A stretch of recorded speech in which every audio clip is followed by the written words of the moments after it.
Chapter 119. Su Fingnian didn't seem to mind that his clothes had been touched until they were dirty. He only used the embroidered dagger to knock the young man's head lightly and scolded with a smile. Go away, last time you guys robbed me. This time it's me who should rob you guys. More than 10 ragged thieves jumped out of the dense forest. None of them weighed more than 150 kilograms. They were all poor, old and young. Most of them were wearing their own woven straw sandals. A few of them had weapons in their hands, but they were only carrying wooden spears and sticks. Compared to the group that attacked the Taoist temple at night, there was a world of difference. The leader, Old Meng, was a skinny old man who weighed more than 100 kilograms. He rubbed his eyes and finally recognized that the young man was the Su Fingnian that he had chased half a mountain away. He then looked at the majestic retainers on horses in fear. He carefully took 2 steps forward and asked from afar, Su Fingnian, let's make things clear first. You spent all your money in the past few years. I only have 1 life left. If you want to take it, take it. If you frown, I will change my surname to yours. Su Fingnian looked around. Little Hawthorne, the timid old Meng, Lulu, the man who loved his wife the most, Cripple Kong, and many other familiar faces were still there. They were all alive. Su Fingnian's smile was intoxicating. He hugged little Hawthorne's small body and said loudly, Old man Meng, look at you. Even your stockade has been taken away by others, and you still want to pretend to be a hero in front of me. Damn you, don't pretend to be a fool in front of me. Go, pick a place near the water, and I'll take you guys to eat your fill. Old Meng timidly said, Su Fingnian, did you become a bailiff in the government office? Do you want to wipe us out? Su Fingnian glared at him and scolded. Nonsense. I came here to enjoy the scenery and see if I could meet you. Before I went up the mountain, I was wondering if you had starved to death. Now it seems that you are not far from it. You're the first master, and I feel ashamed for you. Old Meng's subordinates, Reed Pole, burst into laughter, making Old Meng, who has no dignity, feel very embarrassed. Old Meng smiled embarrassedly and said, Hey, it's hard for a hero to stand out in this world. You little brat, your mouth is still unforgiving. Well, let's go. Yu Youwei's eyes widened, and Xu Xiu's charming face stiffened. Jiang Ni's little head peeked out from behind the curtain. He just couldn't understand what was going on. Old Meng led the way to a picturesque place near the water. There were a few shabby thatched huts, with some ragged clothes hanging on the bamboo poles. If this was considered as occupying a mountain and becoming a king, who in the world would be willing to be a bandit? Yang Qingfeng, who came and went like a ghost, came out with countless game animals. This group of bandits, who had worked hard to set 10 traps but still couldn't catch a single wild rabbit or pheasant, were drooling. Su Fingnian sat on a stone by the stream. Little Hawthorne lay behind him and hugged Su Fingnian's neck, ignoring Old Meng's enthusiasm. Su Fingnian teased, Well, Old Meng, you're the leading hero of Mount Qingcheng. What are you afraid of? Little Hawthorne is braver than you. Little Hawthorne laughed happily and said, I told Old Meng to give me the position of the first master. How could he be willing to do that? He insisted on waiting for a few more years. Su Fingnian nodded and said with a smile, He was lying to you. Did you really believe him? Why don't you come down the mountain with me? I'll take you to eat fish and meat every day. Little Hawthorne secretly turned to look at a few fairy sisters not far away and said, Forget it. I grew up on this mountain. If I leave, Old Meng will die of grief. But Su Fingnian, who are those sisters to you? They're so pretty. They're much prettier than little Kay. Or from Lu Wei's family. A young girl of 12 or 13 years old put her hands on her hips and said angrily, What did you say, stupid Hawthorne? Su Fingnian turned to look and said in surprise, Little Kay, you're all big girls now. Come, stand closer and let Brother Su take a closer look. Little Hawthorne secretly told, Su Fingnian Kay, likes you a lot. I've heard her talking in her sleep a few times. The little girl, whose skin was tanned by the sun, blushed. She must have accidentally seen Yu Youwei and the other girls and felt a little inferior and timid. She just stood far away and did not dare to get close to Su Fingnian. When she was young, Brother Su taught her to play a little tune with a leaf. She learned it for a long time and now she had mastered it. When there was no one around, she would secretly play it a few times. He used to make a promise that he would come and see her when she grew up. Su Fingyan finally tricked the shy little K to sit beside him. They ate Old Meng's best smoked and roasted game together. The little girl had really grown up. She knew how to chew slowly without showing her teeth. Su Fingyan saw that Old Meng's eyes were blank and full of fear. He frowned and asked, "Is there something on your mind, Old Meng? Tell me about it." Old Meng squeezed out a smile and shook his head. Little Hawthorne, who was chewing on a wild munch, could not hold back her words. Her eyes turned red and she said sadly, "Su Fingyan, we owe them money. If we can't pay them back, they will take K away. The last time they came, they tore down our house and said that if we can't pay them back in 2 days, they will make K their maid." Su Fingyan smiled and said, "It's okay, I'll help you pay them back. When you robbed me in the past, you said that I was one of the wealthiest young masters in the world. It wasn't a lie." Old Meng said softly, "It's no use. We owe them more than 20 taels of silver. Furthermore, they are not after the money. They just want to take K away. You know that daughters are more precious than anything else in the mountains. Lulu and I have discussed it. At most, we will fight with our lives on the line. When the time comes, we will let little Hawthorne take K and escape down the mountain. Old bones like us won't be able to move, and we don't want to leave either. After all, we have been here for more than 20 years. We can't bear to leave. We are just waiting for the day when we die on the mountain. Su Fingyan, Old Meng knows that you have some silver and I appreciate your kindness. However, those people are not kind people. They kill and burn without blinking. I don't know how many girls have been harmed by them. After you finish eating, you should leave quickly. It's best if you don't even want to stay on Mount Qingcheng. It's not peaceful." Su Fingyan asked, "You owe them money. Was it the first master who used a pair of axes?" Old Meng said with lingering fear, "That's not the case. If it were those people, we would have died long ago. Old Meng would rather starve to death than borrow money from them. Sigh. A good man takes responsibility for his actions. Old Meng has been sloppy all his life. Fortunately, I still have these old brothers. Su Fingyan, Old Meng boldly asks you to take care of little Hawthorne and K.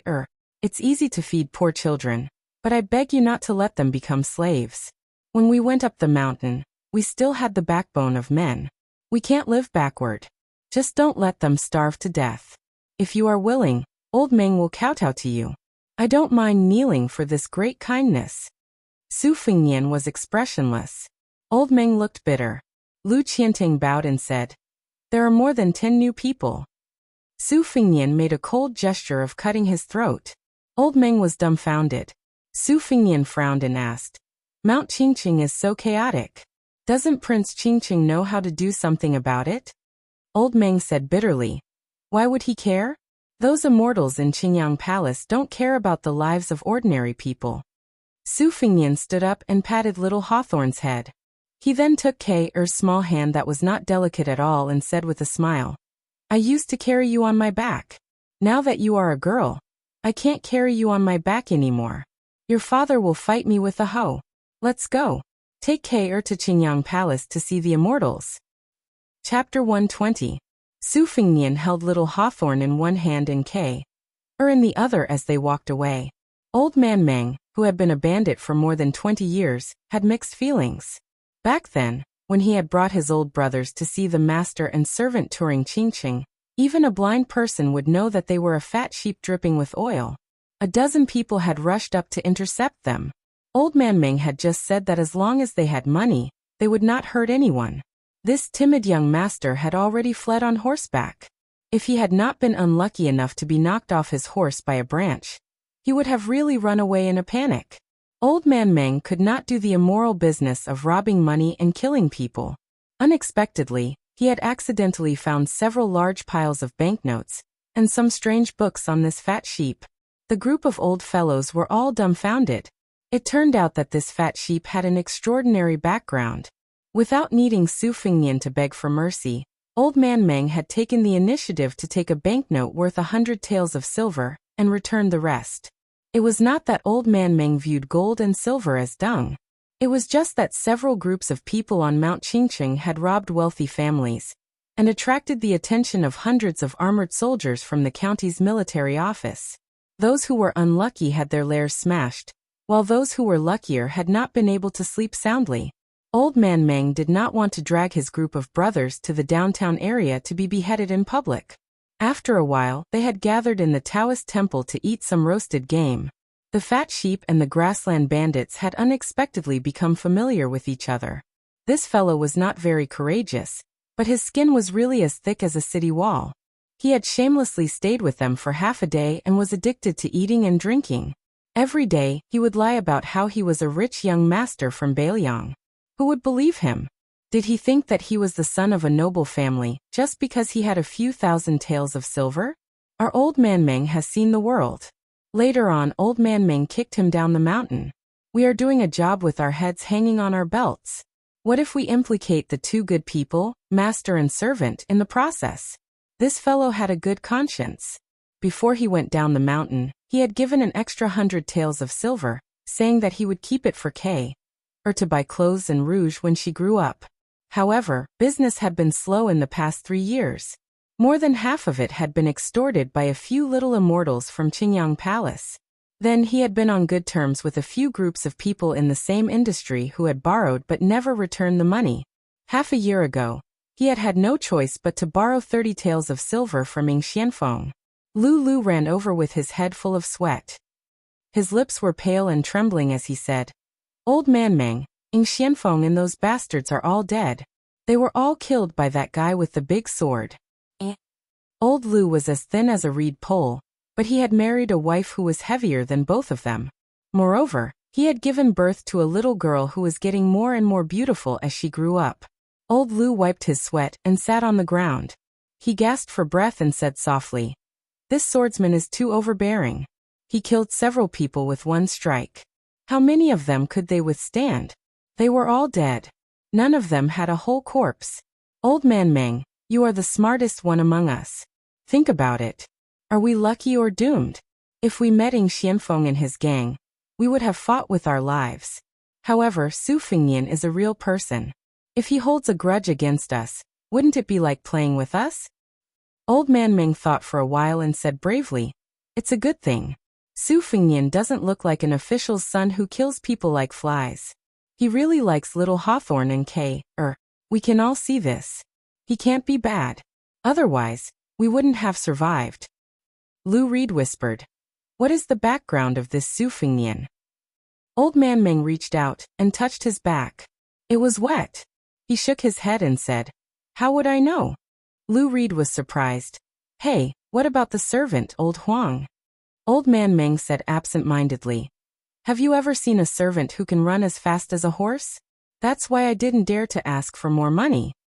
Lu suddenly realized what was going on. He slapped his thin thigh and accidentally slapped it too hard. He sucked in a breath of cold air. Cripple Kong, who always liked to hide at the back of the group, ran with great momentum today, or rather, he pissed his pants in terror. This cripple used to like to jest with Su Fingnian, bragging about how he was more handsome than Su Fingnian when he was younger. Now his face was pale as he shouted, "There are people from the Yamen." With a rough glance, there were at least 100 people. They were all riding horses with sabers and crossbows. Compared to the officers and soldiers who went up the mountain to encircle and suppress them, the difference was like heaven and earth. Old Kong had served in the army before. He recognized the famous Bailiang sabers. They are Bailiang sabers. These 100 people can flatten the entire Mount Qingcheng, let alone us. Old Man Meng and Lu Reed looked at each other. They could only wait for death. Fortunately, little Hawthorne and Kay were not here, so they could die without grievance. Who would have thought that when these 100 elite light riders arrived at the stream bank, their leader, a general in heavy armor and holding a halberd, took off his helmet.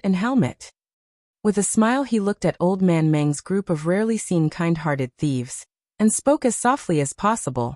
"This general is Ningame. His young master Su said not to disturb Mr. Meng. It's just that our cavalrymen have always regarded the horses as their comrades. On the way up the mountain, we couldn't find a water source, so we had to break the rules and disturb you. Mr. Meng, please don't blame us." Old Man Meng spoke with a thick Yongzhou accent. He was confused and asked, "What did the general say?" Ningame patted his ink-black beloved horse. He smiled and said, "The horse wants to drink water, so we took a break." Chapter 121. Old Man Meng felt relieved and said, "General, you don't have to be polite. Drink as much as you want. You can even drink all the water in the stream." Ningame cupped his fists and turned around to say sternly, "Hold on tight for a stick of incense." The 100 light cavalry from the Phoenix Battalion didn't make any noise. Only the sound of the horses drinking and snorting could be heard. The Liang dynasty had always been recognized as the best war horses in the spring and autumn period. Their horse policy was flourishing and the imperial court paid special attention to it. The martial arts books said that horses were important to the country. The other countries in the spring and autumn period either didn't pay attention or didn't have large pastures like West Chu. Northern Liang claimed to have 300,000 iron cavalry. Every war horse had to be recorded in detail from the moment it was born. There were almost complicated and harsh military rules and regulations. Anyone who cut off the horse's food was guilty of the same crime as cutting off the soldiers' rations.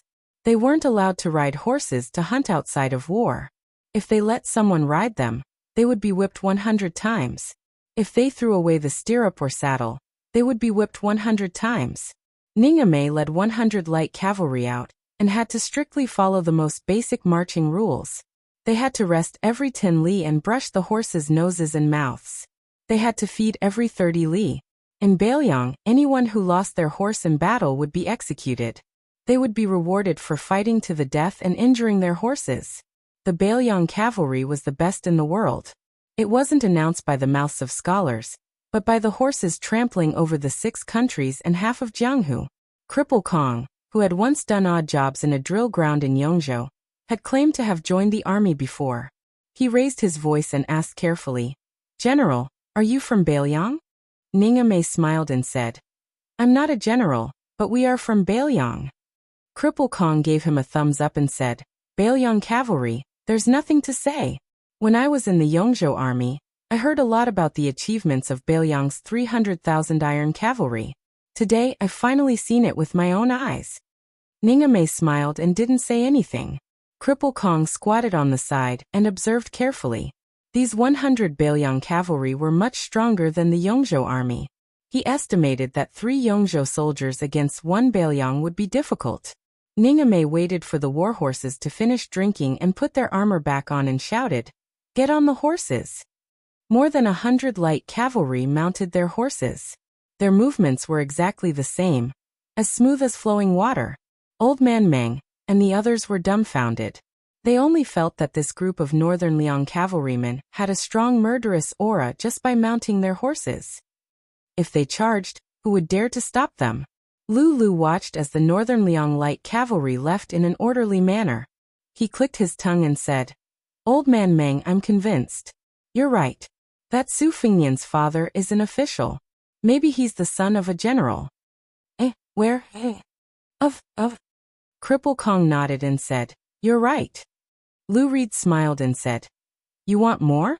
Old Meng, why don't you just say that Su Fingnian is the son of the Great Pillar State? There's nothing more important than that, right?" "Ha, Su Fingnian? Doesn't that mean he has the same surname as the king of Bailiang?" The 3 of them stared at each other. Old Meng, who was almost choked to death, finally let out a sigh and whispered, "Doesn't look like it." Cripple Kong nodded and said, "Doesn't look like it." Lu Reed agreed and said, "Doesn't look like it at all." Qingyang Peak was steep and precipitous, like a sword pointing at the sky. As the saying goes, looking at a mountain is close to death. There was still a long way to go to reach the Qingyang Palace at the top of the mountain. Perhaps they could only reach the peak at night. Fortunately, the scenery along the way was picturesque. The ancient trees towered into the sky. The streams were deep and secluded, and the cliffs were carved with apes and monkeys. It was not boring at all. Many old people who believed in the way of the 9 bushels of rice would walk for 10 days with their own rations in order to burn incense at the top of Qingyang Peak. Su Fingnian and Little Hawthorne rode on the same horse. Yu Yue was carrying K. The little girl liked the white cat Wu Meinyang very much, so she just happened to hold her in her arms. Su Fingnian raised his head and looked through the lush ancient trees at the clouds in the sunset. It was as gorgeous as the ocean. Little Hawthorne held the embroidered winter saber that he had borrowed from Su Fingnian with both hands. He smiled and said, "If we go up a little more, we will reach the Jaiha Pavilion. I heard that it will take a few hours to reach the top by foot. It will take at most 2 hours by horse. In the past, and I only dared to walk to the edge of the pavilion. The fairy ants have bad tempers and will scold people." Su Fingnian asked, "Are there many female Koan Taoists on the mountain?" Little Hawthorne was confused. "What?" Su Fingnian smiled and explained, "Female Taoists." Little Hawthorne nodded and made a face at Kair. He smiled and said, "There are many. They are all prettier than Kair, but they are not as pretty as the sisters you brought."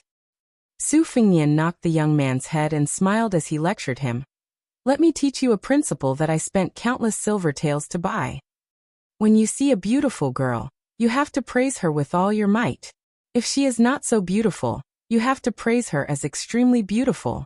If she is really ugly, you have to at least say that she is delicate and graceful." Little Hawthorne looked embarrassed and said honestly, "I can't learn this. Look at how black Kay is. I always say that she is as white as a piece of charcoal." Su Fingnian laughed and said, "Aren't you asking for a beating?" Yu Youwei's lips curled up as she touched the little braids of the girl in her arms. Kair also snickered. She did not care who Su Fingnian was. She only remembered that Su Fingnian was the one who taught her how to blow the leaf whistle. He said that he would come to see her, and would even take her to the Qingyang Temple to see the fairies. Chapter 122. Su Fingnian and his entourage got down from their horses to rest, but they did not even see a single pheasant.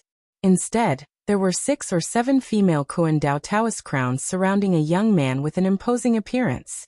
He was wearing a Taoist robe, holding a Shenxiao-style peach-wood sword with a fragrant wooden body. On his head was a much-criticized Xiaorao headband decorated with a cloud pattern. Behind the hat, there were 2 long sword-head streamers, which swayed when he moved. However, the elderly Great Jinren and old Taoist priests all agreed that it was not dignified. Not every young Taoist priest had the courage to wear it. The female Taoist crowns were beautiful and delicate, making the young Taoist priest even more unrestrained. This handsome Taoist priest reclined on the bench in the pavilion, while several female Taoist crowns beside him were peeling off green goat chestnuts and putting them into his mouth. If such an immortal mansion was seen by old Meng and his gang of thieves, wouldn't it be the demeanor of an immortal? When the young Taoist priest of Qingyang Palace saw Xu Xiu, he was delighted at first, but when he saw Yu Youwei with a white cat and white dress, he was stunned. When he saw Jiang and I who jumped down from the carriage, he could not hide the amazement in his eyes. He gently pushed away the female Taoist crowns, stood up, hung the peachwood sword on his waist, and took the lead to walk out of the Zhokrain pavilion. He bowed elegantly and politely to the end. After raising his head, he stood still and looked at Su Fingnian with a smile, slowly saying, "Qingyang Palace's little Taoist Wu Shizhen." Su Fingnian would not give this Taoist priest a chance to boast. He let Lu Qiantang open the way, and went straight to the Zhokrain pavilion. He rudely interrupted, "Wu Shizhen? Who is Prince of Qingqing Wu Lingsu to you?" Those female Taoist priests originally had a good impression of Su Fingnian. In terms of appearance, His Highness the Crown Prince, who was not like Su Xiao but was 80% similar to the princess consort, was a rare combination of a man and a woman. If it weren't for the past 4 years of travel and the sharpening of the knife, which wiped off a lot of cosmetics, he would be more pleasing to women. Of course, compared to Wu Shizhen, he was more presentable. Although Su Fingnian's physique was stronger now, he was not as sharp and feminine as before, but his yin qi was more vigorous. So far, he was only inferior to Bai Huer's face. Although the female Taoist priests of Qingyang Palace were surprised by the handsomeness of the rich and luxurious man in front of them, they had been with Wu Shizhen for a long time, and were used to speaking in a refined manner. They could not stand Su Fingnian's straightforwardness. Their faces immediately darkened. Where did this playboy come from? How dare he call Prince of Qingqing's name directly? Wu Shizhen glanced at Lu Qiantang and Xu Xiu, who were standing in a triangular formation. He could only see that Xu Xiu was a female fox with a soft body and charm on the inside. However, Lu Qiantong's red cloud sword seemed to be heavier than 10 peachwood swords added together. Wu Shizhen did not panic at all. He still greeted with a smile and calmly said, "Palace master is my father." Su Fingyan sneered. "Then you have a powerful father. Prince of Qingcheng. It sounds impressive. In our dynasty, there are only 2 princes with different surnames. You have reincarnated well." The female Taoist priests were all furious. They whispered and cursed. Obviously, they were annoyed by Su Fingyan's words. Wu Shizhen was indeed the son of Prince of Qingcheng. He just chuckled and said, "Judging from your accent, you are from Liangzhou?" Su Fingyan nodded arrogantly. He was a playboy who claimed to be second in Beiliang, and no one dared to claim to be third, let alone first. He did not need to put in any effort to pretend. He naturally had a domineering arrogance that made people's scalps numb. He pointed at Wu Shizhen, who had been smiling obsequiously, and said arrogantly, "My father is not much worse than Prince of Qingcheng. He is a general with a commander's seal. Over the years, he has accumulated a large amount of wealth. I feel that there is too much gold and silver in the house. I heard that there are immortals in Mount Qingcheng, so I want to see if I can buy some longevity methods and live 100 more years. If I can succeed, I can even move 100 kilograms of gold to Qingyang Palace, let alone 1,000,000 taels of silver. At the very least, I can go to Qingyang Palace and get some good books on the art of sex. You, Taoist priest Wu Shizhen, since you are the son of Wu Lingsu who was crowned as king, take me to Qingyang Palace at the top of the mountain. If your father does not have the ability to be king, I will tear down your Qingyang Palace." Wu Shizhen squinted at Wei Shuyang, who was dressed in Taoist robes of 9 pecks of rice. He said, "Please follow me up the mountain. I am not boasting, but there are some unique Taoist books in Qingyang Palace that seek longevity. Since you have brought the old Taoist immortal of 9 pecks of rice, you will know at a glance." Su Fingyan said arrogantly, "Then why don't you hurry up and lead the way? If I am satisfied, all the gold and silver will be yours." Wu Shizhen led a group of furious Qingyang Palace female Taoist priests on foot. He abandoned the bamboo recliner in the corner of the crane pavilion. Su Fingyan, who was riding on the horse, knocked Wu Shizhen's head with the scabbard of embroidered winter and asked, "Wu Shizhen, tell me how your father is an immortal." Chapter 123. Wu Shizhen was already drenched in sweat. He panted as he replied, "My father was originally a hermit at Mount Longhu's alchemy cliff. Later, he achieved great success in alchemy and went down the mountain to pray for help. He met Heavenly Lord Wang at the Yangtze River. Heavenly Lord Wang saw that my father's Tao heart was pure. So he gave him the great Tao of divine lightning, which could enslave 36 ghosts and gods. He then went to the 22nd grotto heaven of the Whitewater Hound Taoist sect, and helped an old woman who was seriously ill. Only then did he know that she was the mother of lightning. He gave my father the divine firmament 5 lightnings heavenly book, which could summon thunder and lightning with a wave of his hand. My father received the mandate of heaven, and was enlightened. He saw ghosts and gods, chanted spells, and commanded thunder and lightning to chase after evil demons. He was fortunate enough to be summoned by His Majesty, who was very pleased and conferred him the title of Prince of Qingcheng. Su Fingyan was a little shocked. Although Wu Shizhen was panting like a bull, he was very familiar with his speech. It was obvious that he had recited it countless times. Wei Shuyang smiled slightly and did not comment. As a Taoist priest, how could he not know about the legends of immortals? For example, Mount Longhu and Mount Wudong. Other than the founding ancestors, they also needed to borrow the power of ghosts and gods to strengthen their reputation. How could any heavenly master or sect master meet an immortal when he went out? People would laugh their heads off if they heard about it. Jiang and I, who had poked his head out of the curtain and heard all this, believed it without a doubt. As for Wu Shizhen, he did not even look at him carefully. He did not know how he looked or how he was like. The old god of swords, Li Chenggang, lowered his head and smelled the smell of his feet. He seemed to be disgusted by his own stench. He raised his head and waved his hand. Don't listen to the nonsense of this overindulgent Taoist. It's all lies. Jiang and I was very respectful toward immortals and Buddhas. He said nervously, don't talk nonsense. We're not far from Qingyang Palace. Be careful of lightning. The old man laughed. So what if it does? This old man will shatter it with one sword. Jiang and I, who was on tenterhooks, said angrily, Will you die if you don't brag? Will you die? The old man laughed. Don't worry, listen. Su Fingnian, that brat. How would he let this little Taoist priest's endless bragging?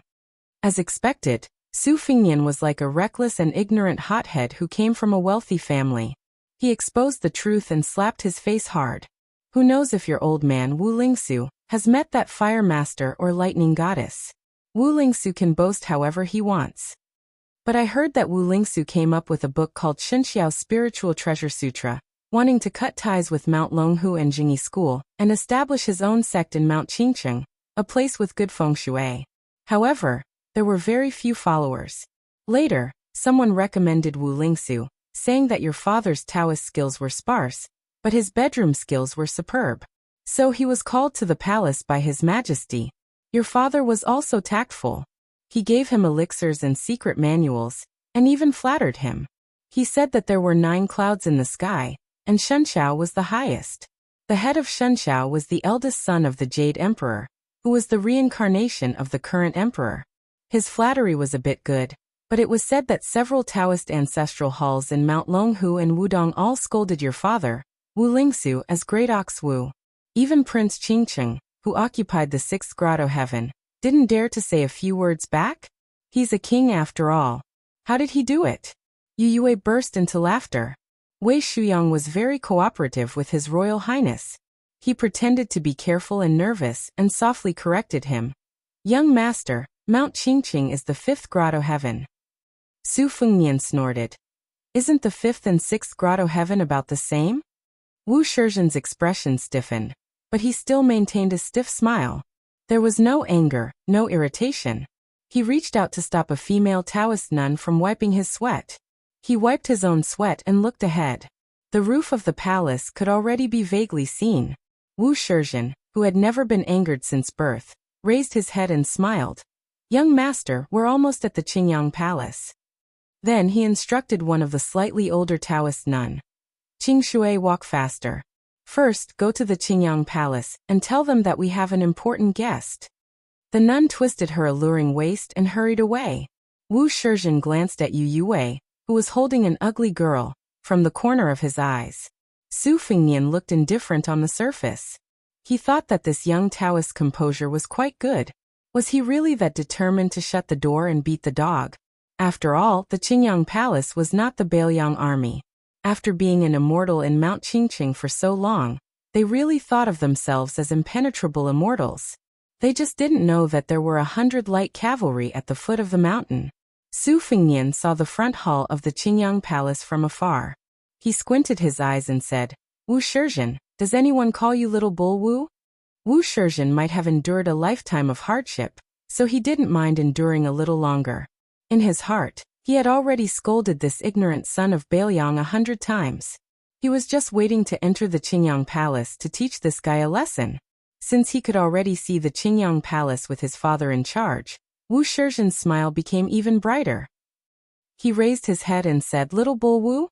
This is the first time I've heard of it. Su Fengnian pointed at Xu Xiu in front of him with embroidered clothes. He laughed with Wu Shizhen and said, If there's really a superior bedroom technique that can catch my eye, do you see? This woman is proficient in the art of seduction. She's a little old, but she's familiar with it.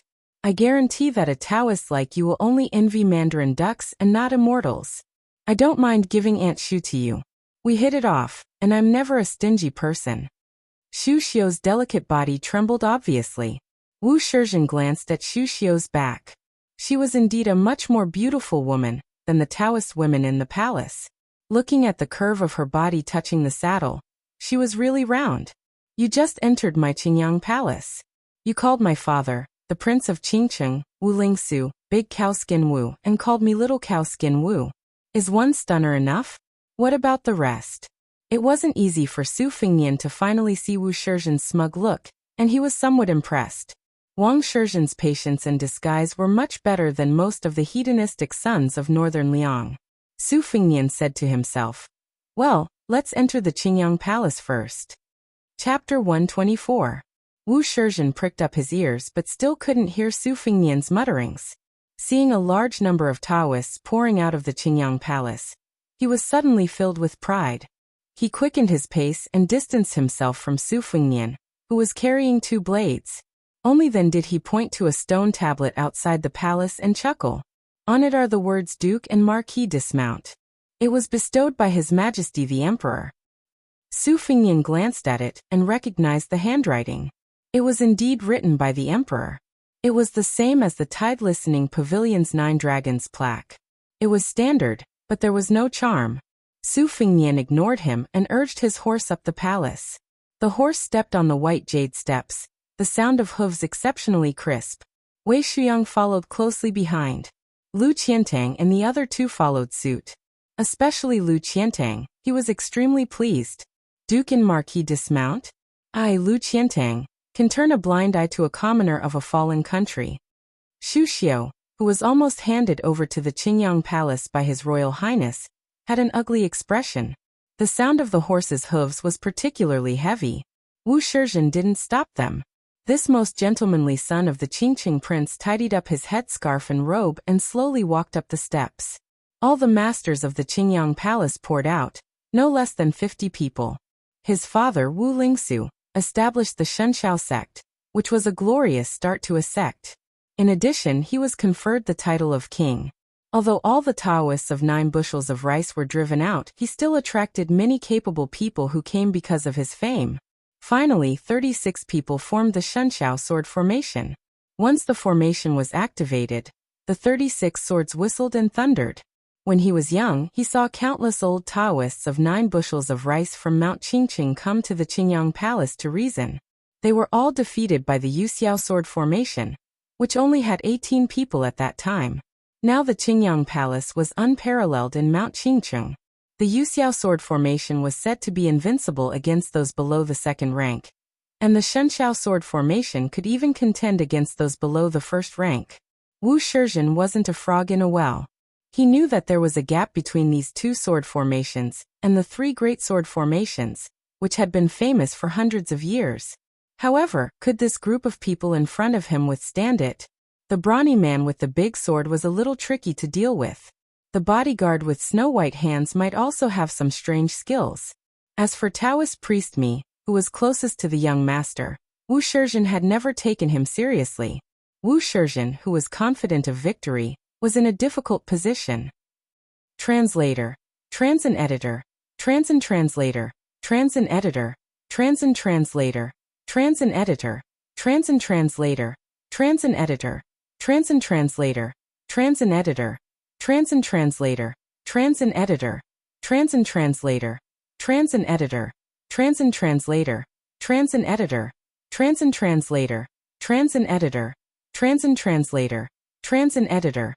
Transin translator. Transin editor. Transin translator. Transin editor. Transin translator.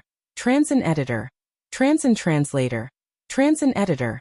Transin. Why would Wu Shizhen care about the annual offering of a few hundred taels of silver? These 2 female Taoists were a pair of aunts and nieces. At first, they resisted in every way possible, but after tasting the feeling of cultivating with a sheep and a goat, they were very obedient. Being happy immortals in the Qingyang Palace was much more pleasant and relaxing than being ordinary people at the foot of the mountain. Which secular woman didn't want to be able to retain her youth? His father said that even the imperial concubines couldn't avoid it. There were many ways to distinguish between people and horses. Wu Shizhen only chose the one he was most interested in, which was how to identify dual cultivations, tripod furnaces. He could tell at a glance that this tripod furnace's quality was very good. The one who was ridiculed by Aunt Shu was top grade. The maid in green who drove the carriage and the beautiful maid who only poked her head out once were top grade. The charming woman riding the horse with the black girl in her arms was Celestial's. That made people drool. She was second Celestial's Lotus Bodhisattva. Wu Shizhen was tempted. He wasn't troubled by this Baoyang's retainer Xiongjian. He didn't care which Baoyang general's descendant he was.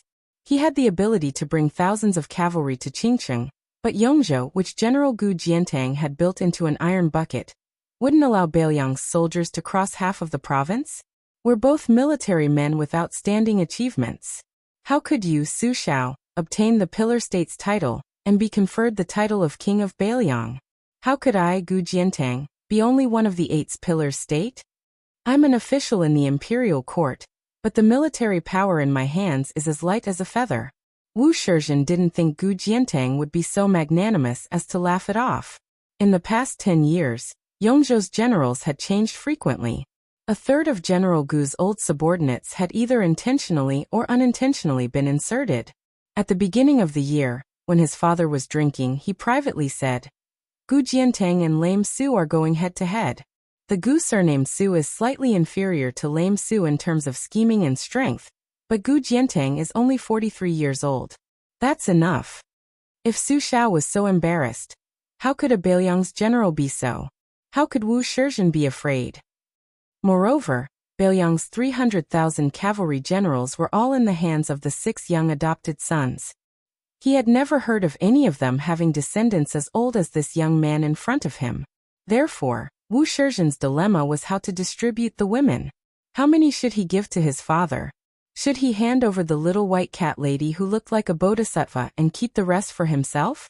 Or should he only take one of the 3,000 women? But would his father, who wholeheartedly wanted to prove his Tao to the world, agree? On Mount Qingqing, the prince of Qingqing Wu Lingsu was the heavens and Wu Shizhen was undoubtedly the son of heaven. Whenever Wu Shizhen had a headache, he would habitually roll up the 2 swaying sword belts of the Xiaoyao scarf with his index fingers, dazzling the dozen or so Taoist nuns who had run out of the main hall to join in the fun. The Taoist nuns were infatuated with these little movements of Wu Shizhen's the most. As for in bed, of course they preferred his open and large movements. Compared to the strict rules of dual cultivation with Wu Shizhen's father, where every movement had to be done according to the book, not missing a single step, the Taoist nuns were, without exception, more willing to do it with Wu Shizhen. This little immortal who knew how to dote on others could wave the peach blossom beauty fan, play the suet white jade flute, and play the guqin, causing hundreds of birds to sing in unison. Even the couple who had been kidnapped into the Qingyang Palace were willing to not return home, let alone some female Taoist priests who had been brought up the mountain when they were young. Wu Shizhen looked up at Su Fengnian, who was sitting high on the big jujube horse, and said with a smile, "This horse is mine." Chapter 125. Su Fengnian glanced at the 18 people forming a sword formation, and turned to ask Wei Shuyang, "Grandpa Wei, what's the name of this formation?" Wei Shuyang stroked his beard calmly and said, "If I'm not wrong, Wu Lingsu secretly learned a secret formation from Mount Longhu's Supreme Elder Pavilion. It's called the Jade Heaven Sword Formation, and it can be said that the student has surpassed the master. Wu Lingsu's talent is outstanding, and even the old celestial master of Mount Longhu admits it. Unfortunately, his heart is not in the right place, and he can't bear hardships." The old celestial master deliberately reprimanded Wu Lingsu, and left him on the alchemy rock with the intention of letting the Qingqing prince train his heart. He didn't expect Wu Lingsu to leave Mount Longhu in a fit of anger. His life seems to be glorious, but his cleverness backfired on him. Otherwise, he might have become an external celestial master of Mount Longhu. Su Fengnian smiled and asked, "Let's not talk about the Qingqing prince." These 18 people formed a sword formation, and the 40 sword-wielding Taoist priests just stood by and watched? Wei Shuyang shook his head solemnly and said, "That's the Qingyang Palace's sword formation. Wu Lingsu calls himself the Divine Firmament Heavenly Lord, so he has some confidence. I don't know how he came up with a set of 36 Heavenly Firmament sword formation, and its power is not to be underestimated. At least, I don't dare to take it lightly. I'll most likely lose or even die. It's one of the most famous formations now. The busybodies close to the Qingyang Palace have been promoting it, saying that it's as powerful as the 3 great sword formations. 3 years ago, Wu Lingsu entered the palace again, and brought the 36 sword-wielding Taoist priests with him. It's said that outside the Hall of Illustrious Talents, the sword light shone brightly. It was a sunny day, but it suddenly turned into thunder, competing with the sun and moon. Some even said that Celestial Master Zhao, who was watching from the side, lost his color." Su Fengnian sneered. "I believe that the Divine Firmament sword formation is not weak, But I don't believe that the second celestial master of Mount Longhu cried out in fear. Old Huang told me about the 3 great sword formations, but he said he had never been to the Wu family's sword tomb. Mount Longhu's sword formation is undoubtedly the best in the world. The second celestial master is a glutton who has eaten all kinds of delicacies. He would at most say that it's not bad. This is Wu Lingsu, who is the best at creating momentum, trying to blow her own trumpet. The Qingyang palaces of Wudao's sword formation was 100 sword-wielding sword formation. The Taiji sword formation of Wudong Mountain had 81 peachwood swordsmen. It was said that they could multiply and multiply endlessly. Their sword momentum was like rolling clouds. As long as the central swordsman did not die, none of them would die. They had never tasted defeat. The Wu family's sword tomb boasted that only 9 withered swords could defeat 10,000 cavalry. This was just a ridiculous legend. 200 years ago, 9 of the Wu family's swordsmen left the tomb to save 1 person. The 9 of them went to Beimang with 9 horses and 9 swords. The 9 of them risked their lives to defeat 10,000 of Beimang's most elite ghostback heavy armor. It was unknown whether this was true or not, but more than half of the 9 were injured. In the end, only 3 of them returned to the Wu family. The sword tomb's vitality was greatly damaged. The carriage stopped at the bottom of the stairs. Jiang and I and the old god of swords got off the carriage. Jiang and I, who feared ghosts and gods, was very careful. He was afraid that lightning would strike down from the sky. That Su Fingnian had committed a heinous crime. It was hard to guarantee that he would not attract the wrath of the deities on Mount Qingcheng. The book said that the more famous the mountain or river, the more one should not speak loudly for fear of startling the deities. Wasn't this the reason? If he was implicated by Su Fingnian, Jiang and I felt that his death would be too unjust. He had committed countless sins, but he was a good person who would leave food for the hungry rats in that leaky hut in Beiliang. He was bitten by mosquitoes in the summer and couldn't sleep, but he didn't dare to kill them. He could only endure the heat and tightly wrap himself in the sheets. The one-armed old god of swords saw that Jiang and I would look up from time to time. His expression would change when he saw the clouds floating over his head. He couldn't help but tease. "Little Jiang, what are you afraid of?" This old man said that even if lightning strikes down, he can break it with 1 sword. It won't hurt you at all. Therefore, you can beg for the sky to change, and the clouds to roll. It would be best if you could strike that evil man Su Fingnian to death. Jiang and I stood on the stone steps, and chose a spot furthest away from Su Fingnian. He didn't dare to go forward. He said gloomily, "But you don't even have a sword." The leader of the older generation smiled conceitedly and said, "That day on the muddy path, this old man took a small umbrella, and casually used 1 sword immortal kneeling. To this old man, is there anything in the world that can't be used as a sword? It's just that as long as he hasn't really held a sword, this old man doesn't have the thought of taking back half of the wooden horse ox. Naturally, he also doesn't have the peak sword will of the past. This is the agreement this old man made with Butcher before he walked out of the tide-listening pavilion.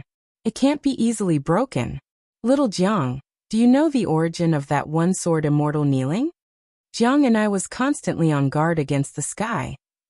He took the time to look at the square where swords were drawn and bows were drawn. As expected, he said, "I don't want to know." The old god of swords rolled his eyes.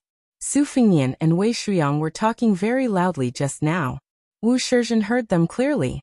He crossed the square and retreated to the door of the main hall. He smiled and shouted, "You'll know if the 2 sword formations of the Qingyang Palace live up to their name." Su Fingnian laughed and said, "Not at all. I didn't bring enough people with me this time. The Qingyang Palace is the residence of immortals. Let's not fight and hurt the harmony. I'm here for immortality. I'll say it again. If you teach me the art of immortality, I'll give the Qingyang Palace thousands of pounds of gold. If you don't, you can teach me the art of sexual intercourse. You don't have to worry about Aunt Shu. I have countless of such goods in my residence. As long as the Qingyang Palace is lucky enough to form a relationship with me, I'll send them to you every year." Wu Shizhen, whose patience had reached its limit, finally shed all pretense of cordiality. He said gloomily, "Did you see the words Duke and Marquis dismount? I've reminded you that riding on a horse is a crime punishable by death." Su Fengnian said in a puzzled tone. Oh. Wu Shizhen pointed at Xu Xiu, Yu Yue, Bluebird, and Jiang and I who was furthest away. If you're willing to hand over these 4 people, I'll not only exempt you from the death penalty for riding on a horse, I'll also give you a few secret manuals of dual cultivation. I'll even let my father teach you the art of immortality. How about it? Su Fengnian said with a smile. Lu Qiantang, go break the formation. Chapter 126. Lu Qiantang dismounted and pulled out his red cloud sword. Walking towards the Jade Heaven sword formation formed by the 18 people. The heavy sword was mostly a domineering sword, like the Wu family's sword tomb, which could sweep away thousands of soldiers. Regardless of whether the Wu family's 9 swords really slaughtered the Bei Meng's 10,000 ghost-back cavalry 200 years ago, this legend would make every heavy sword swordsman's blood boil. Lu Qiantang had watched the Guangling rivers tide for 10 years to comprehend the way of the sword. Every August, on the 18th day of the 8th lunar month, he would go against the flow of the river and slash his sword at the head of the tide until he was exhausted and fell into the river. He almost drowned several times. Fortunately, someone was watching him from the riverside and brought him back to the hut. Every time he practiced his huge sword in front of the tide, Lu Qiantang's swordsmanship and physique improved by a level. Therefore, facing the Jade Heaven 18 swords today, he was not afraid. Wu Shizhen frowned. Were they really going to break the formation? Where did that frivolous playboy get the courage to do so? The words Duke and Marquis dismount were written by the emperor himself, which was equivalent to a silent imperial edict to the Qingyang palace. His father, Wu Lingsu, had been conferred the title of king. Even the governor of Yongzhou did not dare to be arrogant on the mountain. The 2 sword formations were famous. Were these people short-sighted or did they have nothing to fear? Were they really going to disturb his father, the Prince of Qingqing, today? Wu Shizhen stood on the doorstep of the main hall and watched the battle with greater clarity. He had grown up on the mountain, but he was not narrow-minded. He had a good relationship with the disciples of Yongzhou. Whenever he went down the mountain or into the city, he was treated with respect as if he was a descendant of a celestial being or a disciple of a noble. He had heard that the prodigal sons of northern Liang were rude and unruly. Today he saw that it was true. Wu Shizhen twirled a headscarf and sword belt between his fingers and muttered to himself, "If I have the chance, I must meet the eldest son of northern Liang King." Little Hawthorne had already returned the embroidered winter sword to Su Fengnian. He looked up and said worriedly, "Su Fengnian, are you really going to fight with the immortals?" Su Fengnian laughed and said, "It's just for fun. It's best if you can win, but if you can't, you can run. Didn't old Meng teach you this?" Young Hawthorne said helplessly with a bitter face, "I did, but Lu Wei said that we're different from our partners. We'd rather let the wrong person go than rob the wrong person. Otherwise, we'd lose face if we can't beat them and get caught. We'd even be dragged to the market to be beheaded. Old Man Meng and the others can say that they'll be heroes again after 18 years, but I haven't even lived to 18 years old in this life. How would I know what will happen in my next life? I just wanted to bring Kay out to take a look. Didn't you always say that the scenery at the foot of the mountain was incomparably beautiful? You almost tricked me and Kay are there. I don't want to be a petty thief for the rest of my life. I thought that it would be better for me to bring Kay along to find a job that wouldn't require me to be beheaded. Even though I've always teased her about her dark skin, she's just like my own little sister. No matter what, I have to help her find a good family to marry into. Besides, Kay doesn't like it either. She only likes you. Su Fengnian, how could she like you? It was fine back then, but now you have so many fairy sisters by your side.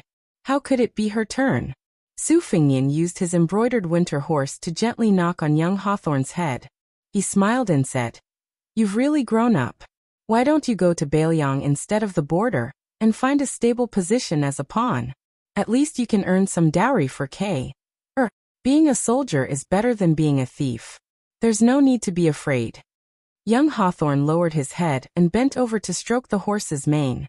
Old Man Meng was unarmed and unarmed, so he was useless even as a thief. Young Hawthorne was extremely fond of Su Fengnian's mount. He sighed and said, "I'd like to, but what about Old Man Meng, Old Man Kong, Cripple Lu Reed Pole? If I just leave, They'll starve to death in a few years. Old Man Meng, the first master, is so stubborn. He says that it's not fun being a person at the foot of the mountain, and that he's worse than a dog. He refuses to leave the mountain to do proper work. Su Fingnian murmured. It's worrying. In Yu Youwei's arms, K.Er, who was holding Wu Meinyang, stared blankly at the immortals as they set up a terrifying battle array. Su Fingnian, on the other hand, had let the burly uncle, who was carrying a huge sword, fight. She was as worried as young Hawthorne. She turned her head and looked pitifully at her sister, who was more beautiful than the Taoist fairies on the mountain. She asked worriedly, Sister Celestial Fish, can you stop Su Fingnian from fighting? Yu Yue looked at Su Fingnian's arrogant back and tapped K.Er's nose with her fingertip. She said gently, he won't listen to me. Your brother Su is especially nice to you and young Hawthorne. Otherwise, he wouldn't be nice to anyone. Little K.Er, there aren't many little girls in this world who can be carried by him. I'm not as good as you. The little girl gasped in surprise. Her little brain really couldn't understand. Sister Celestial Fish was so beautiful, but Su Fingnian didn't know how to like her? Su Fingnian saw that the sword array and the formation-breaking array were about to affect the whole situation. He squeezed the horse's belly and the horse's hooves softly. He passed young Hawthorne to Wei Shuyang. Then he shouted softly to Yu Yue, bring K.Er to the bottom of the steps. The square will be more bloody and it's not a scene you like. Stay further away from the horse carriage. Wait for me to call for you. Yu Yue and Wei Shuyang brought the two children out of the square on horseback. A martial artist breaking a formation by himself had to kill people in one go. It was a taboo to be sloppy, as one would often be dragged to death by the formation. It was similar to the principle of capturing the leader first to capture the bandits. Lu Qiantang swept into the square. He was trapped in the 18 Qinggang swords of the rotating sword array. He didn't hold back in the first sword of crimson afterglow. The sword momentum was like a rainbow piercing the sun. In the eyes of the layman, the sword momentum was only frightening. Unless one was scared out of their wits, the sword momentum was just a good-looking sword momentum. However, the sword moves under the sword momentum could kill. Lu Qiantang's crimson afterglow collided with a Qinggang sword that was meticulously refined by the Qingyang Palace. The Taoist priest in the sword array was sent flying. However, before his body could land on the ground, 3 swords were pressed against his back. The 3 swords curved in a beautiful arc and forcibly stabilized the Taoist priest. After the 3 swords were withdrawn, the Taoist priest's body floated to the ground. His expression was normal. Lu Qiantang's state of mind was as still as water. Defeating the enemy with 1 sword was the essence of the heavy sword's overbearing power.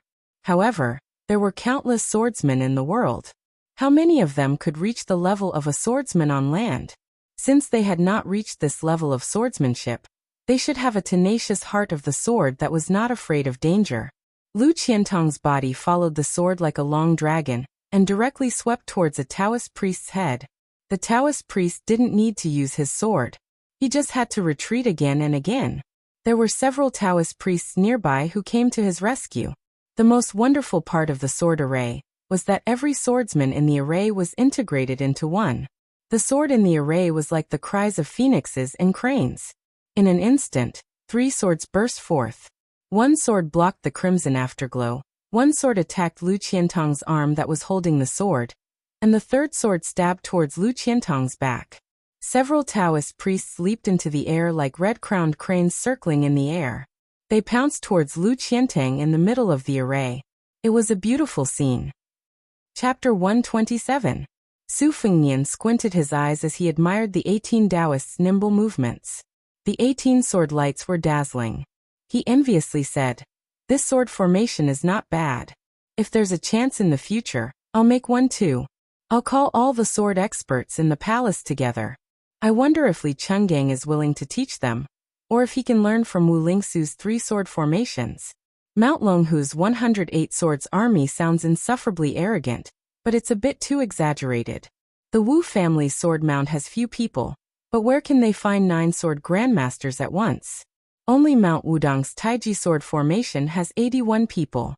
No matter how you look at it, they're the closest. Ask that bull rider if he can reduce it to 20 or 30 people. Lu Qiantang's sword moves were violent, but the Jade Heaven Sword formation used softness to overcome hardness. Lu Qiantang didn't want to waste his energy, but he couldn't kill one or two people first. Even if he wanted to seriously injure one, it would be difficult. Su Fengnian muttered. This sword formation is invincible under the first rank. That Bullwu didn't seem to be boasting. Lu Qiantang couldn't defeat the sword formation, but it didn't matter. Su Fengnian wasn't an idiot who cared too much about face. He immediately shouted, Xu Xiu, Yang Qingfeng, go help out. Seeing that LV Qiantang could not break the formation by himself, Wu Shizhen breathed a sigh of relief. This was reasonable. Otherwise, if the Jade Cloud Sword formation was easily broken by one person, it would be too much of a disgrace to the Qingyang Palace's reputation. If one person couldn't break it, two more? Wu Shizhen wasn't afraid at all. The 18 swords of the Jade Heaven Sword formation couldn't reach the 10,000 swords realm. That was the heaven-defying ability of Mount Longhu and Mount Wudong's sword formations. If there were bad, there would be good. With two more people, the sword formation could be divided into three, reflecting each other's brilliance. 6 swords against one person. Just right to maximize the Jade Heaven Sword formation's power. The Qingyang Palace couldn't do things like burning talismans and chanting spells to summon clouds and rain, but using sword formations to trap and kill enemies was their specialty. Wu Shizhen pinched the sword belt by his ear with one hand, and wrapped his other hand around the slender waist of a young female Taoist priest.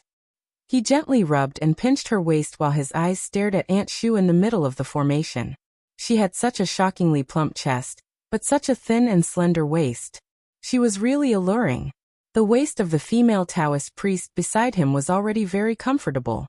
If he were to touch the waist of Aunt Shu, wouldn't it be even more ecstatic? Especially when Wu Shizhen saw that after Xu Xiu entered the formation, she used her abundant jinqi to bend a Qinggang sword that was aimed at her chest. If she didn't withdraw the sword, it would have been broken. Wu Shizhen clicked his tongue in wonder. He couldn't help but swallow his saliva and teased. Oh my, this charming woman's internal energy is so brilliant. It's worthy of her twin peaks. It's equally magnificent. This is good. When we get on the bed, she can be on par with me. As the old saying goes, a moment of spring is worth 1,000 gold. There are 100 moments in a day. Wouldn't I be able to earn 100,000 gold in a day and night? So what does that arrogant boy say about 1,000 taels of gold? It's nothing. Wu Shizhen's patience had been carefully cultivated by the Prince of Qingcheng, who only had one son. Su Fengnian didn't have such good patience at this time. He said in a deep voice, Xu Xiu, if you don't break the formation now, believe it or not, I will let others break the formation and send you out to be played with by others. After hearing this, Xu Xiu's delicate body trembled, and her chest shook as well. Even the sword formation Taoist priest was slightly dazed by this flirtatious scene. Without waiting for Xu Xiu to exert all her strength, Lu Qiantang, who was the first to enter the formation and the first to familiarize himself with the sword formation, began to explode with sword intent. He suddenly increased the strength of his sword, causing the two swords to fly out of the sword formation's fixed path. Seizing this moment, Lu Qiantang did not take the opportunity to injure the enemy. Instead, he broke through the 8 people's small sword formation and broke into Xu Xiu's side, tearing open an opening. Almost at the same time, Xu Xiu and Yang Qingfeng, who had developed some tacit understanding from the battle with the red-armored man, understood tacitly and released their killing intent. Lu Qiantang did not pay attention to the 12 swords that flew behind him, and heavily chopped down on a Taoist priest. This greatsword swordsman slightly disrupted 2 small sword formations, and immediately attracted most of the attention. Yang Qingfeng's attack was swift and fierce, and she broke the last stable sword formation. It seemed like she wanted to save Lu Qiantang, who had abandoned her, but all of this gave Xu Xiu a large opening. She bent her knees and fiercely shot into the air. She held a Qinggang sword with her bare hand, and threw the Taoist priest and his sword to the ground. Using the momentum, she charged towards another Taoist priest in the air. With one hand, she sent the Taoist priest's sword flying, and the other hand pressed against his head. With a muffled bang, she viciously crushed the Taoist priest's head, and fresh blood splattered all over her body. One person fell to the ground, and the other died. The Jade Cloud Sword Formation, which was originally inferior to the Divine Cloud Sword Formation, immediately collapsed. Lu Qiantong's Scarlet Cloud Sword was no longer restricted by the 8 Directions Sword Formation, and with one strike he cut off the arm of a Taoist priest that was holding the sword. Yang Qingfeng took the opportunity to close in like a ghost. She spread out her hands, one hand on each Taoist priest's chest, and without any sound, the 2 Taoists in the sword formation went limp like mud. The defeat of an army was like a landslide. Bailiang's 3 retainers, who were carefully selected by the Pillar State to be His Royal Highness lackeys, were not people who only knew how to fight on paper. How could they not know the principle of beating a drowning dog? The 3 of them pierced into the formation, back to back, and formed a small formation. Without any hesitation, they split up and killed. In a short period of time, they took another 4 lives. Su Fengnian's hands pressed down on the embroidered winter and spring thunder double sabers, and laughed loudly. This is a technical job reward. Su Fengnian added, kill them all. Whether or not to kill the Prince of Qingcheng, who was personally bestowed by the Emperor, had to be carefully considered. But killing a dozen Taoist priests was nothing. Wu Shizhen was cold by nature, and did not feel sorry for the deaths of the few people in the sword formation. He only felt sorry for the sudden collapse of the Jade Cloud Sword Formation. He gritted his teeth and said softly, set up the Divine Cloud Sword Formation. The so-called Divine Cloud referred to the Divine Cloud, which was the highest place of Taoism. Clouds accumulated to form the sky, and it was supported by righteousness. The immortals used the 9 heavenly thunders as swords, and the rain of swords fell from 1,000,000 miles away. No one in the mortal world could stop it. This was the Divine Cloud Sword Formation that the Qingyang Palace relied on. The palace guarding sword formation that had once created a monstrous scene in the palace. When the Divine Cloud Sword Formation was completed, the 18 people in the sword formation had all died on the spot. The blue stone square outside the hall was covered in blood. The female Taoist nuns all turned pale. There was no longer any trace of the leisurely laziness they had when they came out to watch the show. On the top of Qingyang Peak, the sound of horse hooves suddenly thundered. It came closer from afar, and became increasingly clear and frightening. Countless cavalrymen wielding crossbows and sabers could be seen riding up the stone steps. They came into everyone's view, and lined up in a line on the square, like the tide of the Guangling River. Did they use cavalry to break the sword formation? These were 100 elite light cavalrymen, 100 white horses, and 100 Bailiang sabers. The heavily armored general in the lead held a halberd, and the tip of the halberd pointed directly at the main door of the Qingyang Palace. The light cavalrymen behind the halberd belonged to the battalion, and among the 64 battalions with banners in Bailiang, they were brave and good at fighting and could be ranked in the top 3. The Phoenix Battalion. There were a total of 800 cavalrymen. They were also known as the 800 white horses of the Su family. Chapter 128. Beside the stone steps were 100 white horses. The men and horses were silent, and Bailiang sabers emitted a cold aura of the battlefield in the twilight. The leading general, Ningame, was clad in black heavy armor, holding a black iron halberd that was almost 50 kilograms in weight. The black armor of the black horse and the black halberd formed a sharp contrast with the 100 white horses. It was suffocating. In front of the Qingyang Palace was the 36-men Divine Firmament Sword Formation. The men and the swords were one, and the 36 swords were pointed at everyone, shining brightly. Among them were the corpses of LV Shuyang and the other 2 and the Taoist priests. A drop of warm blood dripped from the tip of LV Qiantong's red cloud sword. Xu Xiu was adjusting her breathing, enduring the pressure of the sword formation and the light cavalry. She stretched out her snow-white fingers and gently wiped away the scarlet blood on her left cheek. Intentionally or unintentionally, he stood in the area with the most corpses. Wu Shizhen was dumbfounded. He had an 80 to 90% chance of victory against the 3 men who had broken through the Jade Firmament Sword Formation.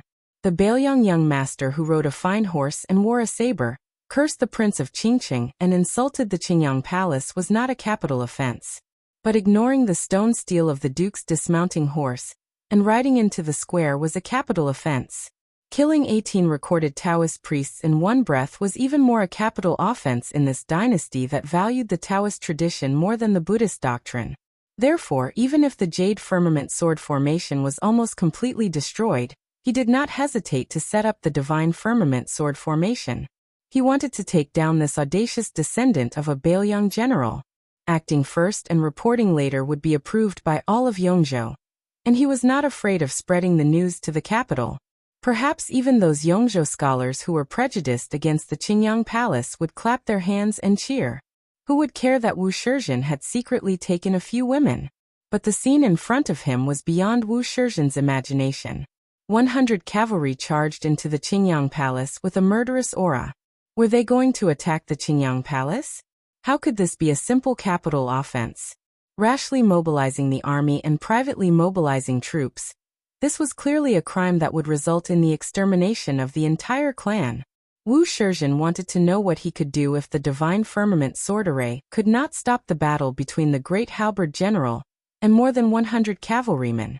Wu Shizhen's father, Wu Lingsu, was an alchemist and not a martial artist. He had always believed that using martial arts to prove one's Tao was the lowest form of evil. Qi Xuanjin had said that his hands were the power of an immortal. But did he hear that perfected Qi Xuanjin had said that he was ranked in the world? Therefore, if the sword formation was unfortunately broken again, his father, who was only a master of danding, was obviously unreliable. Then he would have to trouble the real immortals of the Qingyang Palace. His nominal mother? But the problem was, would ugly person be willing to help? The young master of Bailiang was disrespectful to Mount Qingcheng, but she was a crazy woman who often punched and kicked the father and son. Wu Shizhen wondered how he could live to this day. The divine firmament sword array was created by her secluded meditation. Even the Qingyang Palace's famous Sutra of Spiritual Treasures was written by her. There was only a lonely bell tower behind the main hall at the front door. Without a drum tower, it seemed to go against the harmony of yin and yang in Taoism. The bell tower was tall, but there was no huge bell hanging from it. There was only a pile of junk at the top. At this time, a Taoist priest of about 30 years old was standing by the window. He wore a purple Taoist robe and stood tall like a pine tree. There was a faint layer of green qi flowing around his face, making him look like a Taoist immortal. His divine light was refreshing, making people forget the vulgarity. He was looking at the dangerous confrontation in the square in front of the hall. His gloomy eyes were completely opposite to his carefree attitude. He laughed and said, "It's good that this son of *TCH's divine firmament sword array is defeated and killed. It can save some rations for my Qingyang Palace. The incense is poor, and a pig can be slaughtered and eaten. These guys are living gluttons that only come in and don't come out. Relying on that *TCH to ride on my head, they really think they are masters." Slap. A white ponytail horsetail whisk hit his face and left a red mark. A cold voice rang in his ears. "Wu Lingsu, don't forget who gave you this son of *TCH Prince of Qingcheng. It's not the emperor who opened his mouth, it's me. Wu Lingsu, the palace master of Qingyang Palace?" The Prince of Qingcheng, who was slapped in the face by the horsetail whisk, didn't turn his head or change his expression. He sneered and said, "Zhao Yute, if I had foreseen that I would meet you when I was young, I wouldn't have refined elixirs. Instead, I would have learned swordsmanship. With my talent and comprehension, you are no match for me." The cold voice coming from Wu Lingsu's side was still as cold as before. "You only have some skills left. Besides that, what else do you have? You are a good-for-nothing who is afraid of death and pain, and only knows how to stop at a certain point. Can you bear the pain of practicing swordsmanship? If I believe this, I'd rather believe that you have an affair with Empress Sheng." Wu Lingsu said lightly, "People can be beaten up, but words can't be spoken carelessly." The spirited ponytail horsetail whisk took the opportunity to slap Wu Lingsu in the face again. This time, both cheeks were fair and no one had to laugh at the other. A snow-white spear falcon, also from Liaodong, swooped down toward Su Fengnian. However, it wasn't the 6-year-old phoenix nicknamed Little White. It was a little less spirited, but it was still a treasure among the green and white phoenixes. Su Fengnian used the scabbard of the embroidered winter saber as a frame. The huge spear falcon landed, But the embroidered winter saber didn't tremble at all. Wu Shizhen, who didn't practice swordsmanship, but had seen the operation of the sword formation, was stunned. Su Fengnian reached out to touch the spear falcon's head, and took out a small bamboo tube tied to its claw. It was the personal handwriting of state scholar Li Yishan. After reading it, Su Fengnian's expression was calm. He lifted the embroidered winter saber, and the spear falcon flapped its wings and flew away. Su Fengnian put down the embroidered winter saber, turned his horse around, and slowly rode toward Ningame. He said softly, "Return to the bottom of the steps." Ningame, whose face was covered in black armor, didn't have any doubts. He made a gesture of sheathing his saber. 100 light cavalrymen put their standard Bailiang sabers back into their scabbard, and turned to leave the square. The horses' hooves were light but uniform. Although these 100 white horses didn't really use their sabers, their momentum was already a level higher than the sword formations, let alone the result. This was the benefit of the Pillar State's wanton trampling on Jianghu back then. In Jianghu, whether it was a lone wolf or a martial artist who had settled down, they all had an innate respect for the valiant and cold-blooded Bailiang cavalry that fought under their horses. Wu Shizhen's heart dropped, but he still didn't dare to withdraw the divine firmament sword formation. Only God knows if it was the Bailiang madman's scheme. Su Fengnian flipped off his horse, and walked toward the sword formation in front of the main hall. LV Yangshu and the other two immediately stood in front of him to protect him. They ignored the 36 Qinggang swords in the sword formation, and went straight ahead. The sword-wielding Taoists didn't know what to do. They all turned to look at Wu Shizhen, who was their temporary backbone. Wu Shizhen was in a dilemma.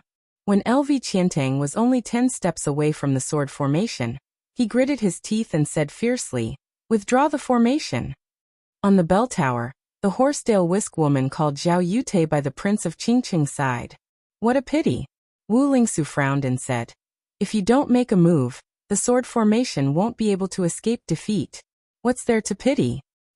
Chapter 129. The Horsedale whisk woman turned around and left. Wu Lingsu and her had been husband and wife in name only for more than 10 years.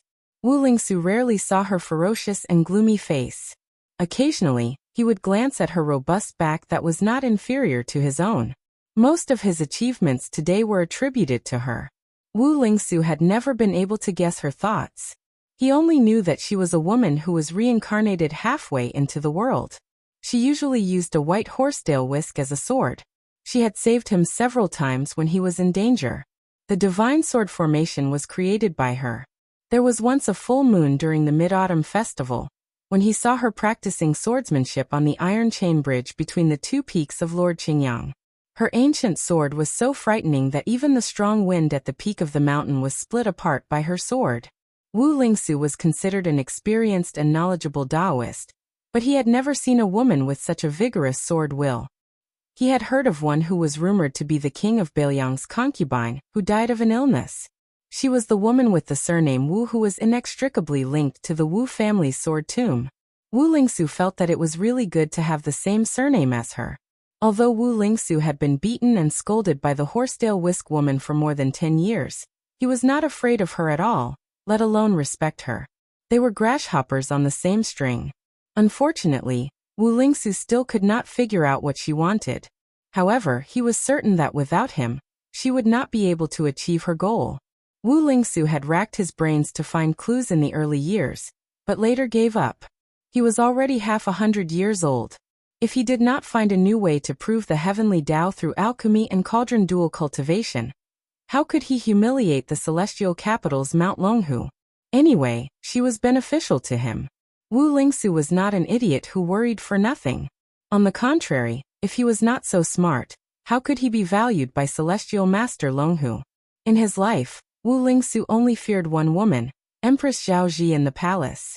He only respected one woman, the king of Bailiang's concubine who shared the same surname. It was rumored that she did not hesitate to break with the Wu family's sword tomb for Su Xiao, who was still a lieutenant in Jianzhou, and rode a white horse to Liaodong. For General Su Xiao, by beat the war drums. Bailiang on the green ox path. She was even more at ease to take care of her husband and children. She walked further and further away from the supreme sword path that was originally hers. Wu Lingsu finally snapped out of her daze. She spat out a mouthful of saliva and said hatefully, "The capital sent me to keep an eye on the butcher. What could I have seen? My hands and feet were tied up by Zhao Yute. I couldn't even leave the mountain. We're both kings with different surnames, but compared to Su Xiao, I'm nothing. Zhao Yute, if you force me into a corner one day, I'll go to the palace and report you." After saying this out of anger, the king of Qingqing shuddered and laughed to himself. Just kidding. A day as husband and wife means endless devotion for the rest of your life. As the king of Qingqing, I'll practice dual cultivation every day and sing every night. I don't care about the foul affairs of the secular world. Zhao Yute, if you want to torment me, do as you please. Anyway, just guarantee me and my father 100 years of prosperity. Zhao Yute, who was tall and didn't look like a woman, walked down the bell tower with a white ponytail horsetail whisk in her hand. She passed through the door and the hall. Along the way, the female Taoists and Taoist priests who met her all kept quiet out of fear. They all bowed their heads and didn't dare to speak. She acted as if there was no one around. She went out of the Qingyang Palace and came to a sword pavilion. This was the residence of the real king of Qingqing Mountain. However, she didn't enter the pavilion. Instead, she walked to the cenotaph behind the pavilion. The pavilion and the cenotaph were forbidden areas of the Qingyang Palace. Not to mention trespassing. Even a little closer would be swept away by her horsetail whisk. Zhao Yute stopped for a long time and turned to enter the pavilion. She put down the horsetail whisk, ground the ink and wrote with a brush. After this incident, the doubts of the people in the capital about Wu Lingsu can be dispelled. The king of Qingqing has long been a dead mountain. No one knows that he has 6,000 armors stationed there. Zhao Yute put down the brush and sighed softly. It's a pity that the Shunxiao sword formation hasn't been broken. Otherwise, it would be even more foolproof. On the side of the Three Pristines Palace, Su Fengnian saw the sword formation withdraw and took the lead to cross the threshold into the main hall. He turned to look at Wu Shizhen, who was sweating profusely, and said with a smile, "Where's the art of immortality? My 100 light cavalry are waiting outside. If you don't give me a satisfactory answer, how much is 18 lives plus 36 lives?" Wu Shizhen, who couldn't be at ease anymore, laughed dryly and said, "I'll go and ask my father to come out and welcome the guests." Su Fengnian said contemptuously, "The king of Qingqing is so arrogant." The corpses in the square were all dragged away. The Taoist children held back their disgust and cowardice as they carried buckets and brooms to clean the ground. Jiang and I and the rest walked around the shocking pool of blood. Yue covered Kair's eyes. Little Hawthorne was held by Wei Shuyang and didn't have much fear. Inside the hall, just as Su Fengnian finished speaking, little Hawthorne, who had just crossed the threshold of the main hall, whispered, "Look, the immortal has come out." The king of Qingqing, Wu Lingsu, was indeed very much in line with the common people's imaginations of Taoist immortals. He was clearly over 50 years old, but he looked like a man who had just reached 30 years old. He wore a purple Taoist robe bestowed by the emperor and looked very elegant. If there were scholars traveling around Qingqing who met Wu Lingsu in the forest, they would most likely think that he was an immortal who had descended to the mortal world and kowtowed to him. They would be even more surprised by the mysteriousness of the king of Qingqing. In little Hawthorne's eyes, any Taoist priest or Taoist nun in the Qingyang Palace was undoubtedly a great immortal. The king of Qingqing dismissed everyone. Other than Su Fengnian and his group, only Wu Lingsu and Wu Shizhen were left in the main hall. It was enough to show his sincerity. Wu Lingsu bowed slightly and said, "I've seen His Royal Highness. Please forgive me for not going out to meet you." Wu Shizhen was stunned. Su Fengnian smiled and said, "Did you recognize me, king of Qingqing?" Wu Lingsu smiled and said, "His Royal Highness is full of vigor and vigor. I could tell at a glance." Su Fengnian took advantage of the situation and said tentatively, "Just now there was a quarrel outside the hall. Please don't take it to heart, king of Qingqing." Wu Lingsu was full of energy and said, "It's a misunderstanding." Su Fengnian was surprised, but his expression didn't change. He said, "Won't I disturb your cultivation if I stay overnight?" Wu Lingsu shook his head and said with a smile, "Of course not. Your presence brings light to my humble abode." Su Fengnian looked around the main hall and laughed. What a magnificent humble abode. Wu Lingsu laughed and turned to say, Wu Shizhen, greet His Royal Highness. Wu Shizhen bowed deeply and said, Greetings to His Royal Highness. Su Fengnian said sarcastically, I can't afford it. You used the Jade Cloud Sword formation when you bowed at the Crane Pavilion. Now you're doing this again.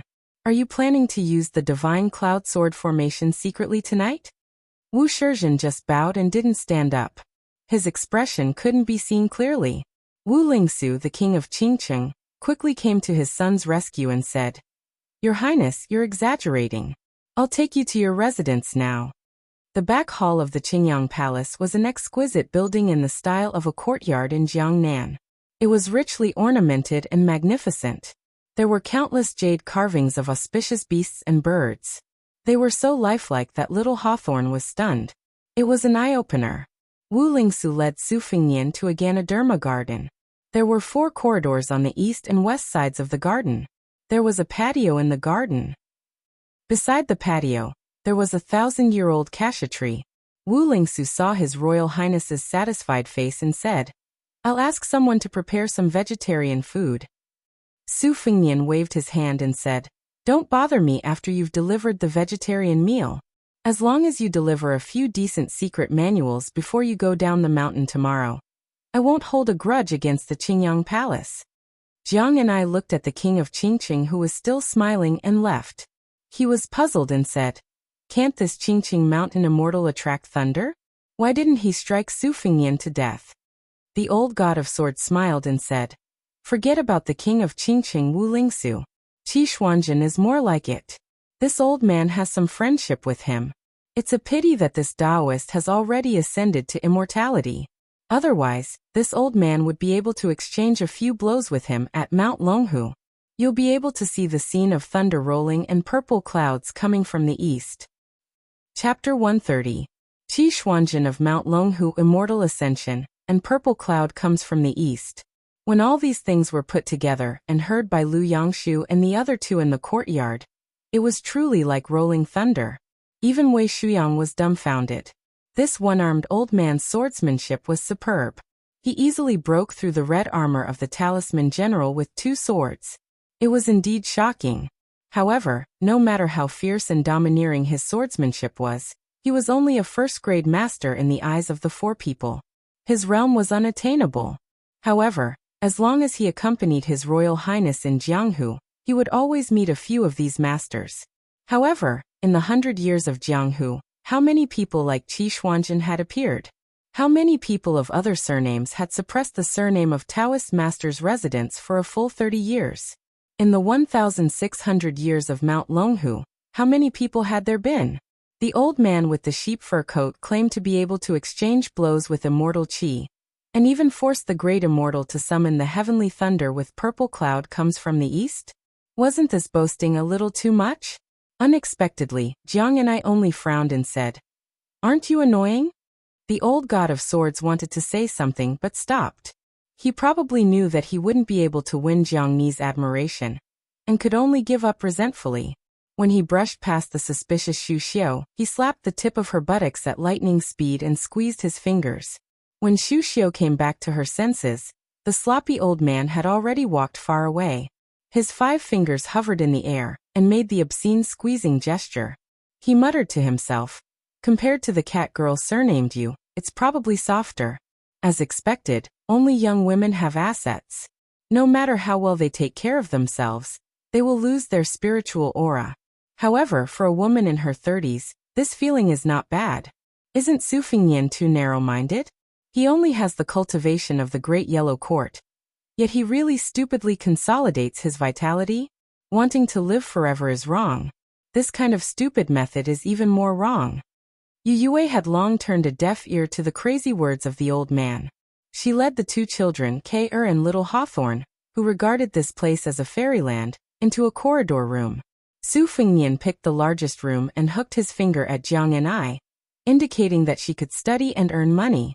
In the study, Bluebird laid out the rice paper and prepared a brush and ink.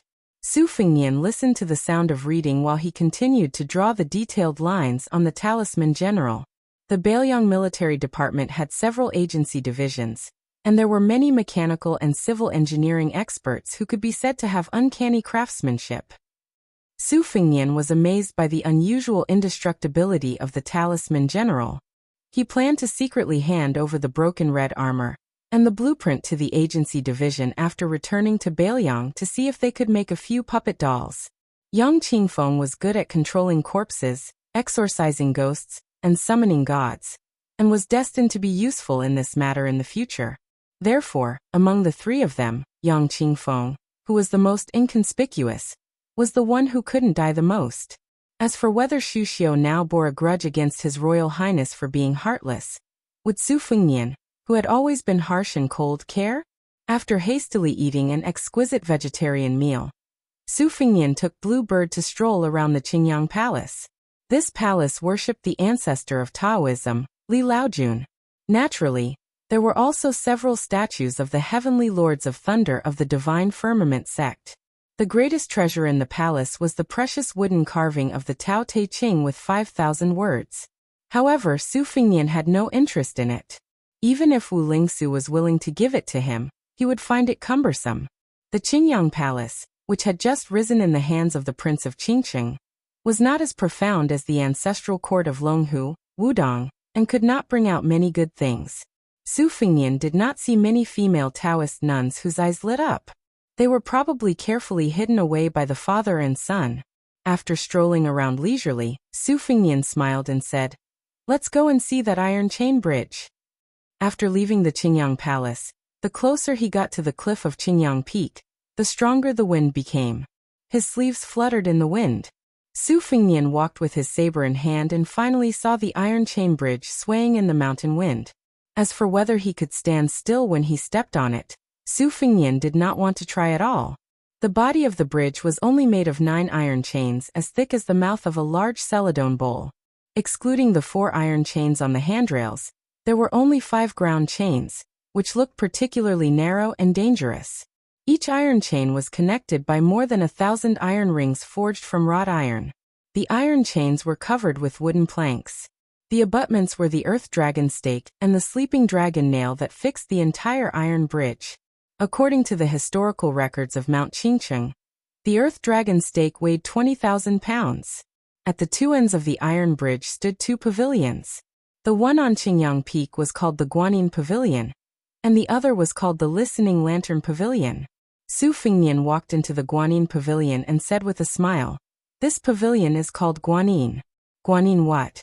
"The other side is called the Listening Lantern." "What lantern?" "Both names are inexplicable." Su Fengnian looked at the opposite peak and said regretfully, "If it doesn't rain, we won't be able to see the scene of thousands of lanterns facing the heavenly court. Alas." Qing Miao smiled and suddenly turned around vigilantly, staring at a tall and sturdy figure that was slowly walking towards her. Such a tall and strong woman was rare. She wore a Taoist robe and held a white-tailed horsetail whisk in her hand. Compared to the Qingqing king's sanctimonious appearance, this middle-aged female Taoist priest looked ferocious. Her face was covered in scars.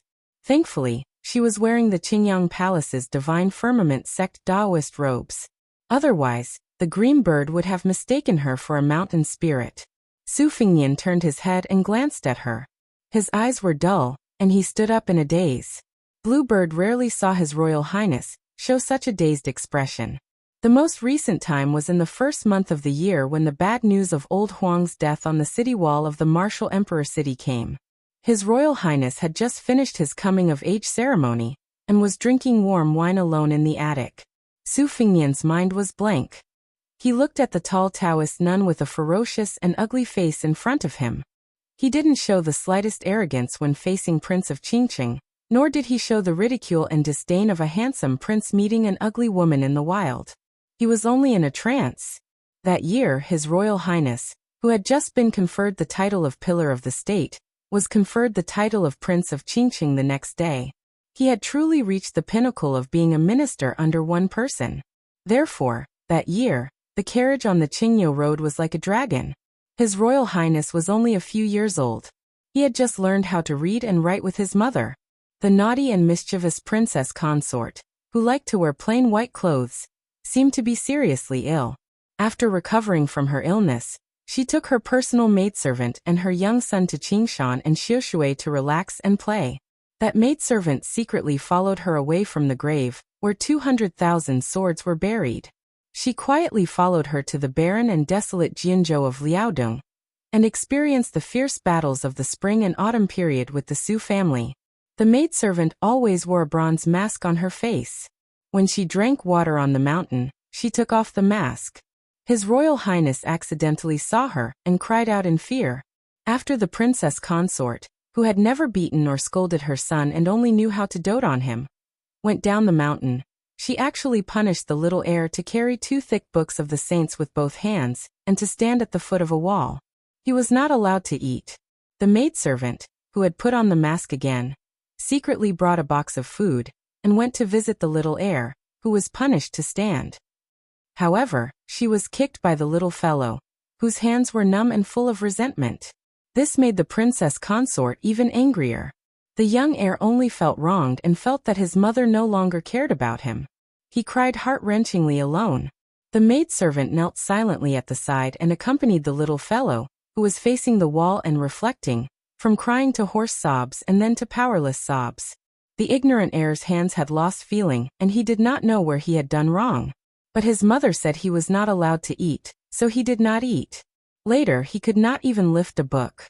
He had 1 book on his head and 1 in his mouth. His appearance was so stubborn it made people's hearts ache. Later, he fainted and woke up on the bed. His mother sat at the head of the bed and told the story of the armored maidservant to the heir, who had been a young child at the time. The heir learned that this elder, who did not look like a maidservant, was his aunt's elder.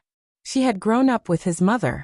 In order to escape from a terrifying place, his aunt did not hesitate to fight with a great villain. Her face was slowly disfigured by 18 swords. His mother said that when his aunt was young, she had a heroic appearance and countless sword talents loved her wholeheartedly. In these years of fighting, this aunt had been wounded countless times. Even great heroes like Zhao Chongling admired her. Later, the heir personally picked a handful of mulberries and handed them to his aunt. That year, under the Su banner, the armored maidservant knelt on 1 knee and took a handful of mulberries. That child helped her wipe away the tears at the corner of her eyes and said softly, "Aunt, don't wear the mask. If anyone says you are not pretty, Fengnian will slap their mouths." Right now Fengnian is still young. Even if he cannot win, when he has the strength he will fight with them. Here I picked this. Aunt, don't cry. Eat the mulberries. This year, in the Guanyin Pavilion at the peak of Qingyang Palace, Su Fengnian walked towards the evil middle-aged nun. He reached out to wipe away her tears. He could not wipe them clean, so he kept wiping. He sobbed and said gently, "Aunt is pretty. Aunt, don't cry." Chapter 131. There is only one chapter today. Those who belittle their enemies are merciless. Those who belittle righteousness are merciless. And those who belittle filial piety are the most heartless. What kind of person was His Royal Highness? Countless courtesans in Bailiang said that he was affectionate and recognized the appearance of gold and jade. Scholars unanimously said that he was unrighteous and concluded that there was something rotten inside. Su Fengnian had long stopped paying attention to these gossip. At this time he just accompanied Zhao Yute, who was no longer covered in armor, into the Guanyin Pavilion and sat down. For some reason, after becoming the crowned Taoist nun of Mount Qingcheng, she was even more burly than Su Fengnian. The 2 of them sat side by side. It was a bit funny, like His Royal Highness was a little bird. Su Fengnian could not hide his joy as he looked at Aunt Zhao. The armored maid Zhao Yute was a young swordsman servant of the Wu family's sword tomb. A swordsman servant was a person who was selected at a young age to have a different surname. They grew up with their masters and were carefully cultivated. They were silent characters who fed and nurtured their masters' swords until the end of their lives. Each of them had outstanding attainments in swordsmanship since they were young. There were even powerful swordsman servants whose swordsmanship surpassed that of their masters before the age of 20.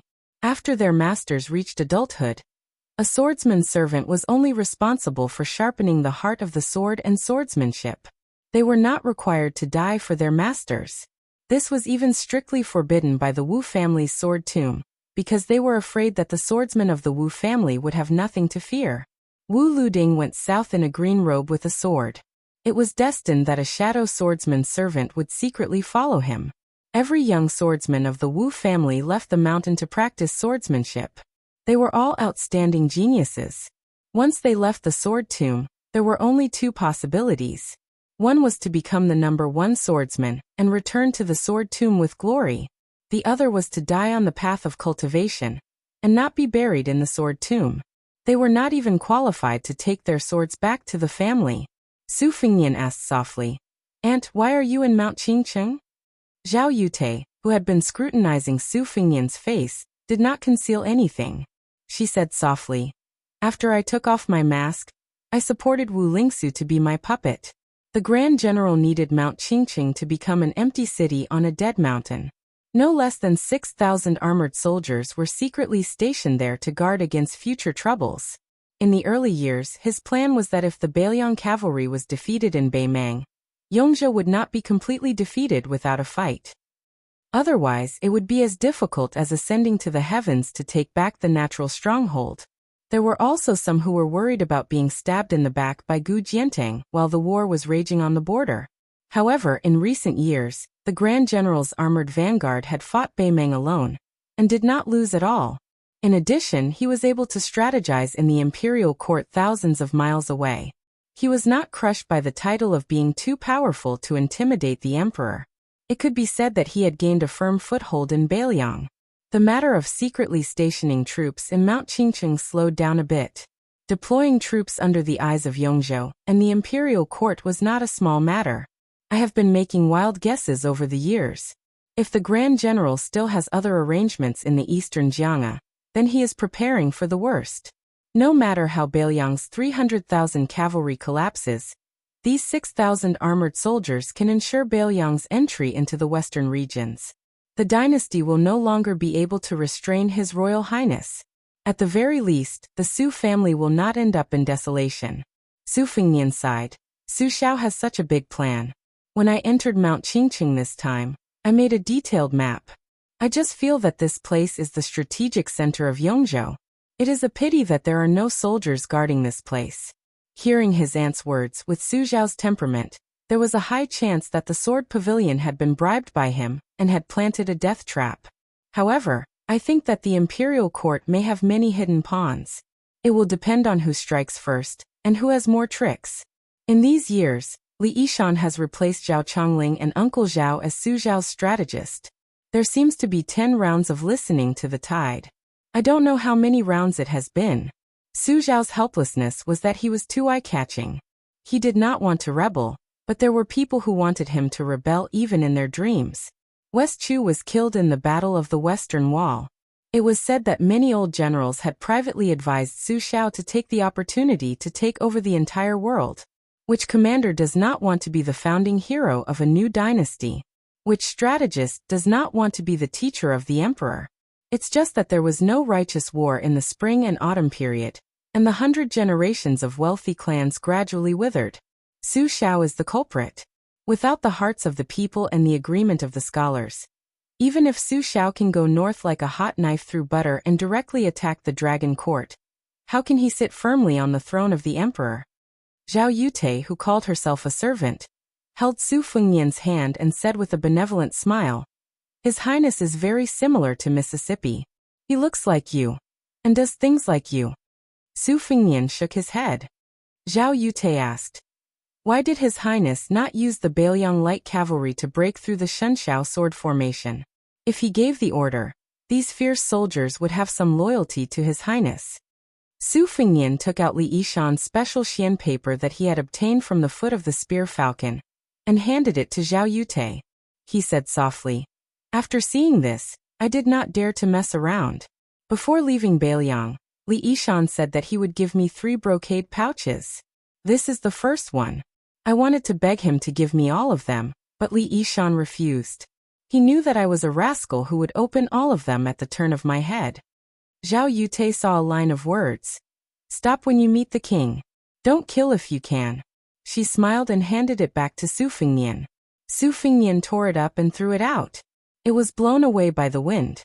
Su Fengnian asked curiously, "Aunt, Is Wu looting the sword crown of this generation in the sword tomb? Zhao Yute nodded calmly without any change in expression.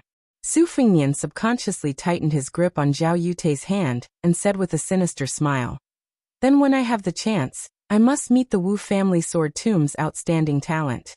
I want to see if his swordsmanship is worthy of the sword crown." Zhao Yute smiled.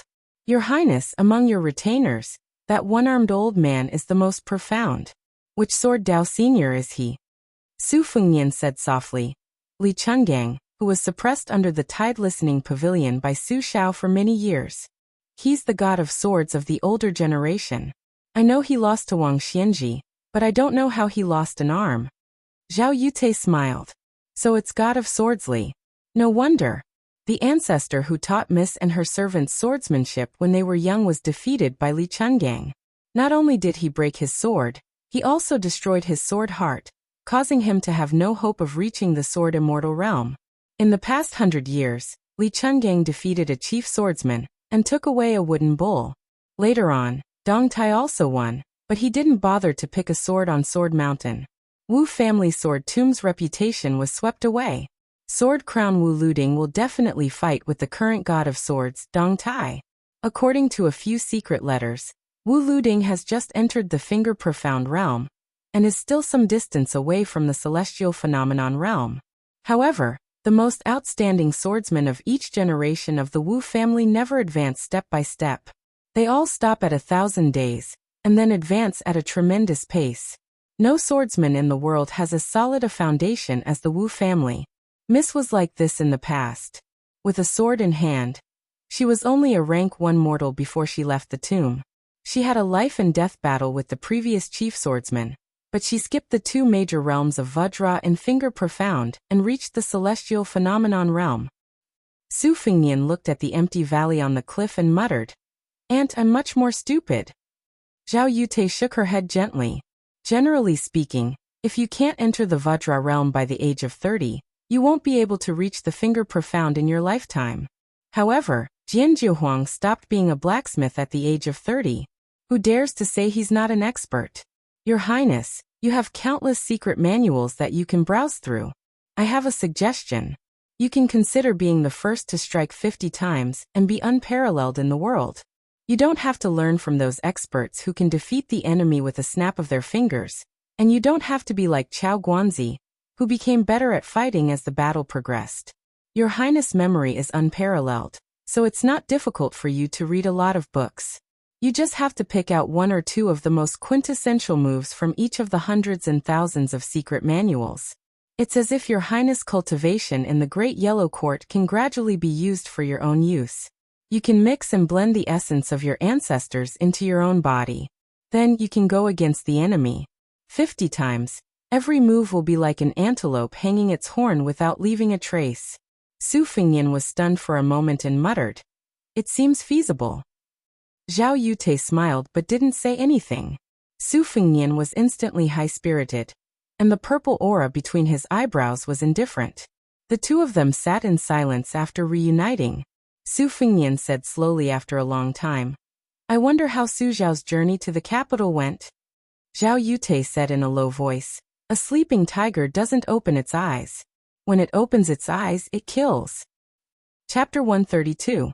Qingqing King and his son, Wu Shizhen, sat opposite each other in the private courtyard of Qingyang Palace. Wu Lingsu's martial arts cultivation was average, but her immortal aura was comparable to that of a celestial master of Mount Longhu.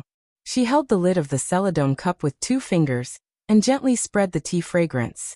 Wu Shizhen was not in the mood to drink tea. Wu Lingsu took a sip of tea and said with a smile, "Do you hate His Royal Highness who is more arrogant than you?"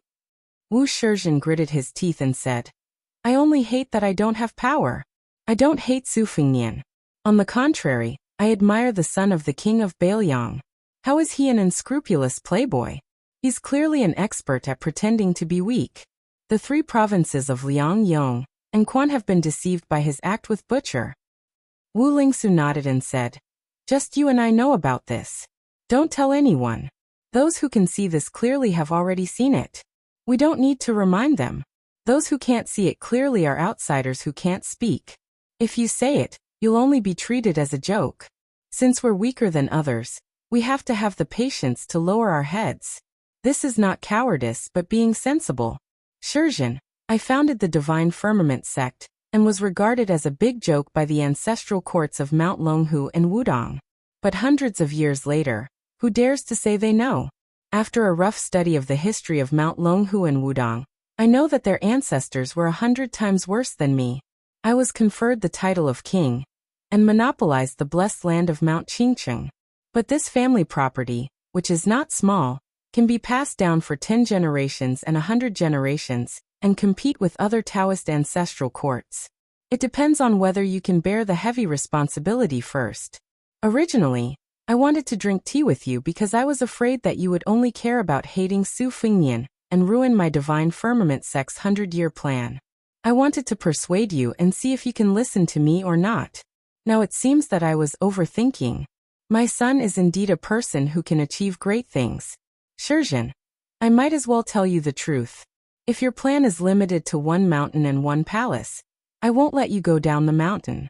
If you go down the mountain and go to the capital, it will be a waste. Wu Shurjin smiled and said, Father, I came to ask you to let me go to the capital. Wu Lingsu lowered her head and drank tea. That's good. Wu Shurjin asked, Then how should we interact with Su Fengnian? Never interact with him? If not, how can we control? Wu Lingsu raised her head and looked at the strange sky outside the window. She said, No contact. King Liang. Let me give you a warning.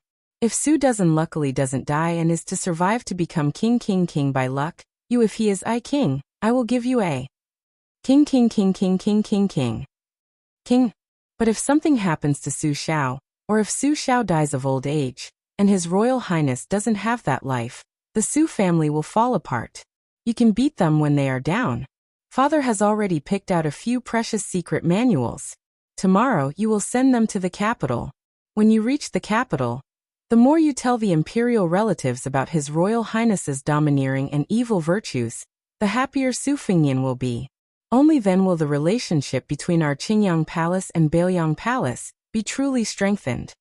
Do you really think that those literati in the imperial court, who use all their strength to curse the pillar state, are all loyal officials who are enemies with the king of Beiliang? Wrong. If you really want to secretly follow the vine to the melon, it's hard to say if you are a disciple of the pillar state. It was just that no one was willing to fuss over this matter that was rotten to the core. Even Grand Secretary Zhang Jilu, who has power in his hands, can't take care of it. This is the laughable and lamentable aspect of the imperial court. How many people are loyal and how many are traitors in the court? In times of peace and prosperity, how can you tell? Only in times of chaos, West Chu and East Yu, who have lost their great cause, can the world see their true colors clearly. Wu Shurjin said softly, If Father participates in politics, you will definitely be able to overturn the clouds with one hand and rain with the other. You won't be any worse than Grand Secretary Zhang. Wu Lingsu reached out and poked her son. She smiled and said, Have you forgotten who taught you this ass-kissing skill? You don't need to use it on me. When you reach the capital, there will be plenty of opportunities for you to display your skills. Wu Shurjin looked out the window and said softly, To tell the truth, I am really jealous of Su Fengnian. The 100 Beiliang light cavalry he brought up the mountain are clearly brave and skilled in battle. They are far superior to the Yongzhou armored soldiers. There are only 100 people. Beiliang claims to have 300,000 armored cavalry. If they want to rebel. Wu Lingsu frowned and scolded, Quiet. Wu Shurjin smiled and said, I'm just speaking casually. I know the severity. Back then, the maidservant of the king of Beiliang's concubine became a nun unexpectedly after taking off her armor. Not only did she complete the Zero Treasure Sutra for the king of Qingcheng, she also created the famous Divine Firmament sword formation. If the maidservant was like this, then how elegant was the concubine who personally participated in the spring and autumn war? Zhao Yute murmured softly, Come. Let's hear who is beating the beauty drum. The Wu family has a woman dressed in white. Come. Let's see who is the butcher of the human world. The royal banner with the character Su is chasing the deer. His Royal Highness, both the lyrics and the melody are good. I heard that the second commandery princess carved the words banishment to 3,000 miles on the statue of Jinwu Great Emperor on Mount Wudong. Only such a woman can write such a soul-stirring Bailiang song. But in my opinion, the second commandery princess is more like a great general. Your Highness is more like Mississippi. If you don't learn the knife but the sword, it would be even better. I have guarded the tomb on the mountain for more than 10 years, waiting for this day. I have been guarding the great Liang dragon sparrow, but I am not satisfied. Your Highness, when you go down the mountain tomorrow, why don't you take the sword that Miss used to make the heroes of the world bow their heads?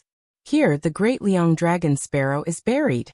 Miss told me that if your Highness meets a good woman who happens to learn the sword in the future, you can take it as a betrothal gift. It's a pity that Miss can't give it to you personally. Su Fengnian said softly, okay. I will take the great Liang dragon sparrow. Aunt, Fengnian can't guarantee that I will meet a woman like Mother. Maybe I won't be able to give it away for the rest of my life. Zhao Yute reached out and touched His Royal Highness' chin. The young master who looked like a carved jade now had a prickly beard. Her expression was sincere and kind. There was no trace of the wild and unruly attitude she had when she was facing Wu Lingsu and Wu Shizhen. She looked at Su Fengnian in a daze, as if she was looking at a close junior. The child had finally grown up and made a name for himself. The elder's eyes were naturally filled with pride and gratification. Zhao Yute said slowly, heartless people seem to be heartless, but they are the most affectionate. Any woman who can be liked by your Highness is a great blessing. Your Highness is exactly the same as the general in this regard. I only hope that your Highness can meet that woman earlier and settle down quickly, so that you can help each other in times of need. Don't forget each other in the martial world. Miss said that the martial Tao and the heavenly Tao are all about love. If people are heartless, how can there be a great Tao? They can't escape from drawing the moon with a bamboo basket. That's why there's a saying in Taoism that when a person attains the Tao, even his chickens and dogs will ascend to heaven. Your Highness, compared to your cleavage, I'm more fond of your Highness' nostalgia for nameless soldiers like Old Meng and Little Hawthorne. Su Fengnian sighed, but these can't win the hearts of Bailiang's soldiers. Zhao Yute's depression that had accumulated for more than 10 years was swept away. For the first time she joked, when your Highness goes to Bailiang's border and personally goes to war with the general, everything will naturally fall into place. I heard that the second commandery princess dislikes you practicing the saber. Your Highness, you must hold on and not change your mind. A good man can't personally lead an army to kill people. It's ridiculous. My greatest hope in this life is to wait for your Highness to lead an army of millions, and immediately go to Bailiang to flatten that dynasty. Su Fengnian made a face and looked troubled. Auntie, flatten a dynasty is too technical. Besides, if we succeed, no one will be willing to reward us. Maybe His Majesty will be more concerned about when our Su family's bloodline will be cut off. Inadvertently mentioning this, Zhao Yute's face was gloomy and ruthless, but her tone was calm, revealing an austere sharpness that matched her swordsmanship. With red eyes, she said bleakly, when the world was just settled, Miss was pregnant with your Highness for 6 months. When the old emperor heard that Miss had a chance to have a child, he couldn't wait to get rid of her. In that battle, Miss went to the imperial palace alone without the general's knowledge. She faced 3 Finger Xian realm practitioners, and 1 celestial realm practitioner. Although Miss succeeded and retreated, she was left with an incurable illness. After a few years of peace in Bailiang, Su Fengnian stared blankly at the listening lantern pavilion opposite him. For no reason, there was a torrential rain on the mountain peak. After the storm, clouds and mist lingered, and thousands of lanterns were lit. In the pavilion, Su Fengnian, Zhao Yute and Blue Bird, who had been standing outside the pavilion, seemed to be in a fairyland. The roars of wild beasts could be heard from Mount Qingcheng, reverberating incessantly. Su Fengnian asked in surprise, Aunt, what is this? Zhao Yute smiled and said, there is a strange beast in Mount Qingcheng that has lived for hundreds of years. It is called Tiger Kuei. When it is young, it has 1 horn and 4 legs. When it is adult, it has 2 horns and 6 legs. Its body is covered in black scales, and once it is angry, its whole body will turn red. This adult female tiger kuei was originally only dormant in the remote mountains, but when she was pregnant with a young tiger kuei, her appetite soared. In the past 2 years, she has been close to Qingyang Peak. I once took my sword to see her true appearance. Tiger kuei is fierce and unparalleled, especially when she is pregnant. My Qingyang sword was bitten off by her. I can't do anything to her, and she can't do anything to me. After several confrontations, there was no result. Later, I let her wander around Qingyang Peak looking for food. According to ancient records, it takes 3 years for a strange tiger kuei to be pregnant, and the birth should be in the near future. Zhao Yute listened to the continuous roars and asked in confusion. Tiger kuei seems to have met a well-matched opponent. Is there anyone or beast in Mount Qingcheng who can fight with her? Su Fengnian was confused. That night, after Su Fengnian returned to his room, he still heard 2 different kinds of roars. It was not until late at night that the roars faded away. The next day, Su Fengnian went down the mountain, holding a red lacquer sword case in his hand. Inside the case was the great Liang dragon sparrow. Wu Lingsu, the prince of Qingcheng, personally saw him off to the crane pavilion. Wu Shizhen respectfully presented 3 secret manuals with both hands. Inside the bell tower stood the Qingcheng female champion, Zhao Yute. This armored maid wanted to know who would come to hold the great Liang dragon sparrow sword and beat the beauty drum for the little Fengnian, whom the miss loved the most. Chapter 133. Su Fengnian smiled calmly and said, "Don't rush to get off the carriage. It's boring for me to do it alone. I might as well tell you the trick of the ocean of qi. If you have nothing to do, you can learn it. Immortality is a lie, but it's definitely true that it can prolong life. The Wudong Mountains breathing technique may seem simple, but it's actually very useful.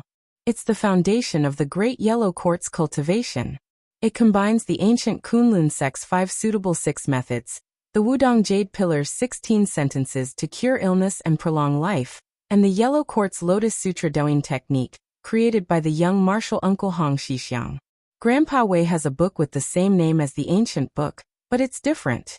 Grandpa Wei, as the immortal of 9 bushels of me, also said that he'll admit defeat once he sees this book. Come, I'll teach you the formula to prevent the cold from invading your chest. You must know that in the 5 viscera and 6 bowels, the heart is the monarch's organ, and the lungs are the auxiliary organs. It can be seen how important the chest is. This formula also needs to be kneaded with 10 fingers. If you can't manage it, I can help you."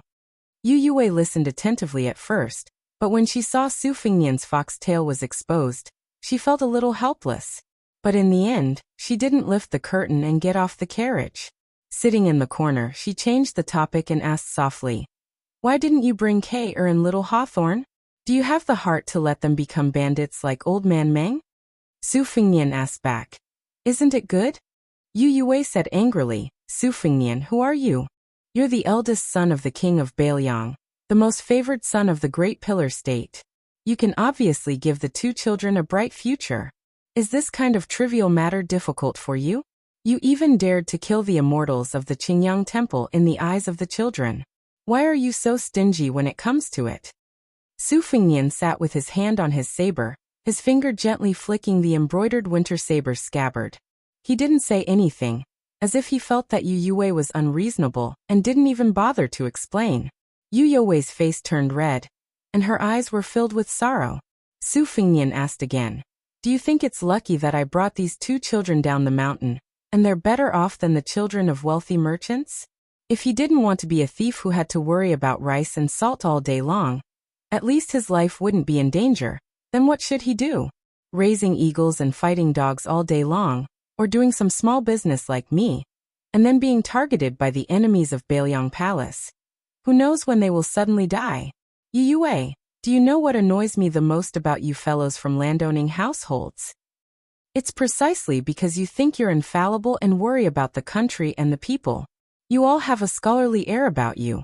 You seem to be pressing forward courageously and have a clear conscience. But have you ever asked the people what they need?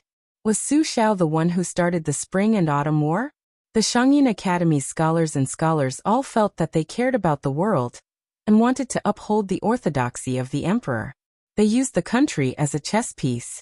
In the end, millions of people died, millions of armored soldiers died, and the common people were several times more.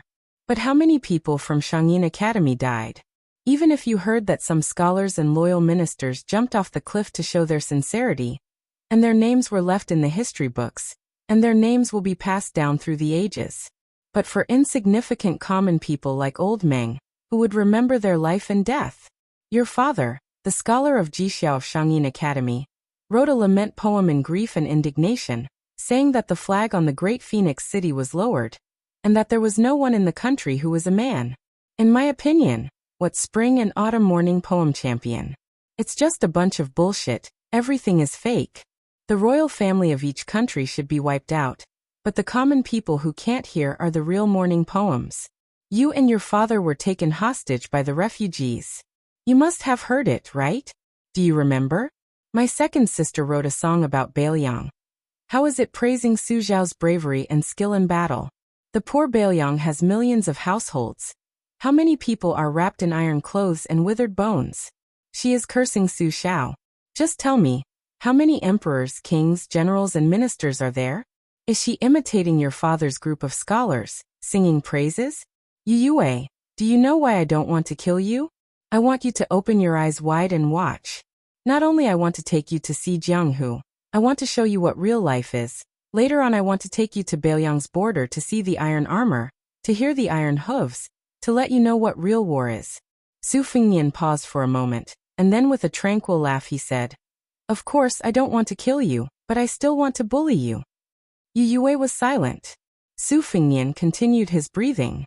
This heart sutra taught by Wudong was different from the guidance of the ancients. After Wei Shuyang's research, there were many modifications. The hearts who was changed to who, the livers who was changed to who, the spleens who was changed to who, and the gallbladders he was changed to he. It was of great benefit to the practitioner. When ordinary martial artists practiced boxing, they shouted loudly not simply to strengthen their momentum, but to coordinate with the guidance of the Qi movement of the Heart Sutra, to burst out in an instant. However, most of them did not understand the main points. They could not achieve a balanced and long movement, and their breathing was in accordance with the way of heaven. When Su Fengnian and the white-haired old man went to Wudong together, they rode an ox and swayed in the strong wind at the top of the mountain, but they did not fall. The young Shirshu's appearance looked funny, but in the swaying, it was actually wonderful. No one outside Wudong believed that this young Taoist could carry the tripod for the black tortoise.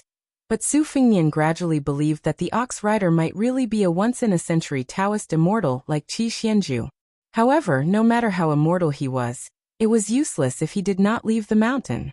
The prosperity of Mount Longhu in the past few decades was because of the Taoist master who prolonged the old emperor's life, and not because of Qi Xianzhu, who was very powerful.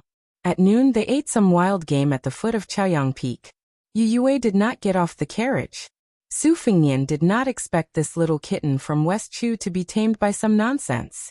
The hatred of family and the hatred of the country accumulated together, and the two people who walked different paths could not make plans together.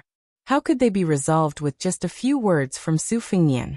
Moreover, he did not want Yu Yue to be a submissive concubine. Without her wild aura, it would not be fun. Su Fengnian was just about to go to Jiangni's carriage to listen to the book when he heard a thunderous roar from the mountain forest overhead. It sounded like the roar of a wild giant beast before its death, and it shook everyone until their scalps went numb. Su Fengnian instructed the three people, Lu Qiantang and Yang Qingfeng, follow me up the mountain. Xu Xiao, you go call Ningame. Remember to follow us. This strange beast that has been the king of Mount Qingqing for 200 to 300 years is not easy to deal with. Su Fengnian swept into the mountain forest, his figure as agile as a mountain rabbit. Every time the tip of his foot touched the ground lightly, he could leap several feet without using any force. Behind him, Lu Qiantang and Yang Qingfeng looked at each other in shock. This was not a feat that an ordinary martial artist could achieve. When Xu Xiao and Ningame saw His Royal Highness, they saw a strange scene. The ancient trees in the mountain forest were all broken, and the ground was covered in blood. Under His Royal Highness' feet was a huge beast that they had never seen before. It was already dead, its skin turned from red to black, and its abdomen was cut open. His Royal Highness, covered in blood, lowered his head to look at the two young beasts that had just been reincarnated and opened their eyes. He held one in each hand and said with a smile, "One of you will be called Vajra and the other Bodhisattva." Chapter 134. When Su Fingnian rushed to the place where the adult female Kuei was buried, he saw the miserable scene of the Qingqing beast dying. Including its tail, it was 2 zhang long, and its weight was estimated to be at least 500 jin. The body of this invincible behemoth in the forest was actually covered with scars. The ground was covered with broken scales, and 2 of its 6 legs had been cut off by sharp weapons. It could be seen how tragic the previous battle was. Su Fingnian saw that its body was fatally injured, but its eyes were not closed, and was puzzled for a moment. Yang Qingfeng was an expert in beast taming. Ignoring the rules, he rushed forward and knelt in front of Hu Kuei, stroking the beast's abdomen with both hands. Only then did Su Fingnian notice the abdomen of the dying Hu Kuei. Yang Qingfeng explained with a shocked face that there was a cub in its abdomen that was about to be born. Su Fingnian did not say anything and handed the short knife Spring Thunder to Yang Qingfeng. Using the Spring Thunder blade to slide open the huge beast's abdomen, that was as hard as iron. The female Kuei, who only had a few breaths of life left, still turned its head with difficulty and looked at its abdomen, as if it wanted to see the birth of the child with its own eyes. Yang Qingfeng fished out 2 small beasts from the bloody hole, 1 male and 1 female. First female, then male, that was the brother and sister. Su Fingnian squatted on the ground and took the 2 small scarlet cubs. He moved and carried them in front of the strange beast, as if to let it see with its own eyes that the child was alive. The adult female Kuei, whose breath was gradually weakening, finally slowly closed its eyes. The sweaty young Qingfeng's hands were stained with the female Kuei's blood. He said with incomparable excitement, "When they open their eyes, the cub will recognize whoever it is as its parent. The opportunity is fleeting. Your Highness must not be careless. When they will open their eyes, I dare not say. Your Highness, please wait until they open their eyes for the first time before letting go. This kind of once-in-a-lifetime opportunity is really hard to buy with money. If I didn't guess wrong, the strange beast's name is Hu Kuei. Usually, it is a male Kuei that lives in the underworld. Every 500 years, it breaks out of the ground and is born with a female tiger. Although there are male and female Kuei in history, they are often unable to give birth. When they meet water, they are like dragons. This Hu Kuei is strange. His Royal Highness has the mandate of heaven." The pair of tiger cubs began to struggle and wrestle. The scales that were brought out of their mother's abdomen cut Su Fingnian's hands. Yang Qingfeng looked nervous, reminding him that this was the sign of the cubs opening their eyes. But at the crucial moment, Su Fingnian was holding the cub BBB, of the cub BB, and cub of S, cub B, of the of. As for me, I am not your father. That is absolutely true. I am not lying to you. Lu Qiantang, who held the Crimson Cloud greatsword in his hand, heard His Royal Highness's serious words and held back his laughter. This His Royal Highness was always shrewd and gloomy, but there were indeed times when he was hard to dislike. Yang Qingfeng was extremely vexed. The first thing the cub saw when it opened its eyes was the dead Hu Kuei and not His Royal Highness. This kind of rare mandate of heaven that made the cub obedient was only a hair's breadth away from the imperial robes of the various dynasties. How could he just give away His Royal Highness for nothing? However, when Yang Qingfeng, who felt as if a knife was twisting in his heart, saw the cub stick out its tongue and lick the blood from Su Fingnian's palm, and then its 2 small heads nestled together and rubbed His Royal Highness's arm as if their hearts were connected, Yang Qingfeng felt as if a heavy burden had been lifted from his shoulders, and his mood became slightly better. Su Fingnian stood up and named them Bodhisattva and Vajra. This was the scene that Xu Xiu and Ningame had coincidentally bumped into. The cub in Su Fingnian's hand began to twist its body. Yang Qingfeng, who was in a good mood, smiled and said, "Tiger Kuei cubs are countless times stronger than colts. They should be able to walk now. Your Highness can find a water source for them and wash them for a while." The ancient books said that tiger Kuei cubs need to come into contact with water to be effective. Just now, When your highness leaped over that small stream, it was not bad. The water is shallow, so they won't be able to dive and slip away. If it were a river or a deep pool, it would be a bit troublesome. Su Fengnian nodded and said, Lu Qiantang, bury this Mother Kuei together with General Ning. Yang Qingfeng said in shock, Your Highness, if the Tiger Kuei scale armor was made into armor, it would be invulnerable to swords, spears, water, and fire. It wouldn't be the least bit inferior to that red armor of the Talisman General. Su Fengnian narrowed his eyes and glanced at the loyal and devoted Yang Qingfeng, but didn't say anything. Yang Qingfeng kept quiet out of fear, not daring to say another word. Chapter 135. Su Fengnian carried them to the stream bank and placed them in the water. The two cubs sank into the clear water and played in the water, as if they were walking on flat ground, creating countless splashes. When they were a little further away from the stream bank, the smaller sister, King Kong, seemed to not see Su Fengnian. She opened her mouth and bit her younger brother. The two cubs floated out of the water and rushed toward Su Fengnian, who was sitting on the bank. In the end, they almost stepped on the water and jumped into His Royal Highness's arms. Su Fengnian almost fell backward. His chest ached, but he didn't care. Ignoring the cub's natural armor and thorns, he reached out and touched the two naughty guys who were close to him. Su Fengnian smiled brightly. Ningame didn't know the inside story. He only felt that the cubs looked strange and didn't seem ordinary. Xu Xiu whispered to Yang Qingfeng beside her. Surnamed Yang, what are these cubs called? Yang Qingfeng was indifferent and stood there like a piece of wood. Xu Xiu charmingly curled her lips and said, Stingy. Yang Qingfeng just looked at the back of His Royal Highness who was playing with the young Kuei by the stream bank. She didn't understand why she wasted the precious corpse of the Mother Kuei. Xu Xiu subconsciously murmured, His Royal Highness, I always felt that he was more friendly to some inconspicuous people and things. To us, it's not even as good as his mount. Hearing this, Yang Qingfeng sneered and said, That's only to you.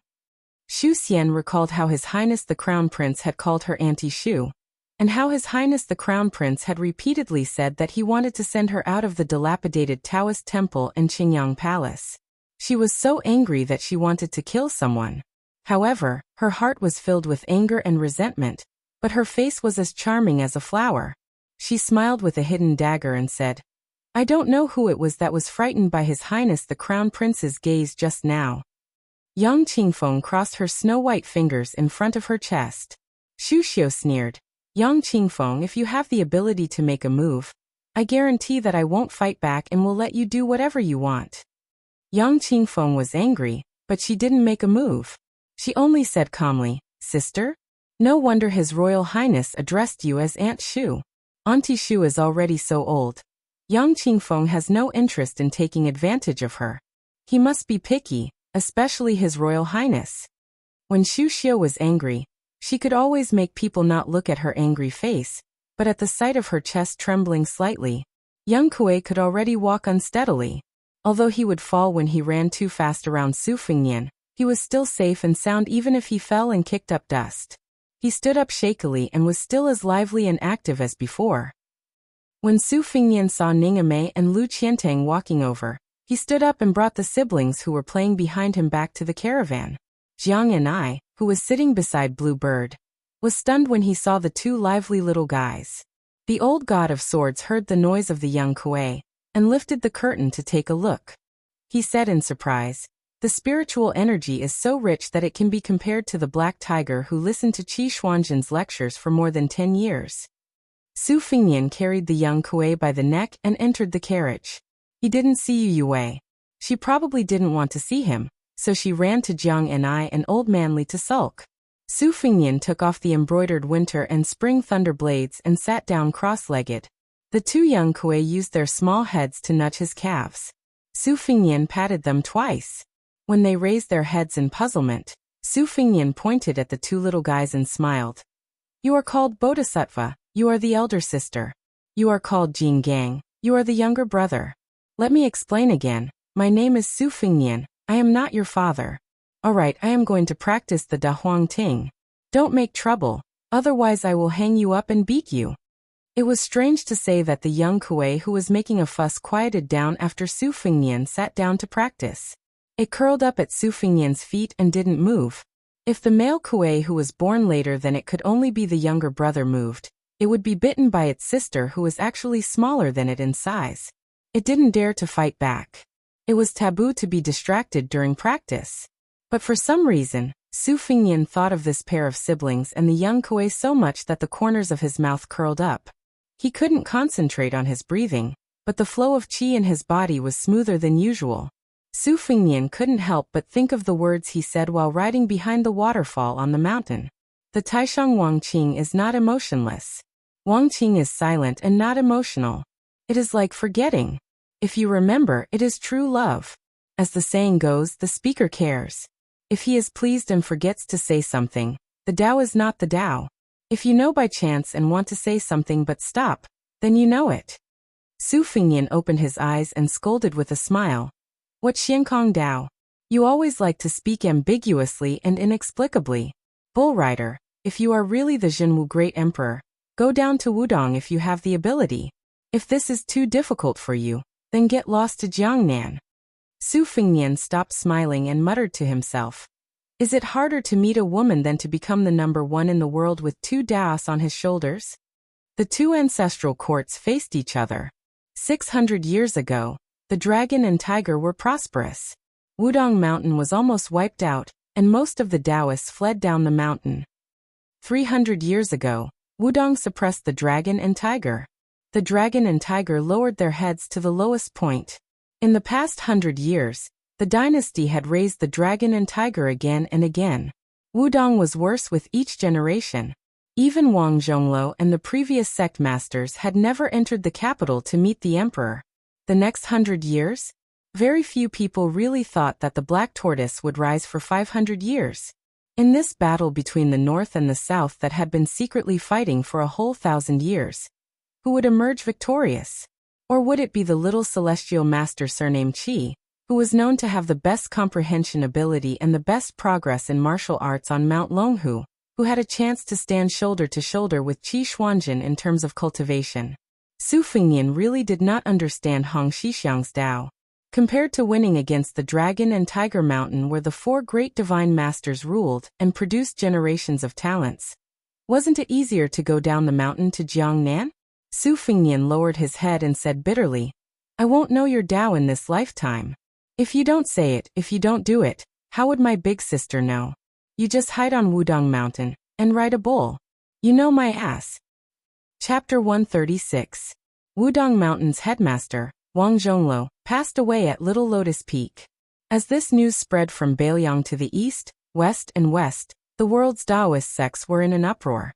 Didn't they say that they could break the Kanglin with one finger? Didn't they say that they had just cultivated the Great Yellow Court? How could they say that they had ascended to immortality? It should be known that this ascension to immortality was not like Mount Longhu's Tao, but death. They died of illness and old age like ordinary people. And Wudong Mountain did not hide this at all. At the same time, when the world learned of Wang Zhongluo's death, the headmaster of Wudong Mountain was not Chen Yao, who was second only to Wang Zhongluo, nor was it the oldest standing master Song Jiming, nor was it the mute Wang Xiaoping with outstanding swordsmanship. Instead, it was the young Wudong martial granduncle, Hong Xixiang, who was not even 30 years old. Who was Hong Xixiang? Even many Beiliang pilgrims did not know his name. At most, they only knew that this junior brother, who was highly regarded by Wang Zhongluo, did not have much ambition. He only did trivial things like riding a bull to relieve boredom, studying the meaning of the classics, and building a furnace to refine pills. Occasionally, scholars and literary heroes would climb the mountain to write poems, or high-ranking officials and dignitaries would climb the mountain to burn incense, but they did not see the figure of this young Taoist. On the tortoise camel tablet on Little Lotus Peak, a young and elegant Taoist who grew up on this peak had changed his attire. He wore white socks and a red sandalwood Taoist hairpin with a taiji pattern engraved at the end. The wide and long-sleeved Taoist robe on his body was exceptionally new and noble. There were 2 sword-shaped long belts sewn at the buttons of the Taoist robe. This was a unique decoration of Wudong. 600 years ago, the great Taoist master Lu Dongxian rode a crane to Wudong, and used the great way of the sword to create the two Taoist robes of Wudong, which symbolized cutting off worries and severing the mortal roots. For Wudong, after Lu Dongxian, who was number one in the way of the sword and the way of the heavens, ascended, each generation began to deteriorate. Especially in the last 100 years, there was no longer the majestic atmosphere of the ancestral court. The young Taoist gently leaped onto the tortoise camel tablet and looked at the stairs of the divine path shrouded in clouds. When he was young, he was thin and sallow, and his legs were weak. Wudong was full of snow and the stone steps were piled with thick snow. The Taoist priest did not have time to sweep the snow, so he was carried by his old master. It was said that Big Senior Brother waited for a day and a night under the black tortoise Dongxing's memorial arch. When he went up the mountain, he stole a few glances at Big Senior Brother. Every time, Big Senior Brother would greet him with a smile, like a well-off neighbor's stove that was just warm but not hot. He clearly remembered that at that time, Big Senior Brother only had white hair. When he grew up, he quietly had a head full of silver hair like his master. Big Senior Brother really did not look like a Wudong sect leader. He chopped firewood, made fire, pickled vegetables, cooked, built houses, swept snow, and did everything. His good temper was learned from Big Senior Brother, so Big Senior Brother said that he was Wudong's hope for the next 100 years. Although he was timid, he did not run away. He learned moral precepts with Second Senior Brother Chen Yi, consulted Third Senior Brother Song Jiming on the theory of the pill cauldron, studied the Jade Pillar Heart Sutra with Fourth Senior Brother, and watched Fifth Senior Brother practice the sword. As for what the way of the heavens was, Senior Brothers could not figure it out, so he was not in a hurry. He always felt that as long as he stayed on the mountain, one day he would understand it. When he was 14 years old, he was riding an ox and saw a red dress. He could not forget it and delayed his studies. Big Senior Brother did not scold him. Later, when he saw her again, she said that she was going to Jiangnan and they would not meet again. He gathered his courage and said that he was going down the mountain. Big Senior Brother asked him if he was coming back. He did not say because he never lied. But Big Senior Brother still did not get angry. He only said, "Little Junior Brother, wait for a while. When Big Senior Brother finished cultivating the great yellow courtyard, you can go down the mountain." Back then, Master only allowed you to go down the mountain when you became number one in the world. That was a lie. A young man at such an age, always staying on the mountain with a bunch of old men, was indeed unreasonable. Later, he patiently waited for Big Senior Brother to finish cultivating the great yellow courtyard. But when he came out of seclusion, he shrank back. Every time he went to the Black Tortoise Will Prosper, he looked up at the 4 big words written by Lu Dongxian with a sword and silently turned to go up the mountain. In the end, Big Senior Brother gave up his great yellow courtyard. Knowing that he was going to die, he rubbed his head at the edge of the cliff of Little Lotus Peak. He smiled and said that it was better for Second Junior Brother to be the chief. Go down the mountain. If you don't go, Big Senior Brother will kick you down. What Black Tortoise will prosper? Let nature take its course. Big Senior Brother only understood one thing when he was about to die. The sky is not high, but the human heart is higher than the sky. The Tao is not high, but the human heart is higher than the Tao. Cultivation is nothing more than cultivation of the heart. Second Senior Brother Chen Yao had unknowingly arrived at the peak. He laughed softly and said, "Chief, if you read the forbidden book in the future, you should do it openly." Standing on the tortoise camel tablet, the new Wudong chief turned around and squatted down. He asked with a bitter face, "Second Senior Brother, Big Senior Brother originally wanted you to be the chief. Are you angry with me?" The old Taoist Chen Yao laughed and said, "You want me to be the chief of Wudong? Big Senior Brother can think of that. It's obvious that you can't beat the 4 celestial masters of Mount Longhu in a fight, and you can't beat that Mr. White Lotus in a quarrel. Isn't this a disgrace to Wudong? Don't talk about me. Go ask Song Jiming and Yu Xingrui, who would be willing to be the chief. If you say this to 5th Junior Brother, let's see if your little Senior Brother Wang won't chop you with his sword." Squatting on the tablet, Little Junior Brother rubbed his cheeks and sighed. "Second Senior Brother, I don't think I'm very good at fighting." Chen Yao, who had always been serious, joked. "Master said that the 5 of us together can't compare to you. Besides, our Wudong doesn't want to fight with others. Whether it's the imperial tutor or the feather-clothed minister, Wudong has never been interested in this since we established the ancestral court. For 1,000 years, Mount Longhu has been racking their brains to go to the capital, but we have refused to go to the capital every time. Ancestor Lu Dongxian has long made it clear that the place with the most vulgar inqi in the world is the imperial palace, and we can't go there. Although the incense on the mountain is pitiful now, no one will starve to death. The mountains are clear and the water is beautiful, and everyone is blind. When those little Taoists see you, Martial Granduncle, some even have to call you Great Martial Granduncle. But when are they afraid of you? They just respect you. Who wouldn't be willing to help you herd cows? This can't be seen on Mount Longhu. The Celestial Master Residence is the Celestial Master Residence, and Mount Longhu is Mount Longhu.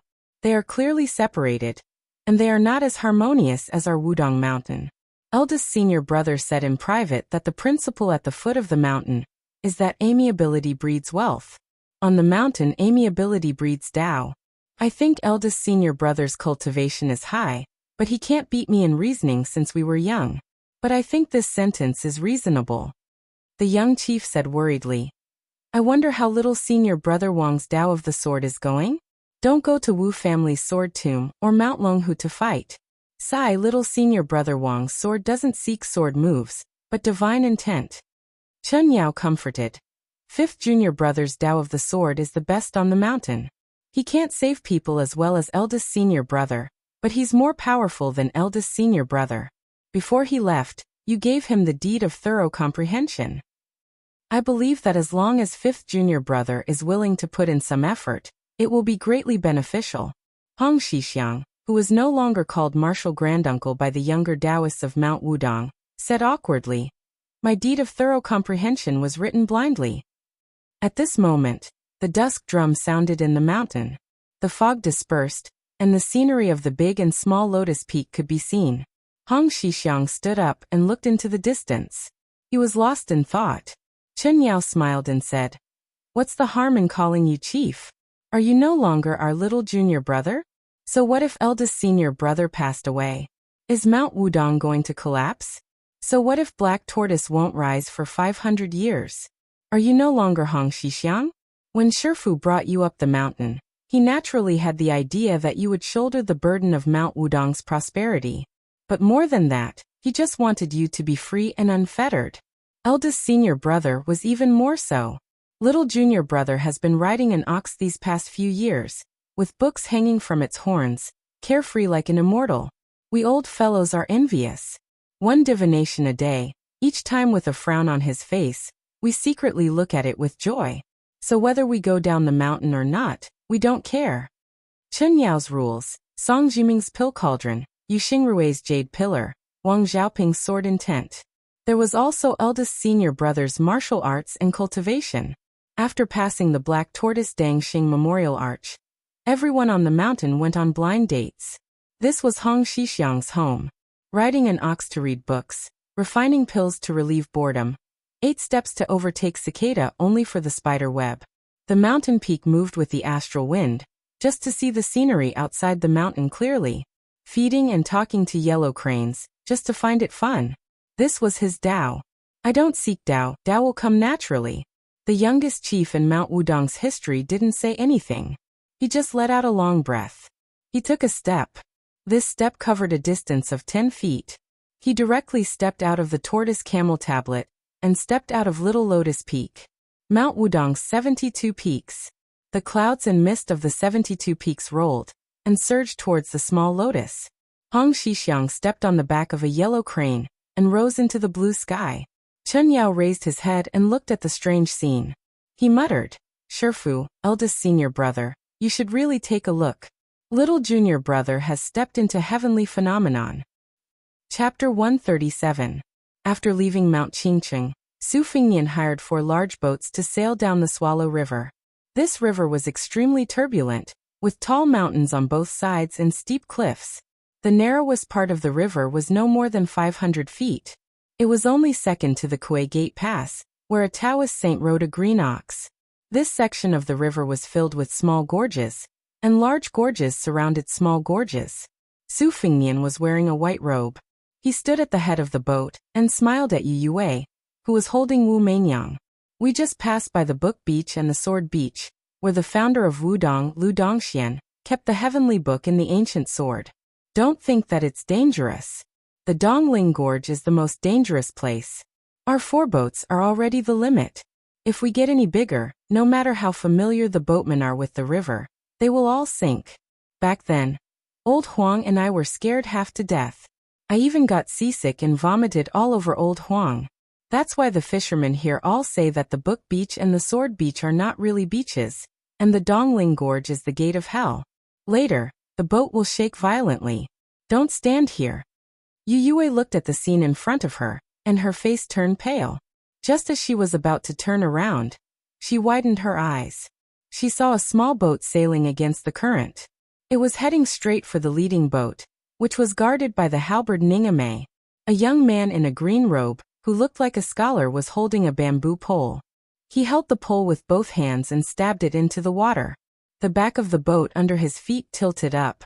At the same time, the bamboo pole under the boat was lifted up by the handsome man. A dark green bamboo pole bent in a half-moon arc. On the other side, the boat was still standing. On the other side, the boat was flipped upside down by the bamboo pole. Was this green-robed man the Dragon King? The boatmen on the other 3 boats were scared out of their wits. The pole on the river shocked the world and made ghosts and gods cry. The boat under the green-robed man's feet smashed back into the water and drifted away.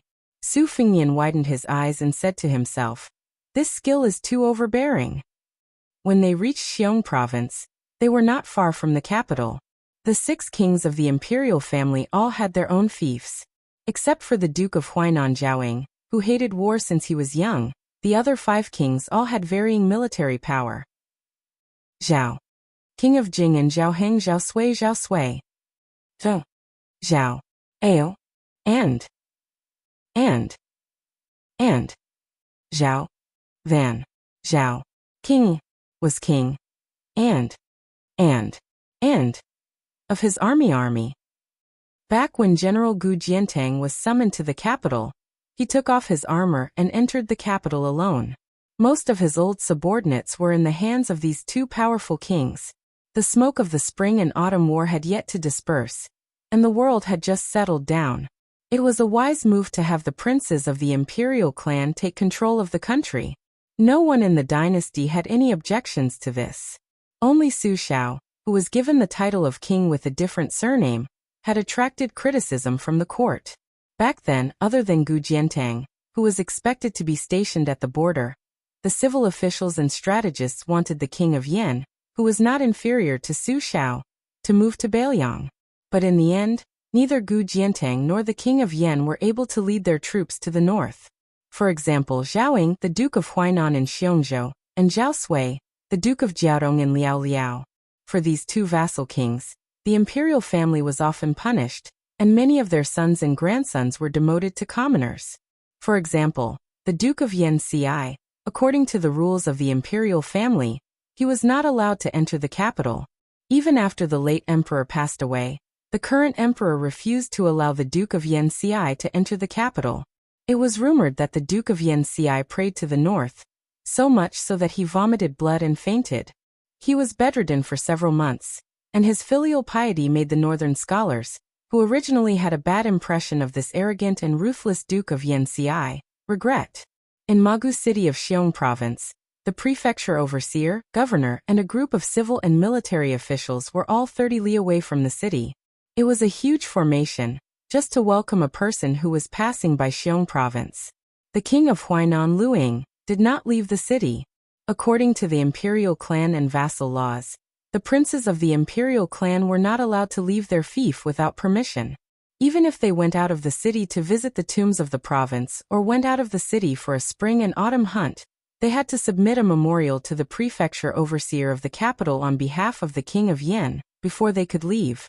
Otherwise, the officials of the province would be heavily implicated. The king of Jiaodong had once tried to test the law, causing the prefecture overseer of Jianzhou to be removed from his position. The governor and other military officials were transferred away from Liao province, and their official ranks were demoted by 2 levels and sent to the border of the southern kingdom. under the jurisdiction of the king of Yin. The first article of the imperial clan and vassal laws was that the two princes were not allowed to meet. The king of Huainan, Lu Ying, was known for his adherence to the rules. He did not dare to cross the line of the imperial clan.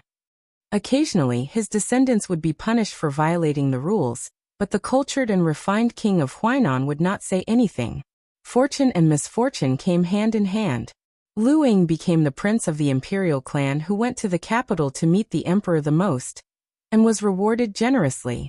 Dozens of Bailiang's lackeys, who were once famous in the Jianghu, surrounded a carriage. Among them, there was Fan Jinhai, who had beheaded the lord of the Forbidden Villa with one strike. There was also Han Laoshan, the junior brother of the older generation's Martial Dao Grandmaster, Spear Fairy Wang Xiao. There was also the one-eyed dragon, Yang Chunting, who was known to be able to defeat all Vajra realm masters. The 300 heavily armored cavalrymen galloped like thunder.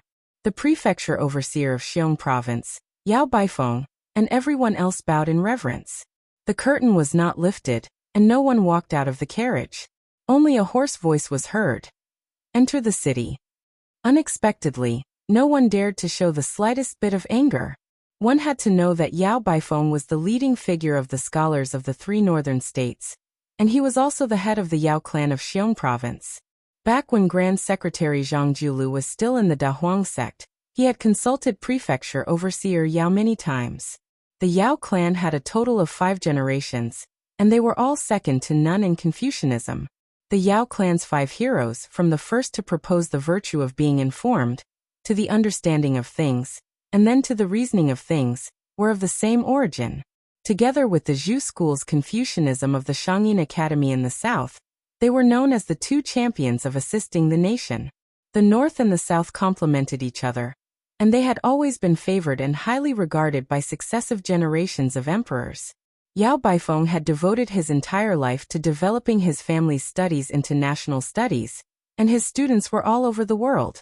With such a transcendent status, he still lowered his head to the martial artist in the carriage who didn't even bother to show his face. It was no wonder that Confucianism had no backbone. More than half of the world's top 10 noble families had been eliminated by this butcher, who wouldn't be afraid. What's more, at the advanced age of 60, he took in a concubine. The scholars of Confucianism only treated it as a moral essay, and received a favorable comment from Yen Ruyu. However, Butcher bluntly scolded him for being old and frivolous. After Master Yao heard this, she was so angry that she closed her door and refused to receive visitors for half a year. It was only when her students persuaded her that she began to lecture again. In Magu City, the Duke of Huainan, Lu Ying, was barefoot and his hair was untidy. His hair was messy and draped over his shoulders. He drove away the servants and stood alone in the small pavilion drunk. He muttered to himself and seemed a little crazy. Near the city gate, the king of Bailiang, who was scolded as an old man, slightly hunched his back and opened the curtain. He looked sideways at the old Yao Baifeng and asked, "The one surnamed Yao is old and frivolous. Where is Lu Ying?" Yao Baifeng, whose body was especially sore from riding a horse without meat, said helplessly, replying to the prince, "According to my dynasty's ancestral teachings, the Duke of Huainan is not allowed to meet you." The guy who was the king of Bailiang, Su Shao, narrowed his eyes and said, "Oh." The horse caravan passed through the central axis of Magu City. Everyone knelt on the ground and didn't dare to raise their heads. It was just that every short distance, there was a shout. It was incessant. It made Yao Baifeng and the group of officials' scalps go numb. Jinzhou 18th Old Barracks, Green Mountain Barracks, Infantry Zhuzhen. Pays respect to the great general. Liaoxi Heavenly Pass Barracks Cavalry Song Gong. Pays respect to the great general. Pipa Barracks Archer Gong Duankang. Pays respect to the great general.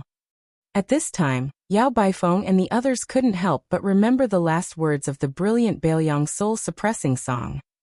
It was really frightening. Su Shao was born an outstanding person. Su Shao is also a ghost hero in death. I laugh as I go to Fengdu to recruit old subordinates, banners 1,000,000 to kill the king of hell. Chapter 138. The Dragon King in green robe blocked the river with his pole, causing the boat to topple over and the horses to fall into the water. For a moment, The river surface was unusually noisy. Many of the Phoenix Battalion soldiers were not proficient in water. In addition, the reef was abrupt, so after a few ups and downs, they were about to drown. Ningame picked up an armored soldier with one hand and his horse with the other. That tall, jet-black steed was forcibly dragged onto the deck of the boat by this halberd-wielding general. After saving the men and horses, he immediately leaped into the water.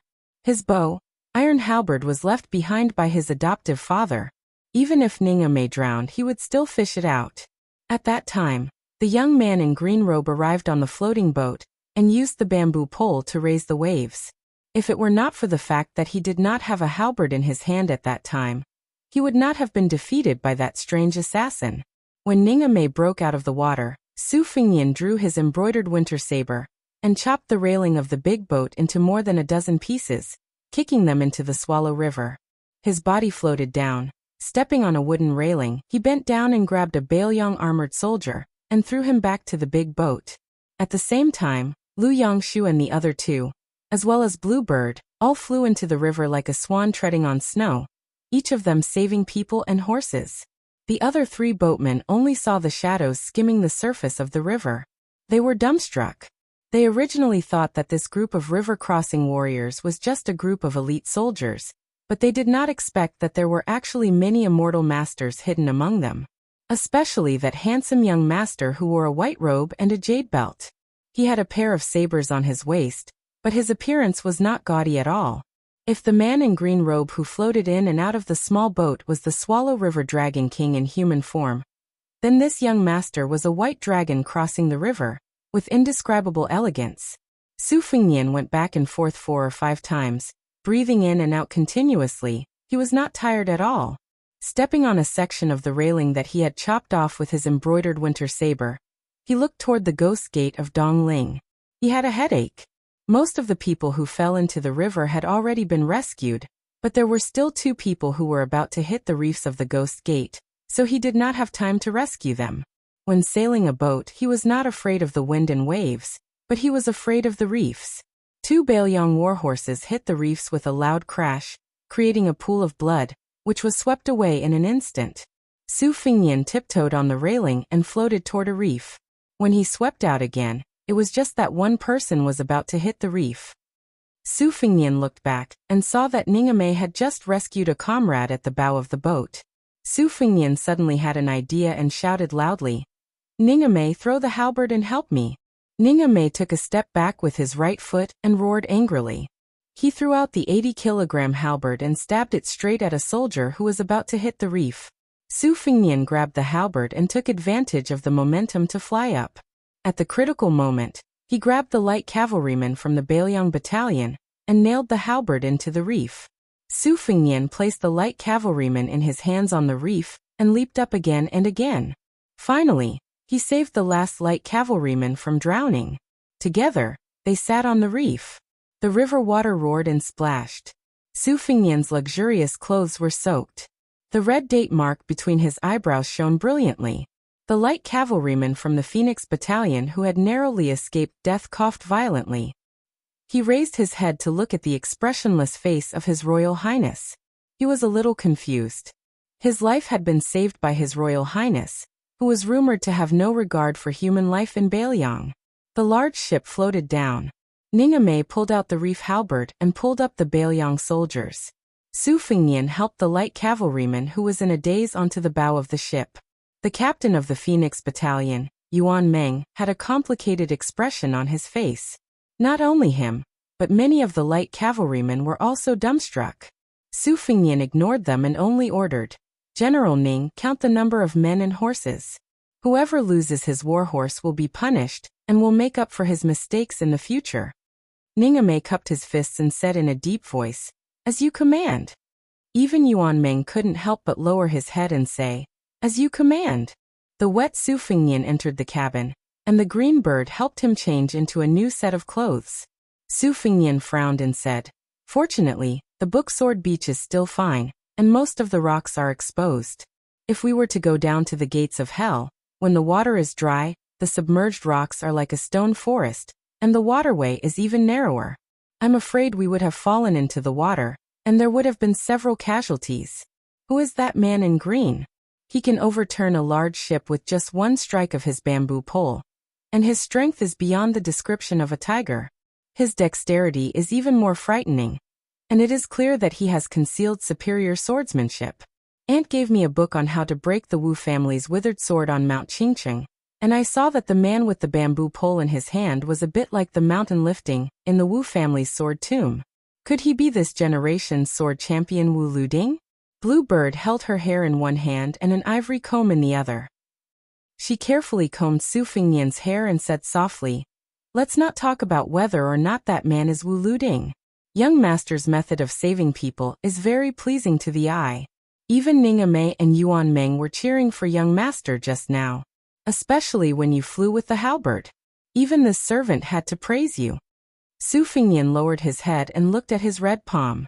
He said self-deprecatingly, "Compared to overturning a ship with a single strike of a pole, my skills are far inferior.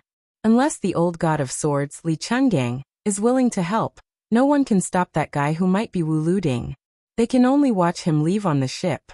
But to tell the truth, whether or not this move is the sword tomb's mountain picking, because of Gugu's 40 years of sword practice and the Wudong mountain riding bull's teachings of a set of fist techniques, there is a phrase in it. The mountain is heavy as it is heavy. I use one tail to lift 10,000 jin. It is really a coincidence, so when I saw it just now, I was able to comprehend it by analogy. This is actually a good thing. Sure enough, I have to hurry up and let Lu Qiantang practice with me."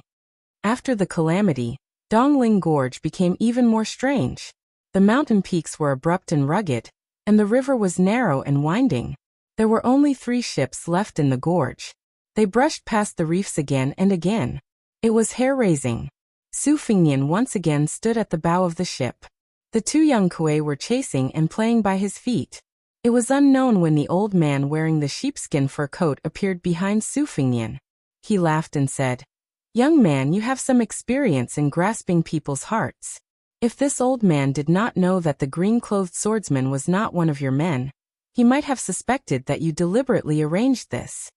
Su Fengnian said unhappily, "I'm not that generous." Su Fengnian asked, "He really uses a sword?" The old god of swords nodded and said, "How can this old man not know whether or not he uses a sword?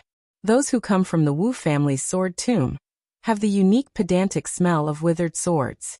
It's just that this young swordsman has taken a path of the sword that the Wu family's sword tomb is unwilling to take. In the future, his achievements will be greater than those of the previous generations. The prerequisite is that he can pass the Dongyue sword pool and Dong Tai.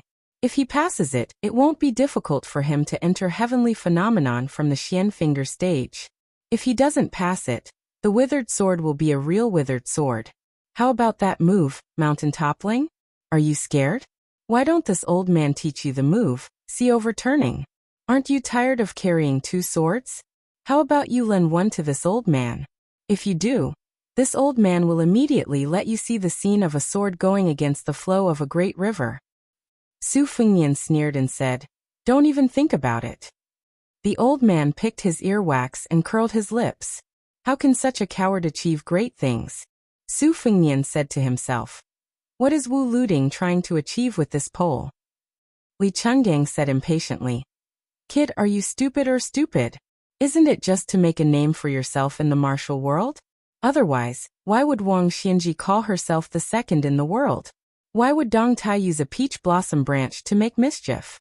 With a name, it would be perfectly justifiable for him to fight with others. Otherwise, who would be willing to deal with a nobody? When this old man was young, no matter who he was up against, he would chop melons and vegetables. Wasn't that just because he was swayed by his emotions and wanted to make a name for himself? Later on, when he got older, he lost his competitive spirit. This old man, Qi Xuanjin, was really hateful. He talked about swords with him and caused this old man's state of mind to be in a mess. Not only did he fail to step into the realm of earth immortals, even the realm of heavenly phenomenon was close. One of his arms was chopped off and he was suppressed under the tide listening pavilion. Kid, be more polite to this old man in the future. There are only about 10 heavenly phenomenon experts. It's just a pair of hands. Su Fingnian stretched out his arm and let the snow-white spear falcon land on his arm. He took out the small bamboo tube and pulled out the secret letter. He was stunned.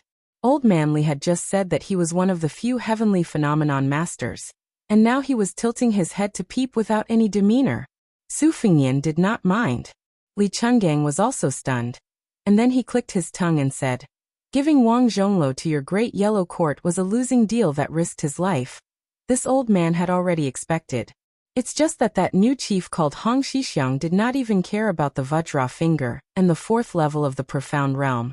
And he's already heavenly phenomenon in one step? Kid, don't play dumb with this old man, tell me the truth. Can this be trusted? Su Fingnian said emotionally. If it was someone else, I wouldn't believe it. But for someone who rides a bull, I believe it. Li Chungang looked at the river surface and said absent-mindedly, "Isn't this what Qi Xuanjin did back then? 20 years of cultivation stagnant. Once he comprehended, he became a celestial phenomenon. In another 10 years, he would become an earth immortal."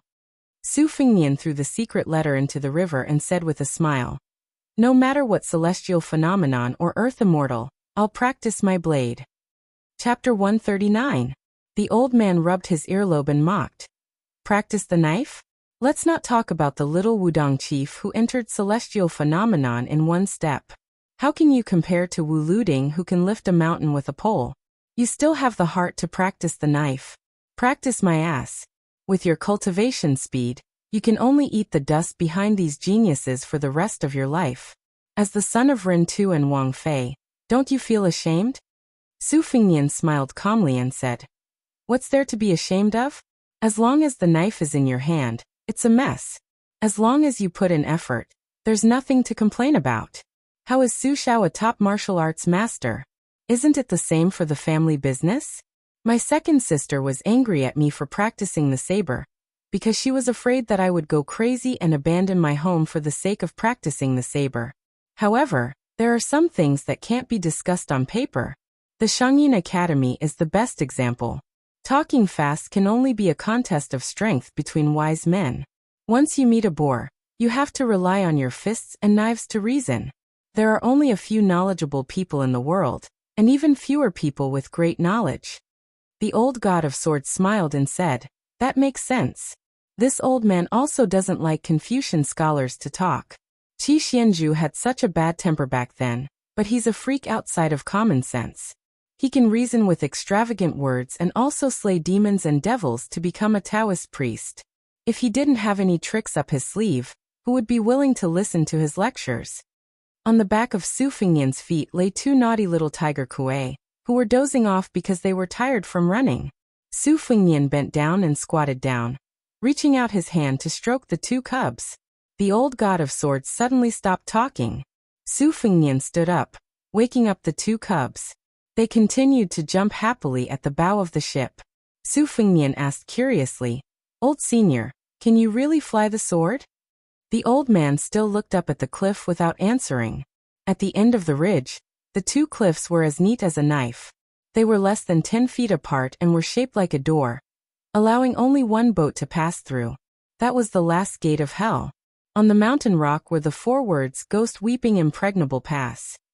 It was carved by the great Taoist Lu Dongxian of Mount Wudong who ascended on a crane. Interestingly, Lu Dongxian was known as one of the 3 immortals of pill, sword and poem. Not only was his swordsmanship superb, he was also a famous land sword immortal. At the same time, he was also proficient in alchemy. Many poems and poems, but there were only 8 words calligraphy, except Ghost Weeping Immortal Pass and Black Tortoise Rise. Both. And, out of the gate of hell, the view suddenly opened up. The Yanzi River, Shu River, and Kanglin River converged. This was once the battlefield of the 3 kingdoms of spring and autumn. Since ancient times, it was a famous place where countless heroes fought. The river water changed from rapid to slow, and the river surface changed from narrow to wide.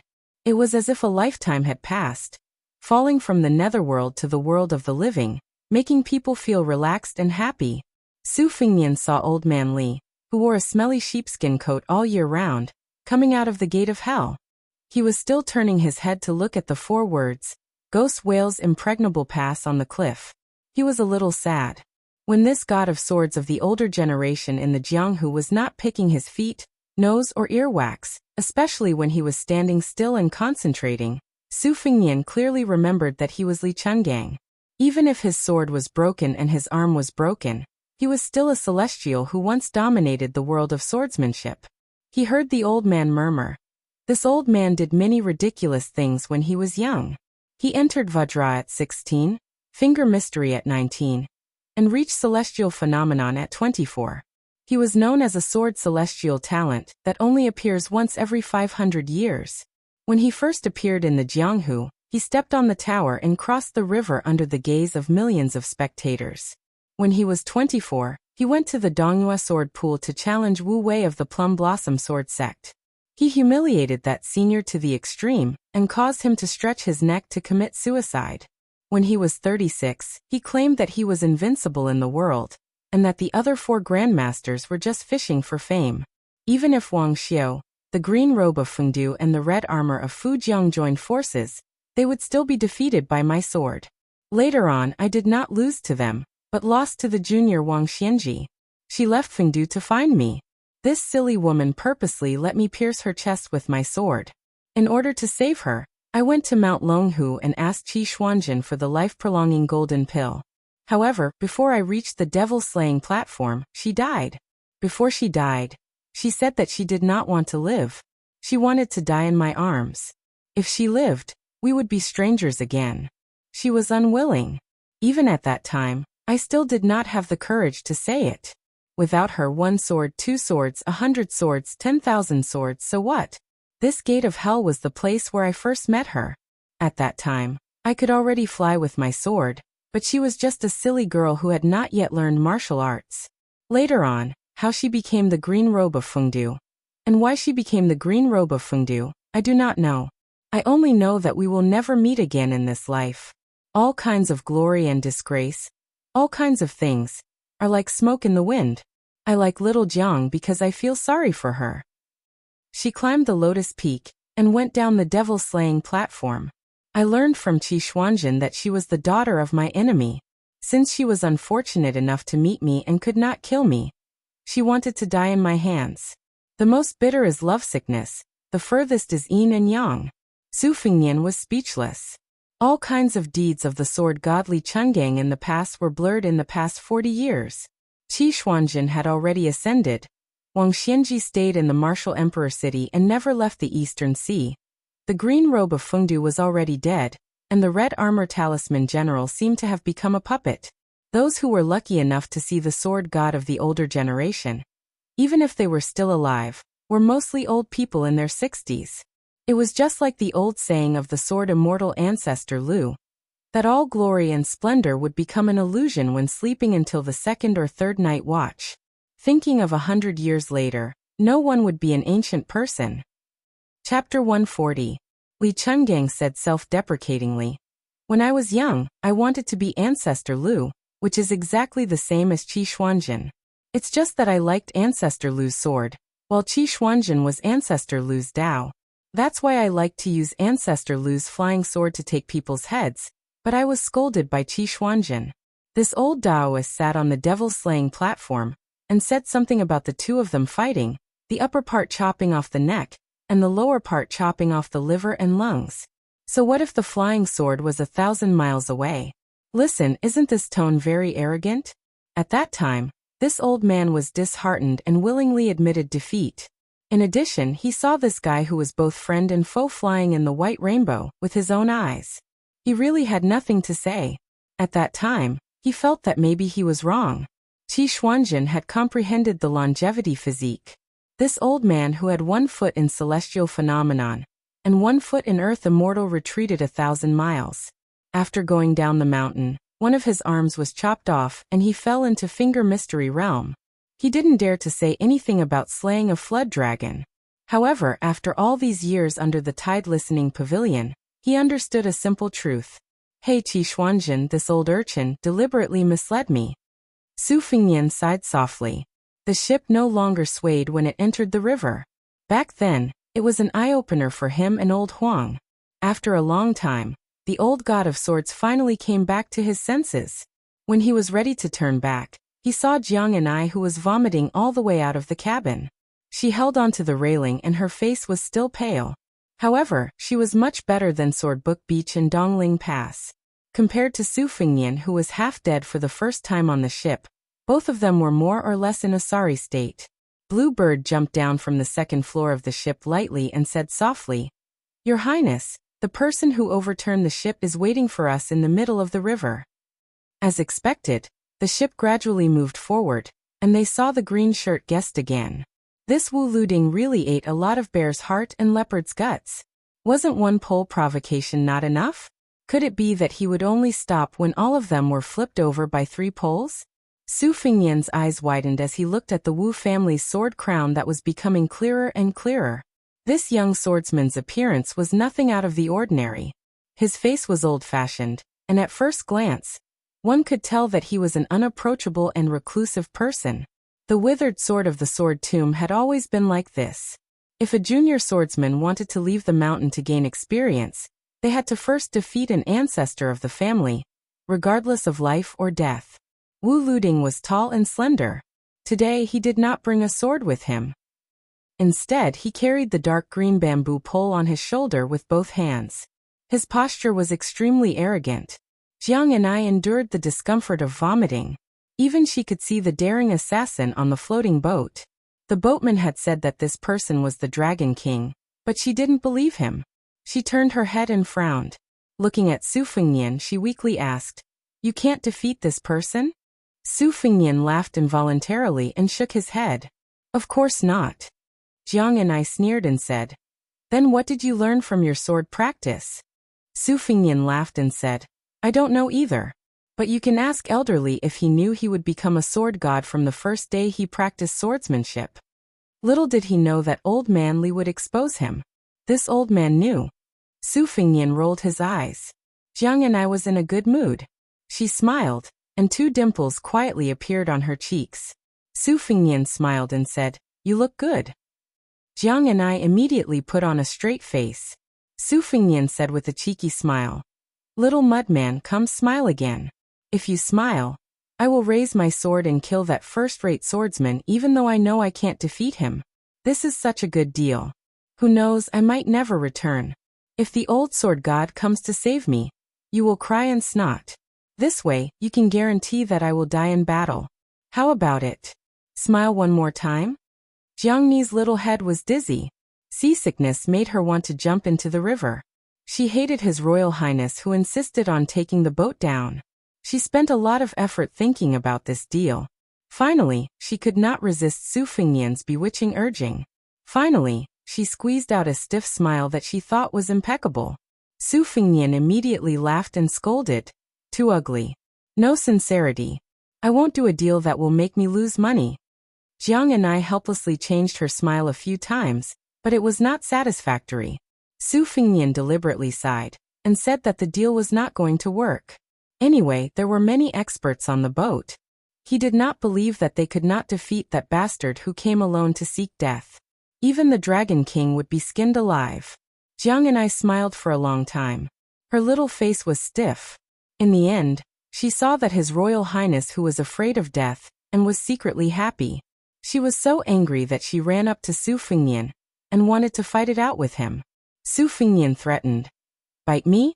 Be careful that I don't let the Vajra Bodhisattva bite you." The timid little mudman did not dare to go forward. He widened his eyes, hoping to use his gaze to cut Su Fingyan to death. Su Fingyan held his stomach and laughed. After laughing, he turned around with a serious expression. For the first time, he held his saber with both hands and prepared to float out of the boat. He really wanted to fight that pole-wielding Wu Luding. Su Fingyan was just about to rush out of the boat. The old god of swords, who had been watching the 2 young fellows fight, waved his sleeve and pulled Su Fingyan back. His Royal Highness fell on the deck of the boat, looking funny. Jiang and I finally smiled knowingly. The old god of swords was in a daze. He looked at the vexed Su Xiaoshu and then looked at the smiling Jiang and I. Back then, when they met by chance, he crossed the river with his flying sword and recited poems. She was lying on the railing of the boat with the same smile. That year, It was the time when the youngest and most dazzling sword genius, Li Chungang, was the most high-spirited. It was also the age when that silly girl was the most naive and innocent. When they brushed past each other, he only pursued the great way of the sword and did not miss it. She, on the other hand, foolishly missed it for the rest of her life. The old god of swords silently recited the poem from back then. When I forge 3,000 blades, a jade dragon howls when I open the box. The spirit in my hand is 3 feet of ice, a snake of divine will on the rock. The old god of swords stretched out his only arm and said softly, Su Fingnian, lend this old man a sword. Just a sword. Su Fingnian was stunned. Li Chungang muttered, I owe you a sword. Su Fingnian gritted his teeth and pulled out embroidered winter. He threw it above the river as if he wanted to throw it to the green shirt on the small boat 1,000 feet away. The old god of swords, who was facing Jiang and I, looked at her one last time.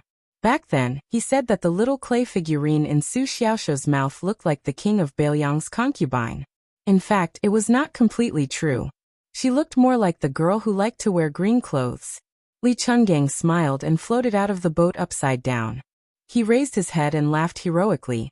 Little green robe, look at this sword of Li Chungang. Frowning and thundering, the evil flood dragon of the Swallow River is fat. Wielding my sword in the air, I'll return at the second watch. With his back facing the small boat, the green shirt, the sword crown, and the embroidered winter knife were gone. Without the divine weapon wooden horse and ox, the old man, who only had one arm, held the embroidered winter that was not a sword. He turned around and casually used a sword move. Qi Xuanjin said that I used sword strength to prove my Tao, and was not as good as the Tao of heaven. Yet you said that one sword move was enough. I, Li Chungang, want the Tao of heaven. One sword move was enough. At first, no one saw the elegance of this sword move. They only felt that it was boring. The river was silent. However, the green shirt dragon king did not care about the small boat. He shot far away.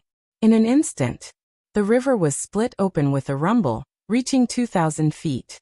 Such a legendary sword immortal of the land. If there were any flood dragons in the world, they would be killed on the spot. Chapter 141.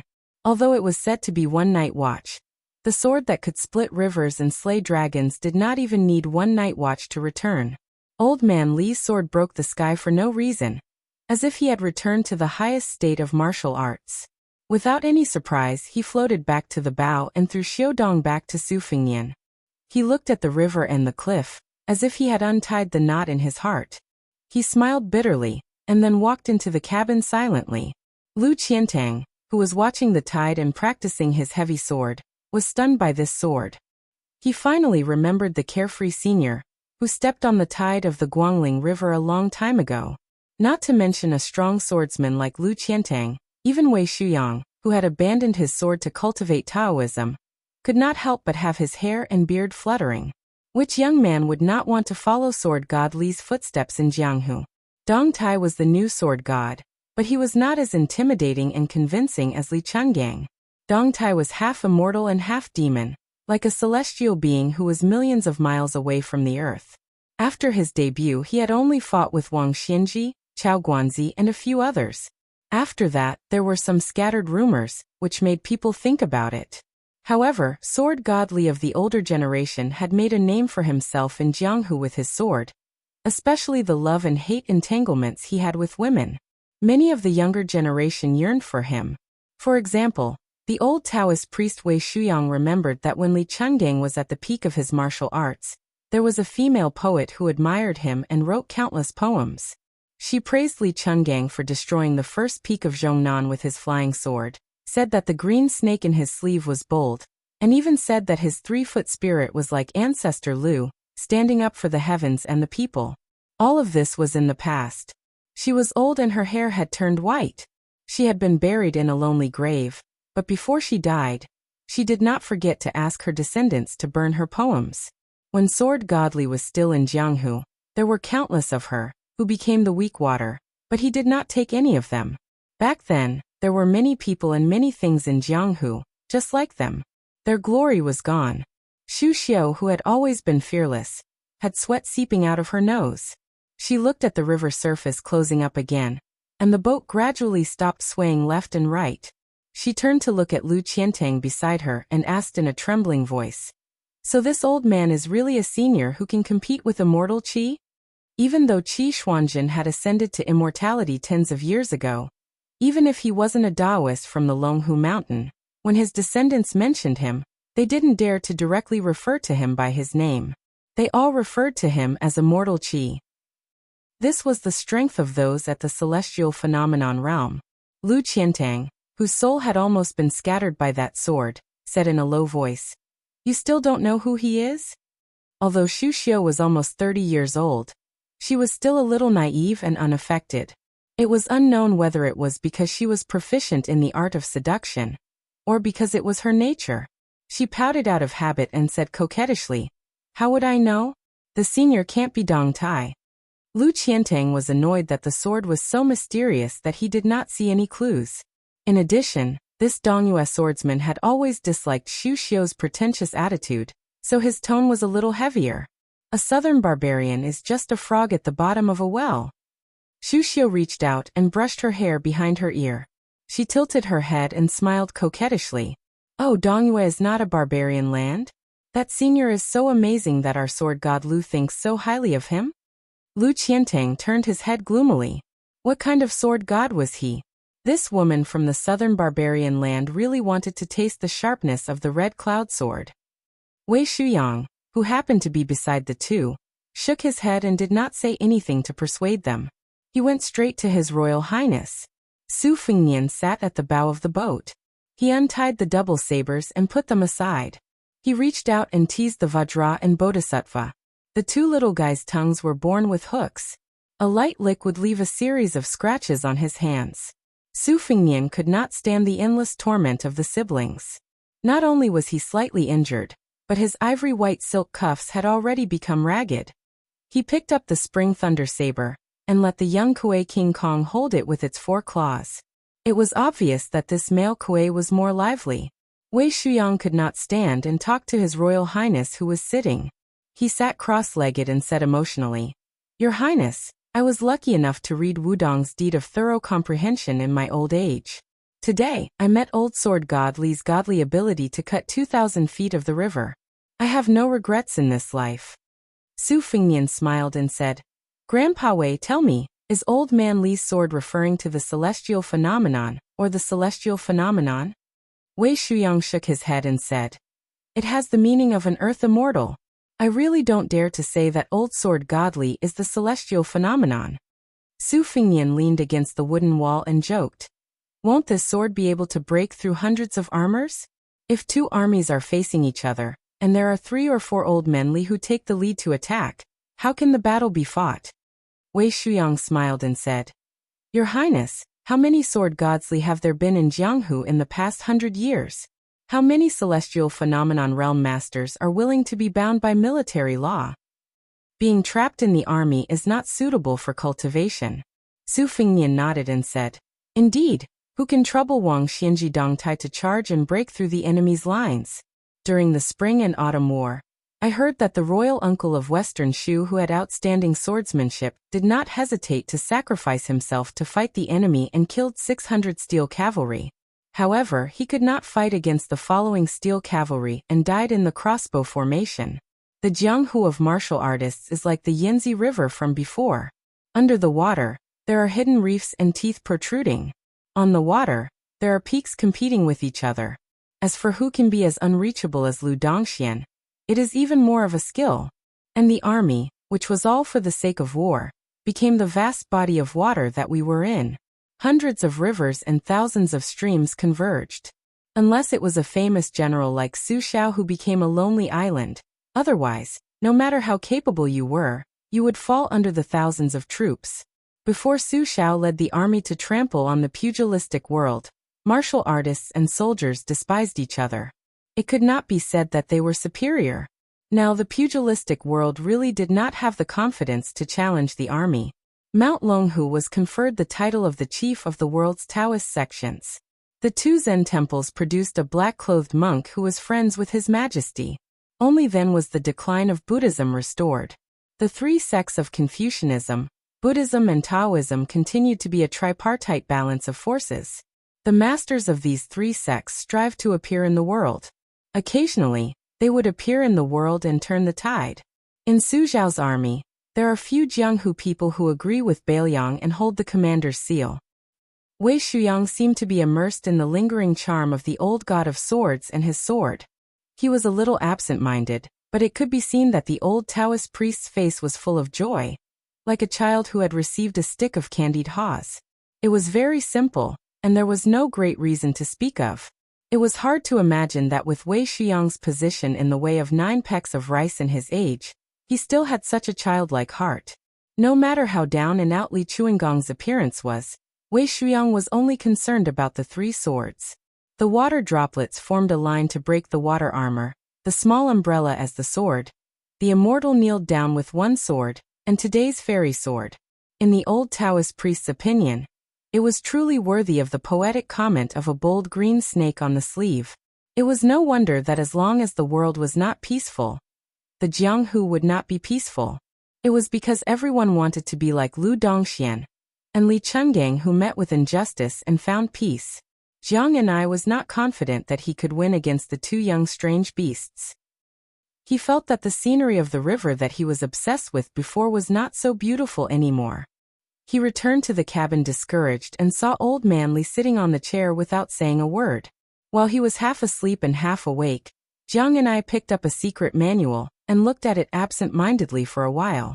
He asked softly, "Are you planning to teach him how to use the sword?" Li Chungang raised his eyelids and laughed. "There's no harm in teaching him a few small tricks. This old man is nice to him, isn't it, so that you won't be bullied?" Still the same words. As long as you're willing to practice the sword with this old man, even if young Su has mastered the sword, you can still kill him. Jiang Anai hesitated for a while and changed the topic. "Your swordsmanship seems to be really scary."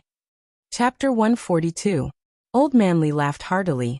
"Little Jiang girl, you won't say that this old man is boasting anymore, right? However, this old man is telling the truth. That sword just now was a stroke of luck. It was only when the right time, place, and people were all present that it had this kind of power. In this world, things that don't go your way are as numerous as the hairs on a cow. How many words can you say to others? Therefore, there are millions of swords in the world, but the immortal swords of sword immortals should also be pitifully few. Moreover, this old man's sword was called by the people of the Jianghu as the realm of sword immortals cannot exist forever. This old man is very open-minded now. He doesn't have extravagant hopes of becoming a land immortal. He only wants to teach you everything he knows.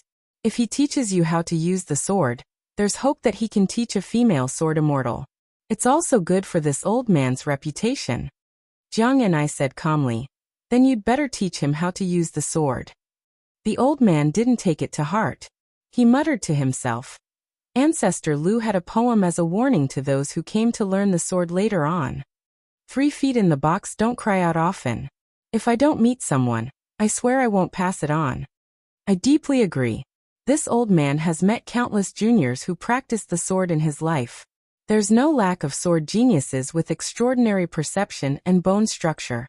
However, if you can't match this old man's temper, even if you're Dong Tai, you can forget about learning this old man's 2-sleeved green snake. The Wu family's sword mound gave up sword intent for heavenly sword moves and looked down on the world's sword moves. Only this old man's unique skill, not to mention how peerless his sword intent is. His sword moves are also exquisite to the peak. Back then, it made those half-dead people of the Wu family feel inferior. Jiang Anai frowned and sighed heavily. She put down the book and glared. Again. Li Chungang scratched the divine talisman dagger that was pinned to his hairbun. His expression was slightly awkward. If it was anyone else outside the cabin, they would treat his words as an imperial edict. However, this stubborn girl in front of him was really not buying the old god of swords' words. Li Chungang wasn't annoyed. He picked up a handful of pecans from the table and walked out of the cabin. He ignored the boatman who worshipped him as the Dragon King, the reverence of Lu Qiantang and the other martial artists, and the fear of some Bailiang cavalry. He walked to Su Fingnian and Wei Shuyang and sat down casually. He stretched out his leg and kicked away the young kuei that had just fallen from the spring thunder saber. The elder sister Bodhisattva wanted to avenge her younger brother. She immediately scratched for small holes on the ground with her sharp claws and roared. Su Fengnian reached out and pressed down on the little guy who was protecting him. The young female Kuei turned her head and showed a very human face of grievance. Su Fengnian smiled and shook his head. The young Kuei was very intelligent and ran to comfort her younger brother. Old God of Swordsley was puzzled. Kid, where did you find this beast? It's not inferior to Qi Xuanzhen's black tiger. In a few years, 2 of them will be comparable to a level 1 expert. It's a pity that you can't live for 200 or 300 years like them. Su Fengnian was even more puzzled and asked, "What's the matter?" The old man casually threw the pecans in his hand on the deck and said in an old-fashioned manner, "Kid, that morning in the Qingyang Palace, I saw your 3-legged cat saber technique. It was really an eyesore. Take out the embroidered winter saber with a thinner blade, and do as this old man said." Su Fengnian did not hesitate and sat up straight. Du Sikong, the master swordsman who wrote the outline of 1,000 swords, had stood in the snow for 3 days in order to seek advice from Li Chungang. Su Fengnian was not a pretentious person who put on airs and immediately took out the embroidered winter saber with a blade as thin as a cicada's wing. The embroidered winter saber was slender and thinner than the spring thunder. Using it to practice saber was a test of one's mastery of saber strength. A slight difference in saber strength would result in a huge deviation. Later, White Fox lent him the spring thunder. Presumably, half of it was because she saw through Su Fengnian's deliberate concealment of the left-hand saber, and the other half was because the spring thunder was more suitable for the overbearing heavy saber. Su Fengnian had a solid foundation in the Great Yellow Court. Moreover, he had not practiced saber for a year for nothing, nor had he read all the martial arts secret manuals for nothing. He was almost considered to have reached a higher level in martial arts. When he used the spring thunder, they could complement each other and complement each other. Su Fengnian had put in a lot of effort, which meant that he had tacitly acknowledged Idiot Su as his friend and confidant. Su Fengnian pulled out the embroidered winter saber. Seeing the old god of sword remain silent, he asked in a low voice, "And then?" Wei Shuyang was even more cautious. The person beside him was old god of sword Li. Although Li Chungang was defeated by Wang Xianji and Wei Shuyang abandoned his sword to cultivate in the mountains out of anger, in the eyes of his generation, no matter how powerful Dong Tai was, he was not as impressive as the old god of sword Li. "You Dong Tai, defeated god of sword Li? How could you call him god of sword if you didn't even defeat him?" Li Chungang yawned and asked Su Fengnian to hang the saber at a fixed height. He said impatiently, "Kid, try to flick the saber with your finger and see if you can break the walnuts on the floor." Su Fengnian adjusted his breathing, squinted his eyes, and stretched out his finger. With a crisp ding sound, Wei Shuyang, who was watching attentively, saw the embroidered winter saber curve in an arc. Unfortunately, it was still a finger's length away from the walnuts on the floor. Su Fengnian was not discouraged. His finger brushed lightly on the saber, found a point and flicked it. The embroidered winter saber curved like a full moon. With a ding and a bang, it smashed a walnut in an instant, leaving a mark on the floor of the boat. Wei Shuyang subconsciously wanted to stroke his beard, but he suddenly realized that old god of sword Li was present. He did not dare to act rashly. However, the old Taoist was very impressed with His Royal Highness's flick of the saber. Although the embroidered winter saber was thin, not everyone could flick it with such tenacity. Old Manly supported his cheek with one hand and continued, "Next, try to crush the walnuts, but don't leave a mark on the floor."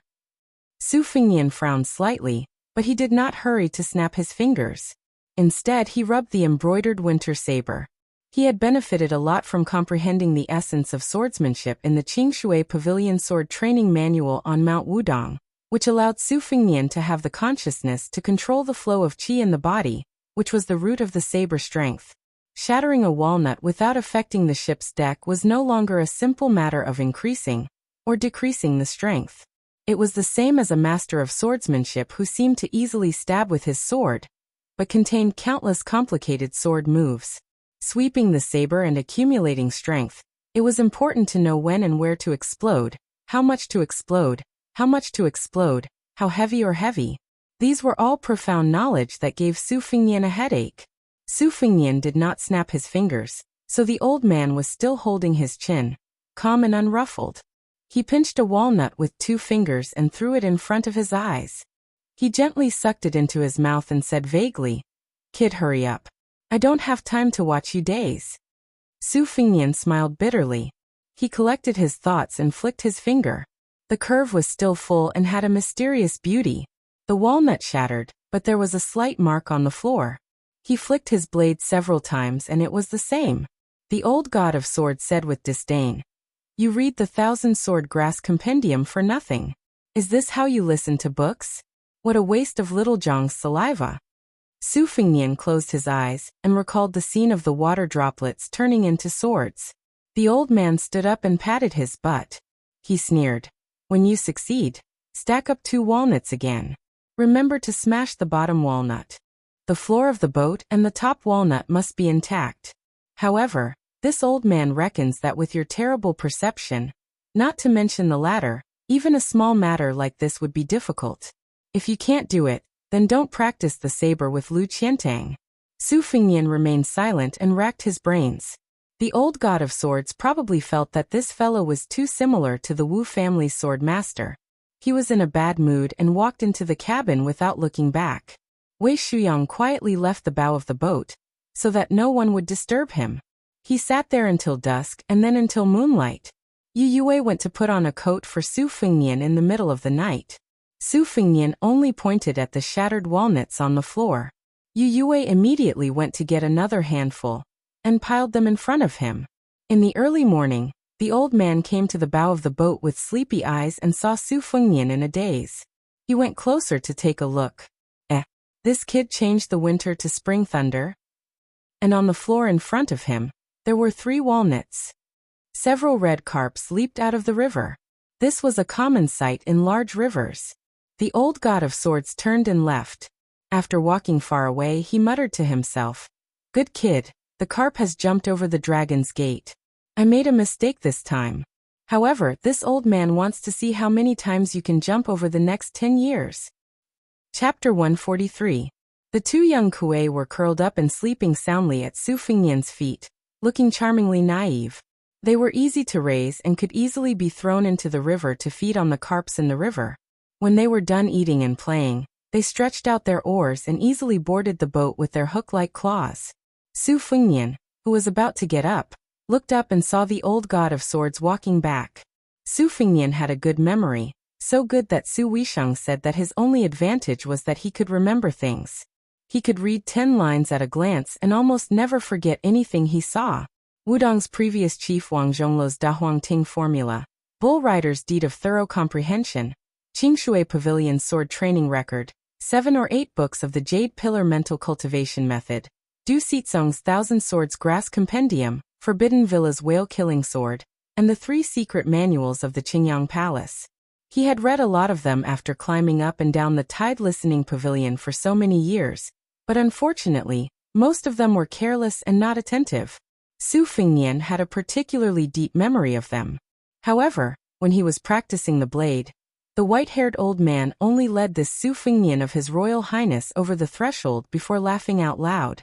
Later, in the Qingyang Palace, his aunt suggested that Su Fingnian first practice 50 moves to the peak, which could be considered a small path to success. But here came the problem. Su Fingnian had not reached the second pin, so he could not assess the hundreds and thousands of martial arts in the world from a strategically advantageous position. He read too many books, which instead became a hindrance to his cultivation. Until Li Chungang came up with the difficult problem of breaking walnuts with a flick knife, it was like tearing a thin crack in the fog. Su Fingnian was no stranger to this problem. When State Preceptor Li Yishan taught Su Fingnian the 15 ways of Zongjing, he liked to use his new-go rules to break them. Su Fingnian sat in boredom until dawn, during which time he successfully flicked the walnuts into fine powder with the embroidered winter knife. The boat was still in good condition, and even stacking the walnuts was not a problem for the embroidered winter knife.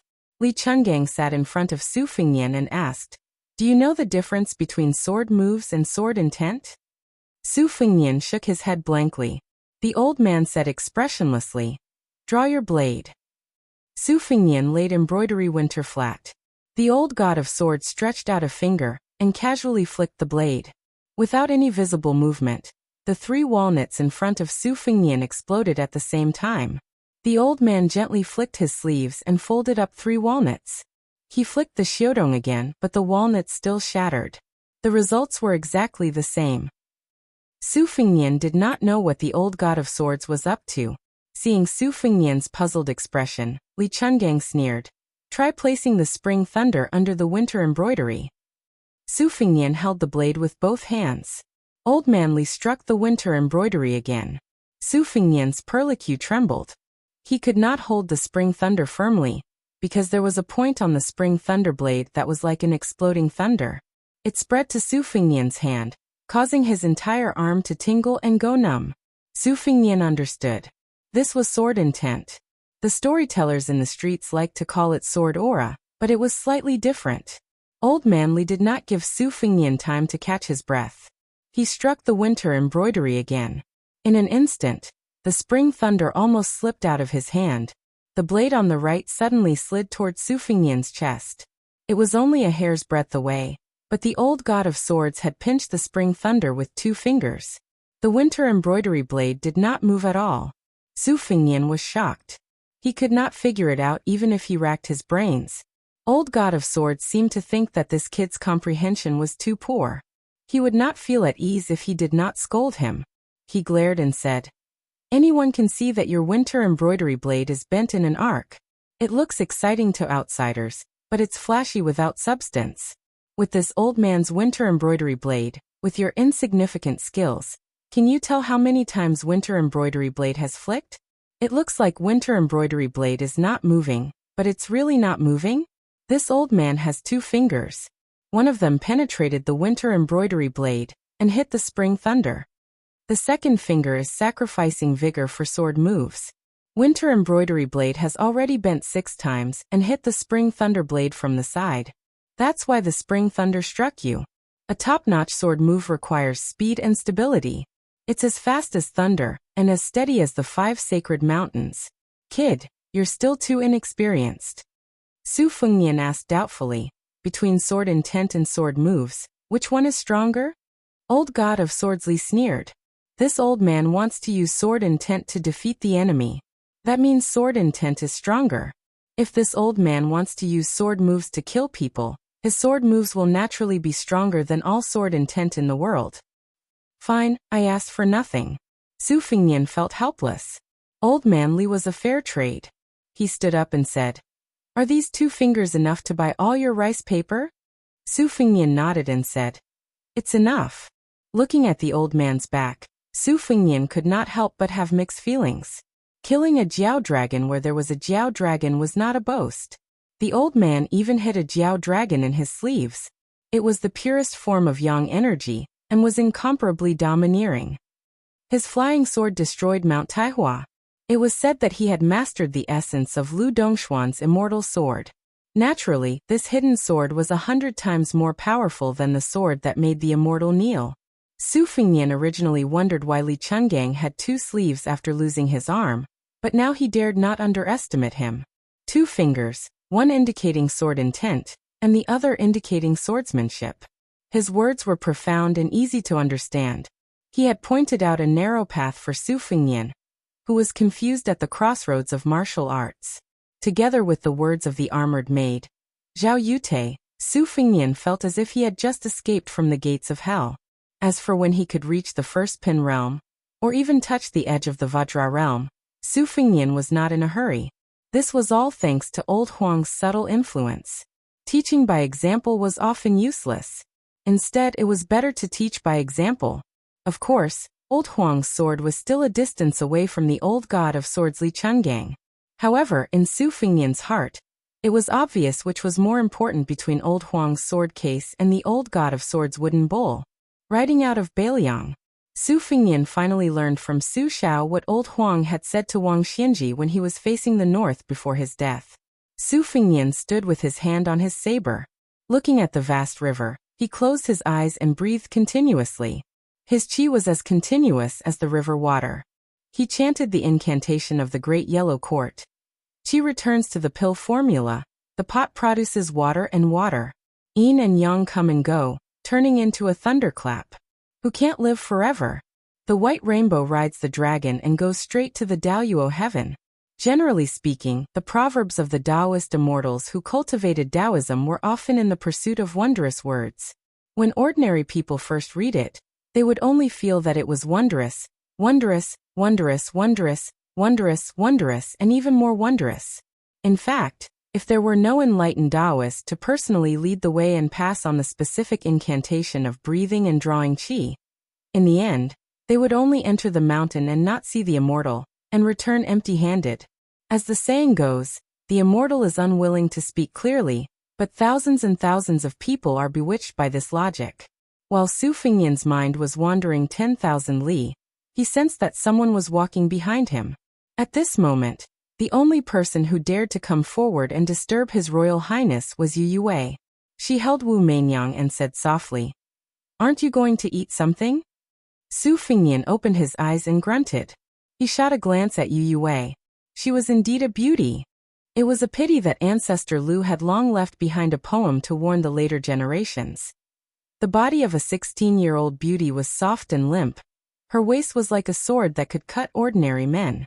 Although her head didn't fall, she secretly caused her husband's spirit to wither. Su Fengnian felt very helpless about this. He wasn't an inexperienced flower. From the time he went up the mountain to practice his blade to the time he went down the mountain, he had always been able to remain calm. This kind of composure was evident. During the meal, only Su Fengnian, the old god of swords, and Wei Shuyang were sitting at the table. Li Chungang chewed on a piece of flatbread and remembered something. He said casually, "Although this old man avoided that Wu family swordsman, he can come back later. It's very likely that his realm is one level higher. That sword move, you bunch of idiots only watch for fun. That fellow, on the other hand, can comprehend something that will be of great benefit to his sword cultivation." Su Fengnian's face stiffened. He fiercely took a bite of the bun. After breakfast, old god of swords Li spread out rice paper in the cabin. He smiled at Jiang and I, who was hiding to read. "Come, Jiang girl. It's fine if you don't want to learn the sword, but this old man can teach you calligraphy." Calligraphy? Jiang and I liked it. Otherwise, she wouldn't have secretly used a branch to scribble on the ground in Bailiang Palace. However, the old man held the brush with one hand. His demeanor completely changed. He was still smiling. "But remember, I'll teach you calligraphy. You can watch, but you're not allowed to learn." Jiang and I didn't take it to heart. She only grunted softly. Su Fengnian asked Bluebird to warm a pot of yellow wine, and sat alone. That year at the top of Martial Emperor's city wall, old Huang didn't fall even after death. Beside him was the second in the world, Wang Xianji. Old Huang only faced north and said, "Come, serve the young master some wine." Chapter 144. 3 big ships entered the lake from the river. The 800 miles of Spring Lake was vast and misty. This lake could hold 6 rivers, and it had always been a place for military strategists to fight to the death. Su Fengnian stood at the bow of the ship and explained the geography of Spring Lake to Yu Yue. He included many military insights that Li Yishan had imparted to him. Before the spring and autumn period, the north and south confronted each other and fought for this place as their stronghold. By controlling the Spring Lake, they could sail down the east and conquer the world like a lion hunting a rabbit. In the past, when the north wanted to drink the horses of the southeast, or when the south wanted to send troops to the north, they had to pass through the 800 miles of Spring Lake, 3 cities, 3 passes, and 3 mountains. The 3 cities were the most important: Xiangfan, Xingyang, and Wuling. In terms of the world, Xiangfan was the most important. In terms of the southeast, Xingyang was the most important. In terms of our prefecture, Wuling was the most important. Xiangfan was always said to be the backbone of the world. When the 3 kingdoms were fighting here, Wang Mingyang, an old minister of West Chu, accepted the order and became the governor of Xiangfan. He resisted Su Zhao's 100,000 soldiers and defended for 3 years. When West Chu was destroyed and West Shu was forgotten, this scholar from Shangyin Academy still refused to surrender. The city ate people and Wang Mingyang personally cooked his wife and children. 3 years later, the city was breached and less than 10,000 people were left in Xiangfan. It became a ghost city. It was said that 10 years after the city was breached, there were still hundreds of thousands of wandering souls that refused to leave the city and howled every night. The dynasty had no choice but to send the Taoist master of Longhu Mountain to Xiangfan to set up the Great Zhou Tian ceremony. The number of sacrificial offerings reached a shocking number of 36,500, which was an unprecedented feat. This battle allowed Wang Mingyang to win the title of the #1 defender of the spring and autumn period. Even Su Xiao admired him. Wang Mingyang was a famous person, but he dragged 200,000 people down with him. Even after 1,000 years, Wang Mingyang would still be a controversial figure. Yu Yue was frightened. "We're not going to Xiangfan, are we?" Su Fengnian had recently been habitually flicking his fingers. He probably did it thousands of times in a day. He was probably obsessed with practicing the blade. He laughed softly. "I wanted to go. But if you don't dare, then we'll go straight to Wuling." Yu Yue shook her head. Su Fengnian suddenly heard cries and screams coming from the back of the boat. Yu Yue just happened to hear the legend of 100,000 resentful spirits in Xiangfan. Her heart trembled, and she finally realized that she was at the bow of the spring god lake. Her face was full of self-mockery. Su Fengnian ignored Yu Yue and rushed to the bow of the boat. He saw a boatman rolling on the ground with a bloody arm. 2 scarlet young kuei were growling at him. Lu Qiantang went up to His Royal Highness and told him what happened. It was a trivial matter. The young kuei were frolicking and running, and they probably bumped into the boatman. Su Fengnian frowned. The tiger kuei was an ancient beast, and it ate people when it was hungry. Su Fengnian squatted down, and the young kuei seemed to feel its master's anger. It lowered its head and whimpered, and its skin immediately turned from red to black. Su Fengnian was not arrogant, and with a flick of his finger he hit the boatman. A hole was made in the wall of the boat, and it fell into the lake. The elder sister Bodhisattva looked at her younger brother from the hole, and then turned around to look at Su Fengnian pitifully, as if she was pleading for mercy. Su Fengnian snorted, stood up and said, "Compensate the injured." "Oh right, ask the Phoenix Battalion to help mend the boat."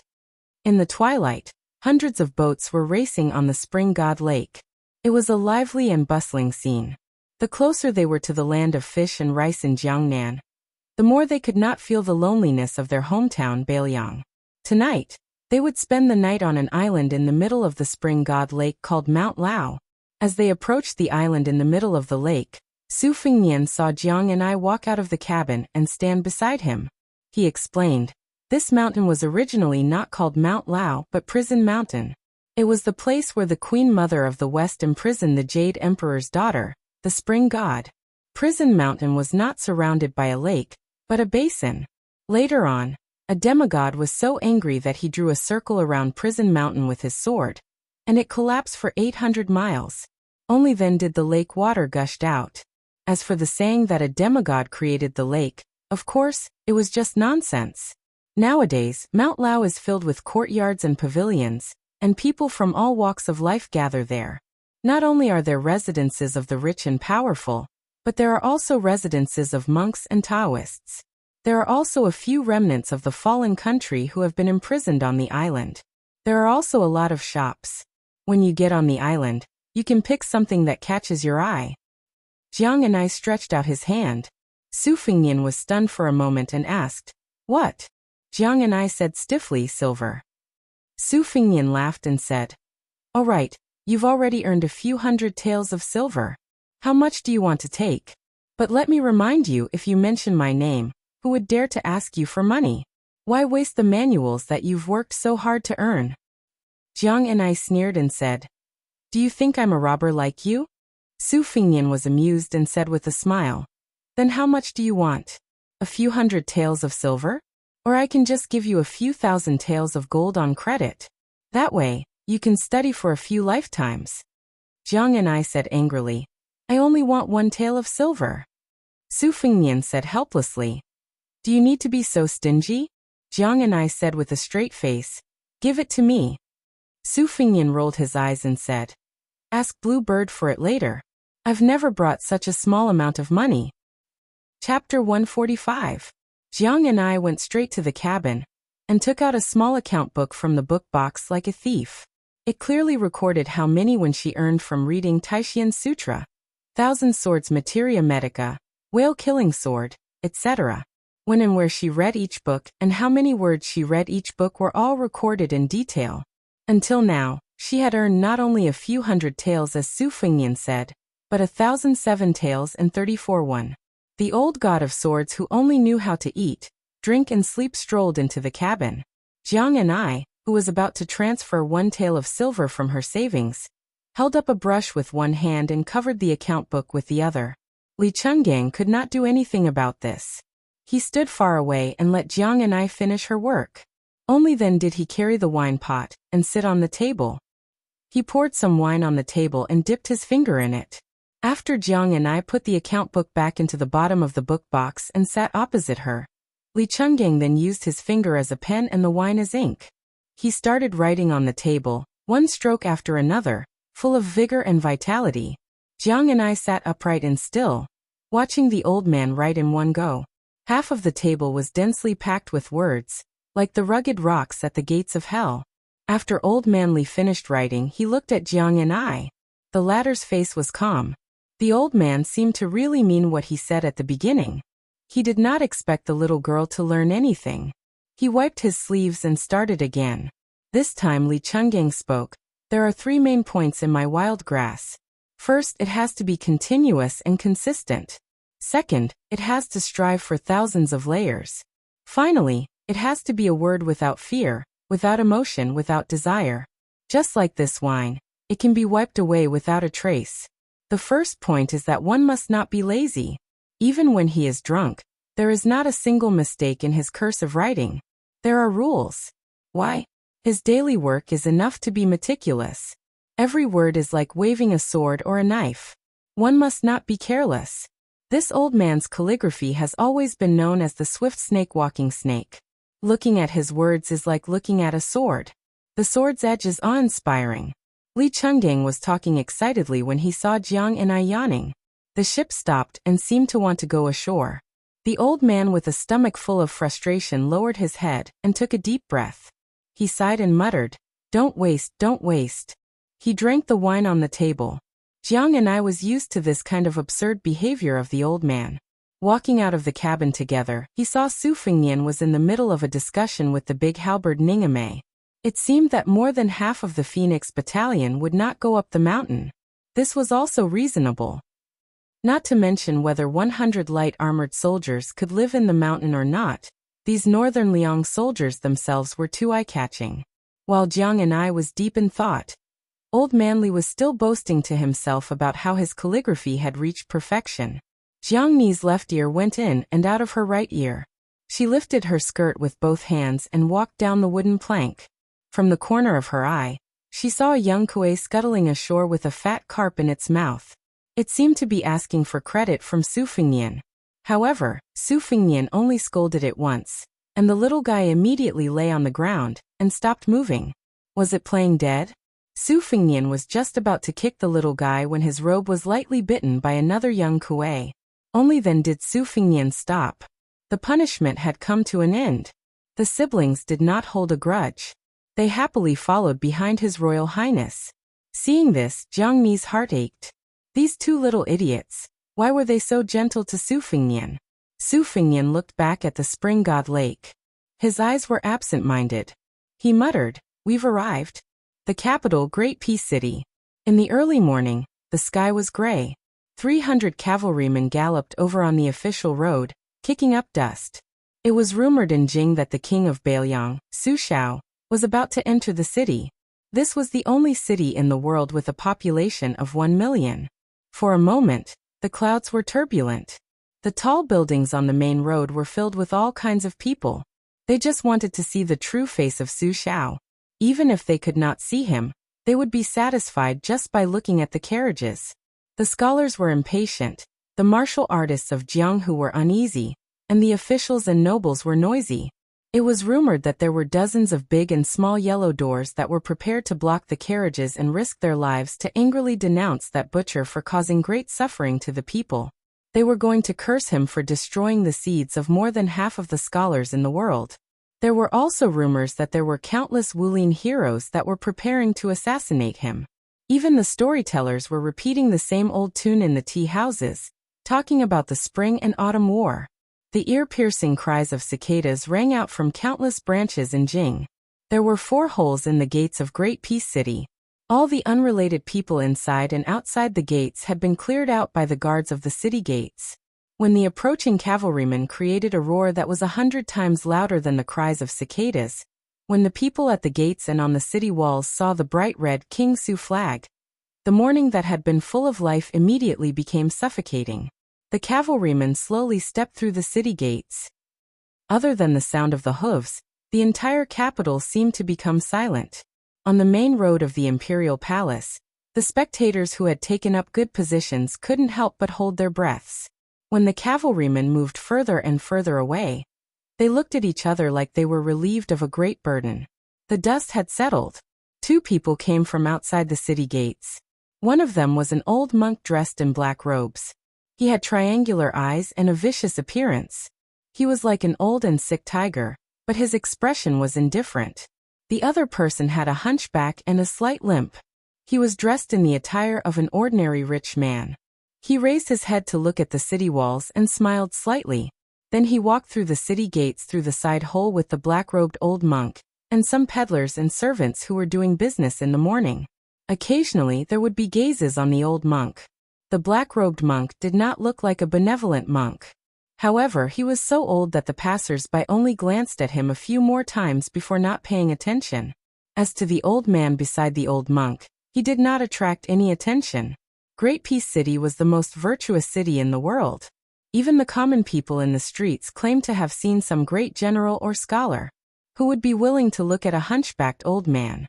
Passing through the side hole of the city gates, the rich man and the black-robed old monk slowly walked forward. The rich man put his hands behind his back and chuckled. Bald Donkey Yang, of the millions of people in Jing, you are the only friend I have.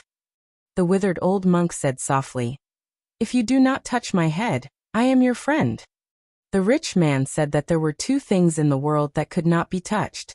Old tigers but could not be touched, and the other was this young Taisue's head could not be touched. But even though he said this, he impolitely reached out to touch the old monk's bald head. The old monk did not stop him and only sighed. The rich man rubbed the black-robed old monk's bald head and roared with laughter. The black-robed old monk had an indifferent expression. This head. Qi Xianju had touched it in the past, and then half of the top of the lotus had collapsed. Chapter 146. The old monk in black was named Yang Taisui. He was born in Dongyue's top aristocratic family, Yang Taisui. He was studious since he was a child and read hundreds of books. When he was 13, he shaved his head and became a monk. He read the classics of Confucianism, Buddhism, and Taoism, and was especially good at yin-yang divination. Although he was a monk, he learned Taoism and military theory from the Taoist of Qingshu Temple. When he was 24, he traveled to Mount Longhu and was reprimanded by the great Jinren Qi Xian. Yang Taisui was not angry but happy. Later, he was recommended to serve the crown prince in the capital. When the world was settled, the old monk who liked to wear black declined the title of imperial advisor and studied Buddhism in Yongfu Temple. He had already cut ties with his family and had no connection with the nobles. Under the western wall, he tried to persuade Su Xiao not to kill Feng Xiaoli, but it was to no avail. Rumor had it that he cut ties with Su Xiao. In the past 10 years, he lamented the chaos of Zen Buddhism and its unclear purpose. He created a perfect theory and wrote the 8 original meanings, and Vanquish and Save Lu Sutra. But he did not participate in any Buddhist debate. He called himself Old Monk Zheng. He had helped the country build, but he was willing to be lonely and only served as a study assistant for the crown prince's grandson. 3 years ago, he resigned as the Yongfu Temple's master recorder and traveled alone. Today he appeared in Tai and city only to escort the king of Bailiang into the capital. However, after Butcher Su Xiao saw the old monk in black, he insisted on walking into the city. Su Xiao walked side by side with him towards the palace gate. Su Xiao, who was dressed like a rich man, put his hands in his sleeves and strolled leisurely on the main road of the capital. He laughed and said, Young Taisui, I heard you took in a disciple who went to Shangyin Academy? Let me say this first. Playing around is one thing, but if something big really happens, you and I will not interfere. Also, the red armor general was ordered by your disciple, right? There will be no next time. I'm very curious. The red armor general was already skinned by your bodhisattva disciple Han Diaosi. How come there are 5 more red armor general now? You old bald donkey, what kind of sinister plan are you planning? What? Are you still throwing a tantrum with me? You're just as petty as a woman. Isn't it just because I didn't promise you not to kill those 600 scholars back then? We've exchanged our lives for decades. Do you think you can just throw it away like that? The black-robed monk said in an old-fashioned manner. It's none of my business. Su Xiao squinted his eyes and looked at the capital that he had not seen for many years. He curled his lips and said, Tell me something. Is that kid the illegitimate child of that person? Otherwise, how could he have obtained the red armor from Han Diaosi, and how could he have made Han Diaosi, this human cat, become a submissive slave? The old monk frowned. He was already a ferocious god to begin with, but now he looked even more ferocious. He was awe-inspiring even without being angry. He walked through the crowded streets, but with the old monk leading the way, no one could get close to him and Su Xiao. They were like fish in water. Su Xiao smiled and said, Since Bald Donkey doesn't deny it, I'll take that as an answer. The black-robed old monk still did not explain or refute. His state of mind was as calm as an ancient well. Su Xiao joked, Yang Taisui, oh Yang Taisui, sometimes I admire you. Being in the king's company is like being in the tiger's company. As long as you live for another 20 or 30 years, you'll have the hope of assisting the dragon for 3 more dynasties. Everyone will be happy to treat you like a bodhisattva. Look at Mount Longhu. In order to consolidate the position of the imperial advisor, they will do anything. There's an old guy who gave up 2 years of his lifespan, and even went against the heavens to change his fate. You, on the other hand, don't do anything. Bald Donkey, when are you going to meet my eldest son, Feng Nian? He's different from me, he's a Buddhist. Maybe you'll get along. The old monk shook his head and reminded him softly, We're here. At the end of the road, they could see the gate of the South Imperial City. According to the law, there was an early morning court session every 10 days. However, the morning court session had already begun, and Su Xiao had arrived a little late. There were only carriages and servants outside the door. He did not see any dignitaries of the imperial court. This was the first gate of the imperial city. There were 3 watchtowers with huge eaves and ridges. On the left and right of the gate, there was a pair of white jade lion and dismount steels. On the gate, there was a couplet written by the founding scholar. The sun and moon are bright, the mountains and rivers are majestic. There were 110 corridors on the left and right of the gate. They were known as the 1,000-step corridors, connected to the eaves and ridges. They surrounded and protected the Baohe Palace, which was also known as the Golden Imperial Hall. The black-robed old monk, Yang Taisui, sighed and said, You're going to attend court dressed like this? Su Xiao smiled and said, I'm going to change in the carriage. I didn't have the chance to wear it in Bailiang. I've been living like a prince these years and I've gained a lot of weight. I don't know if it fits. If I can't wear it, it'll be troublesome. The old monk had a rare expression of helplessness on his face. Chapter 147. Su Xiao laughed heartily, and walked towards a carriage with only a few personal retainers of the prince's mansion left. Naturally, he could not bring the steel cavalry under the command of the prince's banner to the foot of the imperial city's wall. The black-clothed Yang Taisui did not move. He still stood 1,000 feet outside the door with a bleak expression. Back then, he was still a monk who sought fame and achievements. Su Xiao had already led 600 black-armored soldiers out of Jinzhou. He gave advice to the late emperor, while Su Xiao was the emperor's vanguard. One was a scholar while the other was a warrior. They complemented each other well. At that time, the late emperor regarded the 2 of them as his right-hand men. They used to climb up to the Baohe Hall to drink together, and talk about the chaotic world under the moonlight. Su Xiao did not study much, so he was always forced to recite poems. He was crude and vulgar and was laughed at every time. After he got drunk, he would wantonly lie down and it did not matter who was using whose arm as a pillow. The last time they met was when Su Xiao destroyed West Chu and returned to the capital to receive the title of Dezhu state. They only talked to each other, no longer as unscrupulous as before. After that, he no longer participated in politics and only talked about Zen and poetry. After that, he was instructed by the late emperor to drink farewell wine with Su Xiao. Only then did that beautiful woman enter the palace alone with a sword and a white gown. After that, he no longer had the face to see Su Xiao. Su Xiao was not far from the carriage when a carriage galloped towards him. The coachman was sweating profusely. Su Xiao waved his hand to signal spear immortal Wang Xiu's shitty, Han Lao's not to worry. He leaned to the side and barely dodged the hooves of two big horses. He only signaled a master from the prince's mansion to take a prepared outer robe from the carriage and prepare to wear it to the morning court. Su Xiao did not mind the carriage's collision.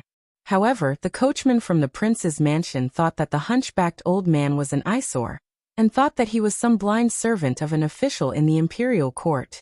The master in the carriage was already late for the morning court, because he was unwell. The master kept urging him all the way, causing him to be scolded countless times. Of course, his mood was extremely bad. In a fit of anger, he raised his whip and smashed the coachman. Su Xiao smiled and did not move. Han Lao's grabbed the whip, pulled the coachman down, and stomped on his chest. With a crack, 2 ribs were broken. A middle-aged Confucian scholar, wearing a 4th-rank Yunyan civil official's robe, came down from the carriage. Seeing that his servant was in trouble, he flew into a rage. Looking at the unfamiliar old man, he did not care about his manners and cursed loudly. Generally, he was angrily scolding which servant dared to be so arrogant and commit such a crime outside the imperial city. He pointed at Su Xiao's nose and asked him to report the name of the official in his mansion. When he went to court later, he would personally impeach the emperor. This Confucian scholar was a 4th-rank Confucian, the same rank as the prefecture overseer. He was the son of the crown prince's left concubine, and held a position in the Eastern Palace that made people jealous. Not only that, his father, Lu Binzhong, was the Grand Secretary of the Eastern Pavilion, an important official of 2 dynasties. In this dynasty, the most prestigious civil officials were the 3 halls and 3 pavilions. Although the Eastern Pavilion was at the bottom, the 3 halls and 3 pavilions were not full. Including the Wuying Palace, Wenhua Palace, and Wenyuan Pavilion, there were only 4. Lu Binzhong, as one of the 4, was an extraordinary honor. In addition, his brother Lu Tiren was the Yinqing Guanglu Daifu. The 3 of them were officials in the imperial court, which was a legend. Were it not for this, he would not have dared to casually speak of impeachment outside the gates of the imperial city. After all, officials who could participate in the morning court were not ordinary people. Su Xiao looked at the 4th-rank crown prince's left concubine's spittle flying everywhere, and dismissed it with a smile. A retainer jumped off the carriage with a bundle, and undid a corner of his court robe. The Confucian official from the Lu family glanced at it, and subconsciously froze. Was this old man in front of him an official? But he had never heard of civil officials or generals wearing such a style of official robe. In this world, official robes were far more important than official manners. Once exposed and proven, the only outcome would be imprisonment and banishment. When the bundle was completely opened, the eyes of the Lu family's left concubine of the Eastern Palace widened. A python robe? That was a blue satin robe embroidered with a 5-clawed python. Since ancient times, python robes had been the robe of an elephant dragon. It was similar to the dragon robe worn by the emperor, but it lacked a claw. Like the dragon robe, the words Jiang Yahai were embroidered on it. The current dynasty clearly states that only the princes can embroider the 9 pythons and 5 claws. Only the imperial family can embroider the bright yellow and apricot yellow colors. The dragon python has 5 different postures: curving on the water, standing upright on the water, lying on the water of the 3 rivers, lying on the water of the 5 rivers, and lying fully on the water of the 5 rivers. There are strict regulations on which postures should be used at which level. The man surnamed Lu watched the old man put on the embroidered robe with the help of the servants, and swallowed his saliva. Dragon python robe. The 5 claws of the 9 dragons were 1 more claw than General Gu Jiantang. The material of blue satin meant that he wasn't a member of the royal family. Was he a prince with a different surname? counting with one's fingers. How many kings with different surnames were there in the dynasty? The old man was wearing a python robe that was unique in the entire dynasty. It was clear that he was going to attend the imperial court. What was more, other than wearing this terrifying python robe, he was also holding a saber. Who could carry a sword to court? Even if Lu was an idiot, he would know who the old man in front of him was. The king of Bailiang, Su Xiao. After the hunchbacked old man put on the extravagant python robe and carried the Bailiang saber, he walked straight to the southern gate of the imperial city. The left concubine's son knelt on the ground with a thud. He no longer had any thoughts of attending the imperial court. He just kowtowed there with all his might, leaving a pool of blood on the stone floor. Su Xiao, wearing a python robe, walked into the imperial city. The opening of the city gate was a little dim. After walking out, Run 2 blocked the warm sunlight and squinted at the great hall in the distance. The 2 rows of officers in front and behind him all knelt on the ground. The eunuchs all acted as if they were facing a great enemy and yelled at the top of their lungs. The king of Bailiang enters the palace. The hunchbacked old man limped forward slowly, as if he didn't care that there was the emperor, Grand Secretary Zhang Jilu, General Gu Jiantang, and all the civil and military officials waiting there. He silently counted his steps and finally walked up the steps. Looking back at the city gate, he smiled and muttered to himself, "I'm old." Chapter 148. The person playing host on Mount Lao was a former Bailiang army officer. His military exploits were not prominent, but after entering the business world, he began to soar and become the richest in the province. Even those 10-generation aristocratic families could not compare to him. He was known for his extravagant lifestyle. He once competed with a person with an imperial merchant background in the province in terms of wealth, and attracted countless curses. His saliva was comparable to half of the spring god lake. This old soldier who had led Su Zhao's horse in the past was not conspicuous at first glance. He was dressed like an ordinary person, and did not have any arrogance to speak of. When he saw His Royal Highness, his eyes filled with tears and he knelt on the flat ground of the ferry. No matter how Su Fengnian supported him, he was unwilling to get up. He just knelt on the ground and sobbed. Behind him, his wife and family members were dumbfounded. Su Fengnian knew the inside story. This old man surnamed Wang was not only admiring of the king of Bailiang, but he also revered the Wangfei from the bottom of his heart. He was one of the lucky few old soldiers in the Bailiang army who had personally seen His Royal Highness draw his blade at a young age. Although he was called a little soldier leading a horse, the Su family did not view him as a servant. The people who came from the Bailiang army had 2 extremes. They either struggled at the bottom and had a headache over the basic necessities, or they had a high position and wealth that was truly unattainable. This had to do with the dynasty's complex psychology of the Bailiang army. It was mixed with fear and jealousy, so there was a lot of rejection. This caused those who were labeled as part of the Bailiang army to hold back their resentment after losing the protection of the Iron Cavalry. It was not easy for them to put in more blood and sweat and finally achieve success. Often their family, business, and politics would be especially cruel and ruthless. Wang Lingquan, who was kneeling in front of Su Fengnian, was an example. In the Wang family, the family law was far more important than the national law. Governing the family was like governing an army. There was once a daughter-in-law who spoke carelessly and was directly kicked out of the family by Wang Lingquan, regardless of the aristocratic family behind the daughter-in-law. Even her son was dragged to the ancestral hall to be whipped. Therefore, when the members of the Wang family saw the temperamental and shrewd head of the family kneeling in front of a young master, they were all scared out of their wits. The king of Bailiang and His Royal Highness would rest at Mount Mao midway during their travels. Naturally, only the local snake king of Mount Mao, Lin Quan, knew about this. All of this was secretly arranged by Lu Qiuer, and there was no room for error. Su Fengnian looked up at a huge jade guanyin holding a vase at the peak of Mount Mao. It was said that Wang Lingquan spent millions of silver taels and took 10 years to build it. This guanyin in the pure vase stepped on a yellow dragon and had the glare of a Vajra Bodhisattva. Wang Lingquan finally stood up and wiped away the tears on his face.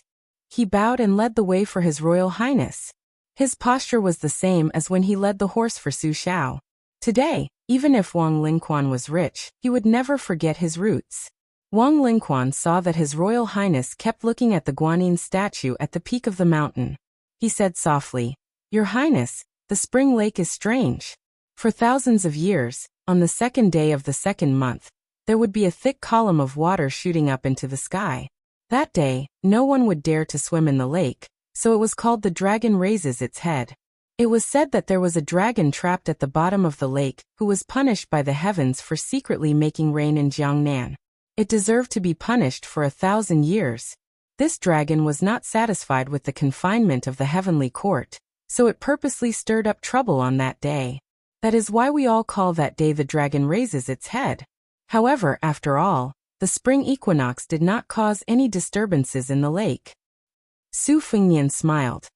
On the second day of the second month, the horned mansion appears. The eastern azure dragon first reveals its lofty appearance. That is when the dragon raises its head.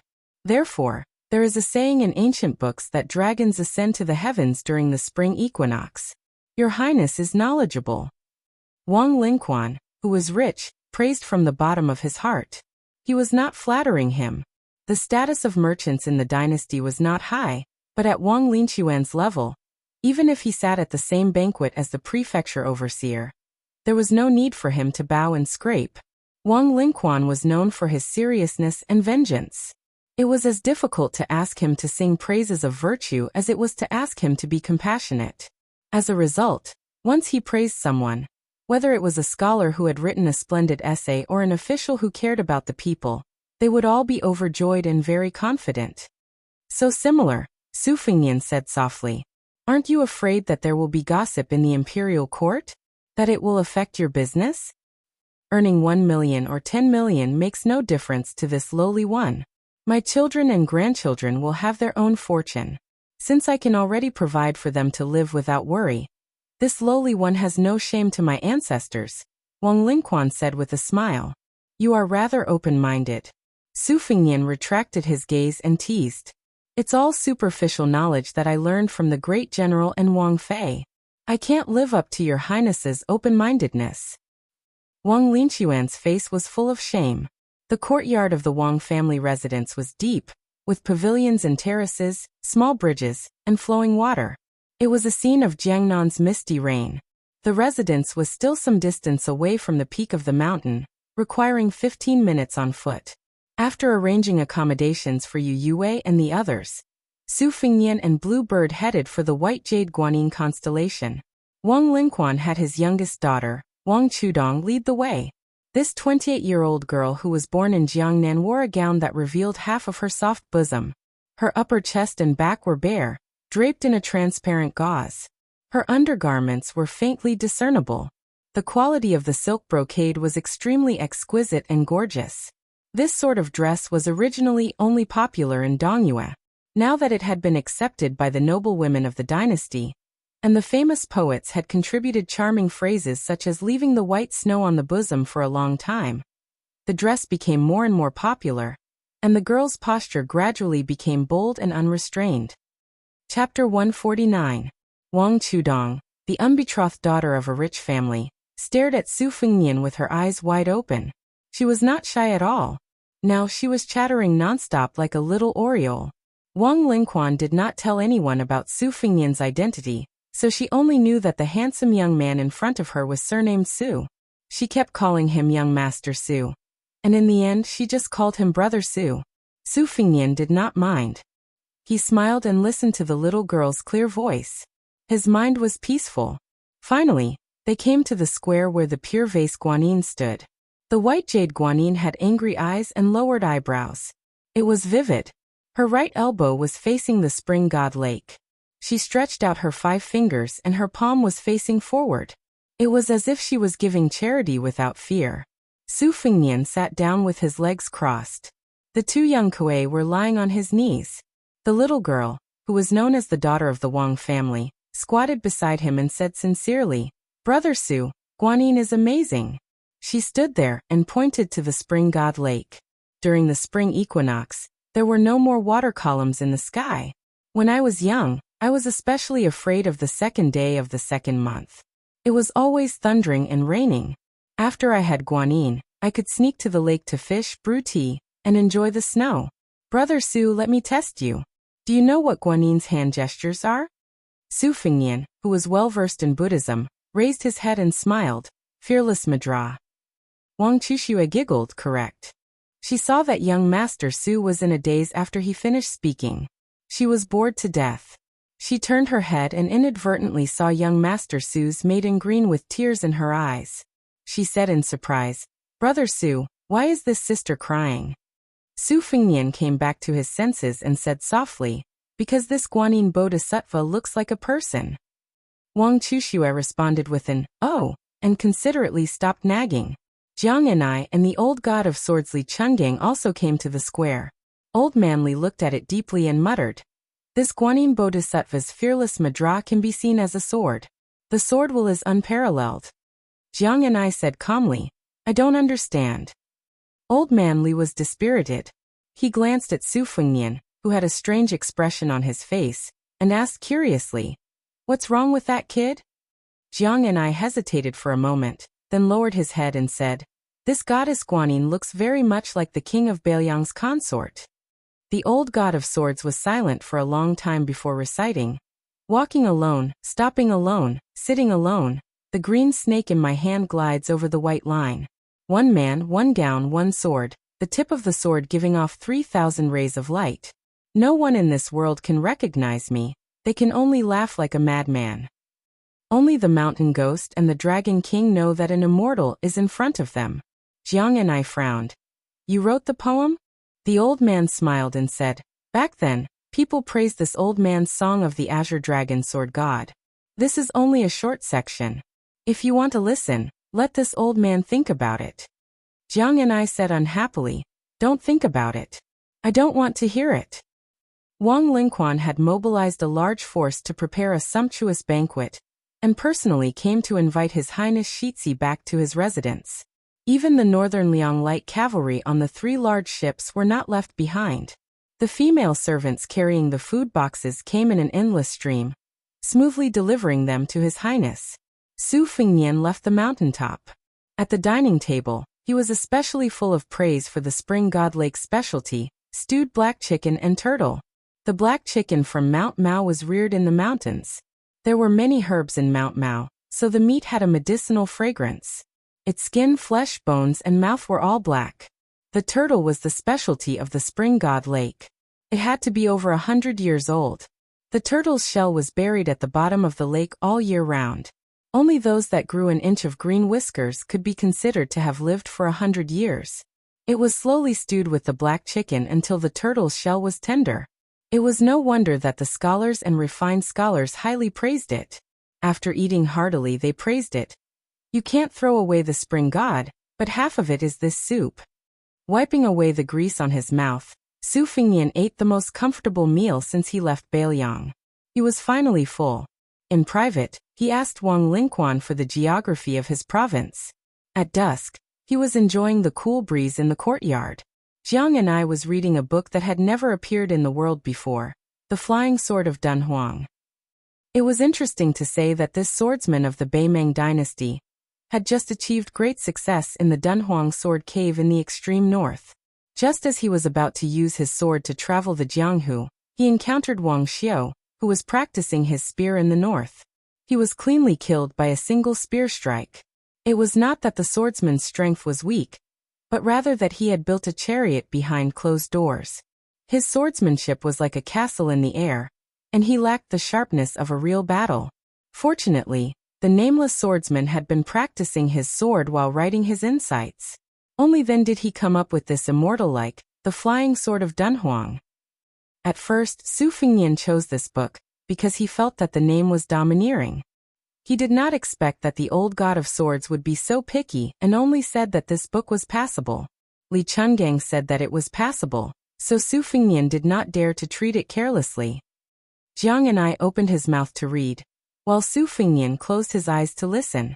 Su Fingnian remembered that Li Chungang had said that he would fight against Lu Qiantang. It was time for him to give it a try. He did not want to learn from the swordsman who wrote The Flying Sword of Dunhuang and die prematurely just after entering the Jianghu.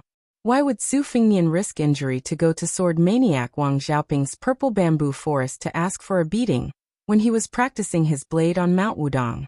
Wouldn't it be easy and comfortable to just stay under the waterfall and practice his blade?